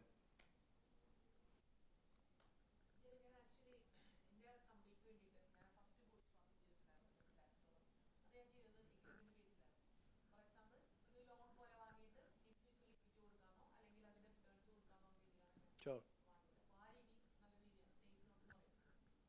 Safe notes എല്ലാവരും ചെയ്യുന്നതാണല്ലോ. Safe notes are most of the company fund raises happen on safe notes. Equity ഇതും തമ്മിൽ ബന്ധമില്ലല്ലോ. Safe notes will have like ഒരു cap ഉണ്ടാവും, valuation cap ഉണ്ടാവും, എത്രയാണ് amount ഉണ്ടാവും. So we took in safe note നമ്മൾ 550K we took 4 million valuation cap. അപ്പോൾ അടുത്ത റൗണ്ട് നടക്കുമ്പോൾ when it happened at 16 million. Bootstrapping you decide, right? Nobody is there, so you can do whatever you want. Like I'll between the founders.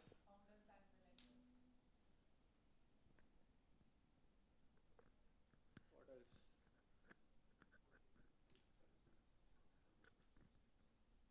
So somebody asked about AI, MVP and all those things. Like generally what I've seen, നിങ്ങൾ clever type എന്ന് പറഞ്ഞൊരു clever type അറിയാമോ? ഒരു keyboard app ആണ്. Okay. So how much they have got? 10 lakh, 1 million, right?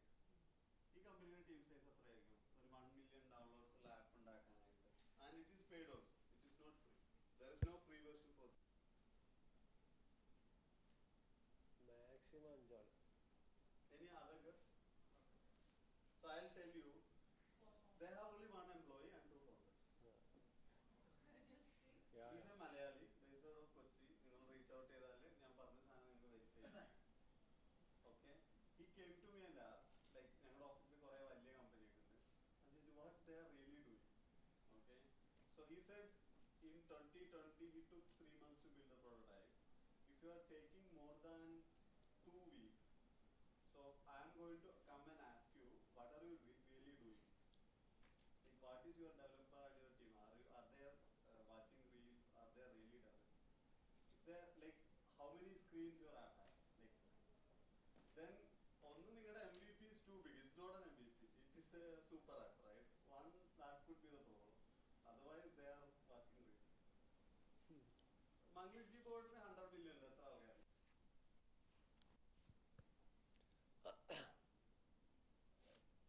എത്ര ആൾക്കാരുണ്ട്?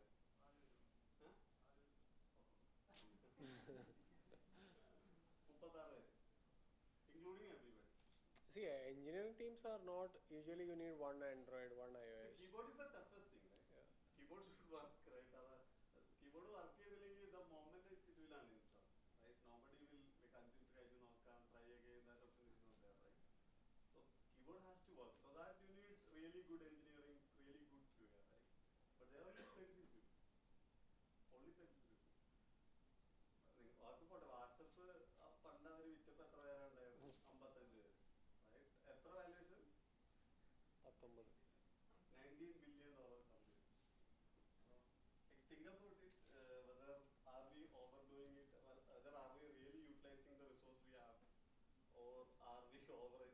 No, so I think at least most people think they are constrained, but they are not really constrained on the problem they think they are constrained on. Like usually there will be നമുക്ക് progress ഉണ്ടാക്കാനുള്ള വഴികൾ ഉണ്ടാവും.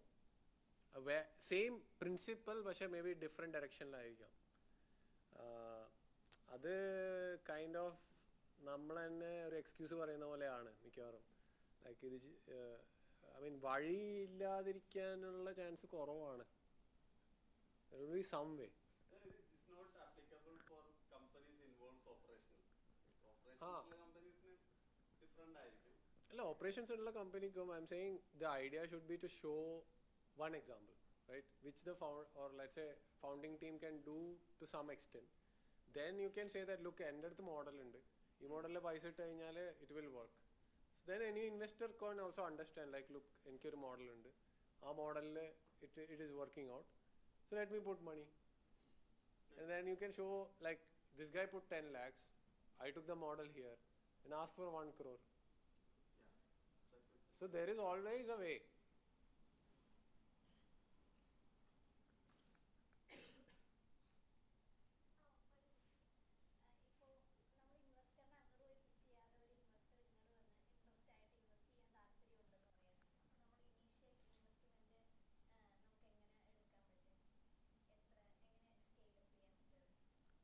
Yeah, so it depends on what you want. Like you are you okay with his offer, terms, everything?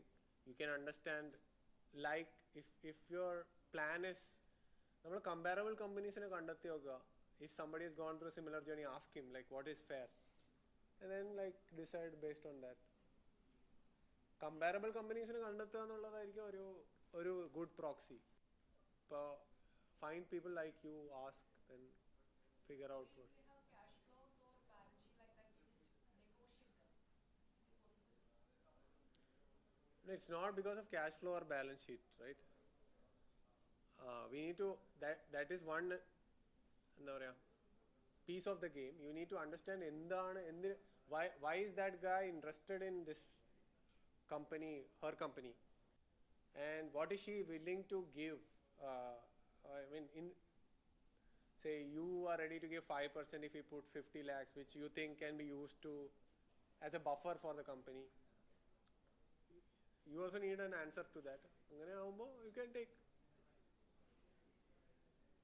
ഒരു comparable company-നെ കണ്ടെത്തുന്നതായിരിക്കും easy. Somebody who has done that. Usually people will help, right? Let's say if you are raising a seed round, like ask somebody who has raised a seed round, and then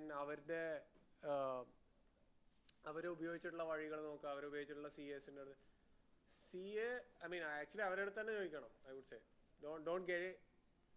The technicality should be secondary. But actually, some firms are also helping with these kinds of. Actually, ഞങ്ങളെ consult ചെയ്യുന്ന SG Associates എന്ന ഫേമാണ് ആദ്യം. അവരാണ് നമുക്ക് ഫണ്ടിങ്ങിനുള്ള support. പക്ഷേ ഒരു ചെറിയ percentage കിട്ടും.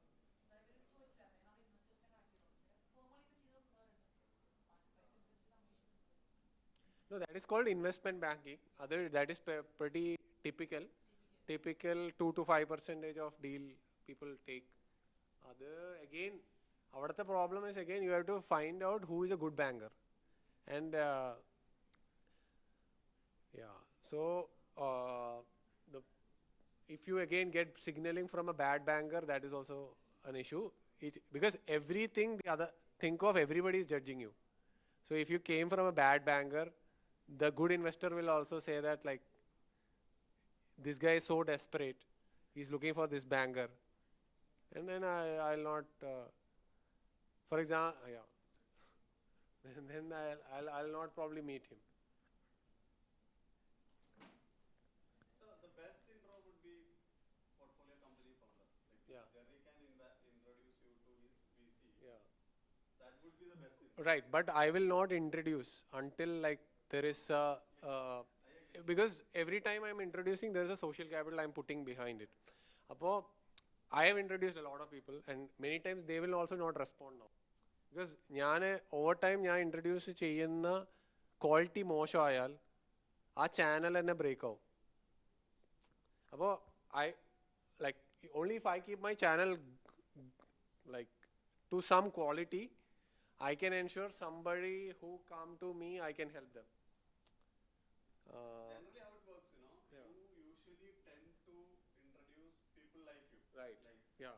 you like people like you. That's Right. that human brain Sure. works, right? അപ്പം ജെറി ഒരാൾ ഇൻട്രൊഡ്യൂസ് ചെയ്യുവാണെങ്കിൽ അത് ജെറിനെ പോലുള്ള ആളായിരിക്കും എന്നാണ് നാച്ചുറലി Fair. ആൾക്കാർ Right, വിചാരിക്കുന്നത്. right, So that is the filter usually works. And again, ഓരോ റിലേഷൻഷിപ്പും ബേസ്ഡ് ആയിരിക്കും. ചില ആൾക്കാർ we are connected so well, so he'll just listen everything I say. Strength also matters. So when you talk, like, you have to understand like little bit of all of this. നല്ല signal ആണോ, strong signal ആണോ അല്ലയോ? Personally അവർ ഇൻവെസ്റ്റേഴ്സിനെ connect ചെയ്തിട്ടുണ്ടല്ലോ, personal investment banking ചെയ്യുന്നുണ്ടല്ലോ. അപ്പോൾ ഈ personal investment banking ചെയ്ത് once ഒരു ഇൻവെസ്റ്റർ കമ്പനി ഇൻവെസ്റ്റ് ചെയ്ത് then ആ കമ്പനി സ്റ്റാർട്ട് ഔട്ട് ആയി പോയി കഴിഞ്ഞാൽ പിന്നെ ആ ഒരു കണക്ട്, പിന്നെ ആ ഒരാൾ വേറൊരു ഇൻവെസ്റ്ററെ കണക്ട് ചെയ്യാൻ നോക്കുമ്പോൾ ആ ഇൻവെസ്റ്റർ ഈസ്റ്റ് ആവത്തില്ലേ, അല്ലെങ്കിൽ വേറൊരു ഫൗണ്ടറെ കണക്ട് ചെയ്ത് കൊടുക്കുമ്പോൾ. Oh, right. Reputation, this is matters, obviously. Yeah. നല്ല ഇൻവെസ്റ്റ്മെന്റ് ബാങ്കേഴ്സ് ഒന്നും ഒരുപാട് അവരെനിക്കൊന്ന് നല്ല ബാങ്കേഴ്സ് ഒക്കെ ഞങ്ങൾ they take a startup, work for 1 month and they do 10 introductions. Like കാരണം ഞാനൊരു ഇൻവെസ്റ്റ്മെന്റ് ബാങ്കറാണ്, എൻ്റെ അടുത്ത് 500 VCs ഉണ്ട്. ഞാൻ എല്ലാ ദിവസവും 2 ആൾക്കാരെ വെച്ച് ഇൻട്രൊഡ്യൂസ് ചെയ്യുവാണെങ്കിൽ they'll put that like spam market. Nobody can do that. Yeah. I mean, you can write on LinkedIn. I think other ways are write on LinkedIn, write a blog, take a video. Either can also help. So because LinkedIn will show, if I write about construction industry, it will show to everybody who is watching LinkedIn, and then they might like ping me if he's interested, and then അങ്ങനെയൊക്കെ ഉള്ള serendipity is possible.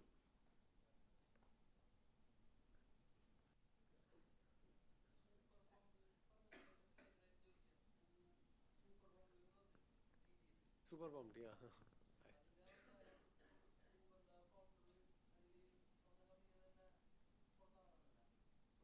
Possible.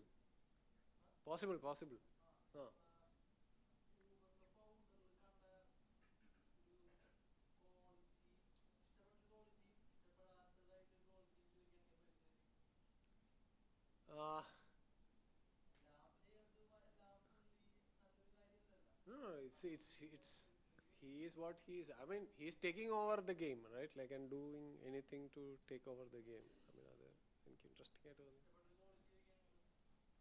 അല്ല, ഞാനത് പോസിറ്റീവായിട്ടാണ് പറയുന്നത്.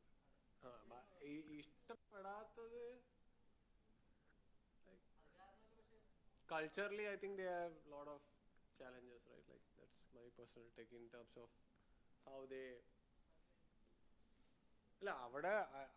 I feel the company culture wise there was a lot of suffering. There was some issues, but aggression wise, I think it's അങ്ങനത്തെ ആൾക്കാരാണ് എന്തെങ്കിലും ചെയ്യാൻ പോകുന്നത്. I will bet on those kind of founders. Like, if you look at how they when San Francisco blocked, actually that happened in case of Uber, right? San Francisco blocked the taxi, and they made the users vote against the app was saying that the government is blocking the taxi, and then made the users voice against that blockage and to remove the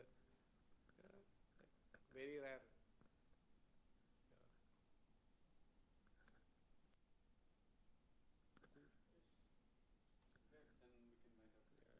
Thank you guys. Thank you very much. Thank you. This was a valuable evening. So Adil Government വരുന്നുണ്ട് on December. I'm bringing 100+ investors in branch. If you want discount, you can use my coupon. We have a WhatsApp group. If you want to get updates, you can. If you want to share pitch with us, use this link.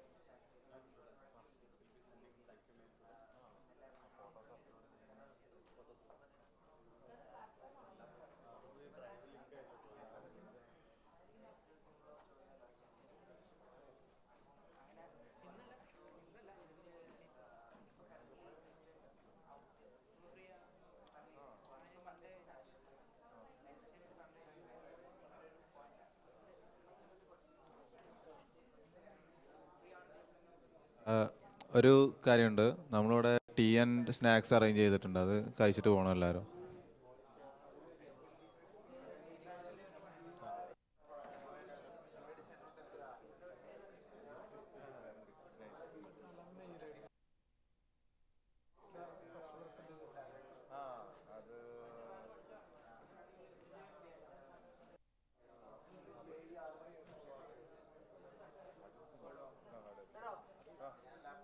എൻ്റെ email I D phone number എനിക്ക്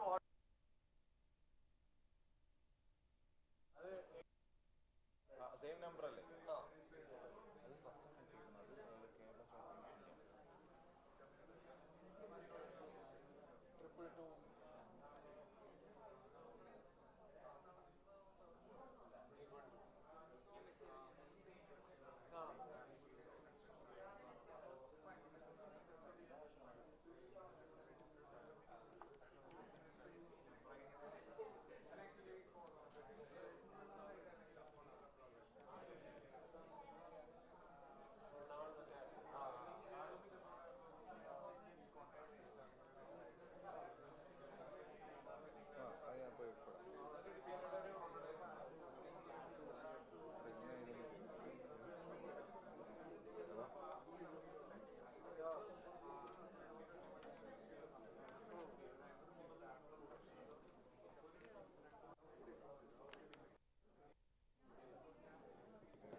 consumer side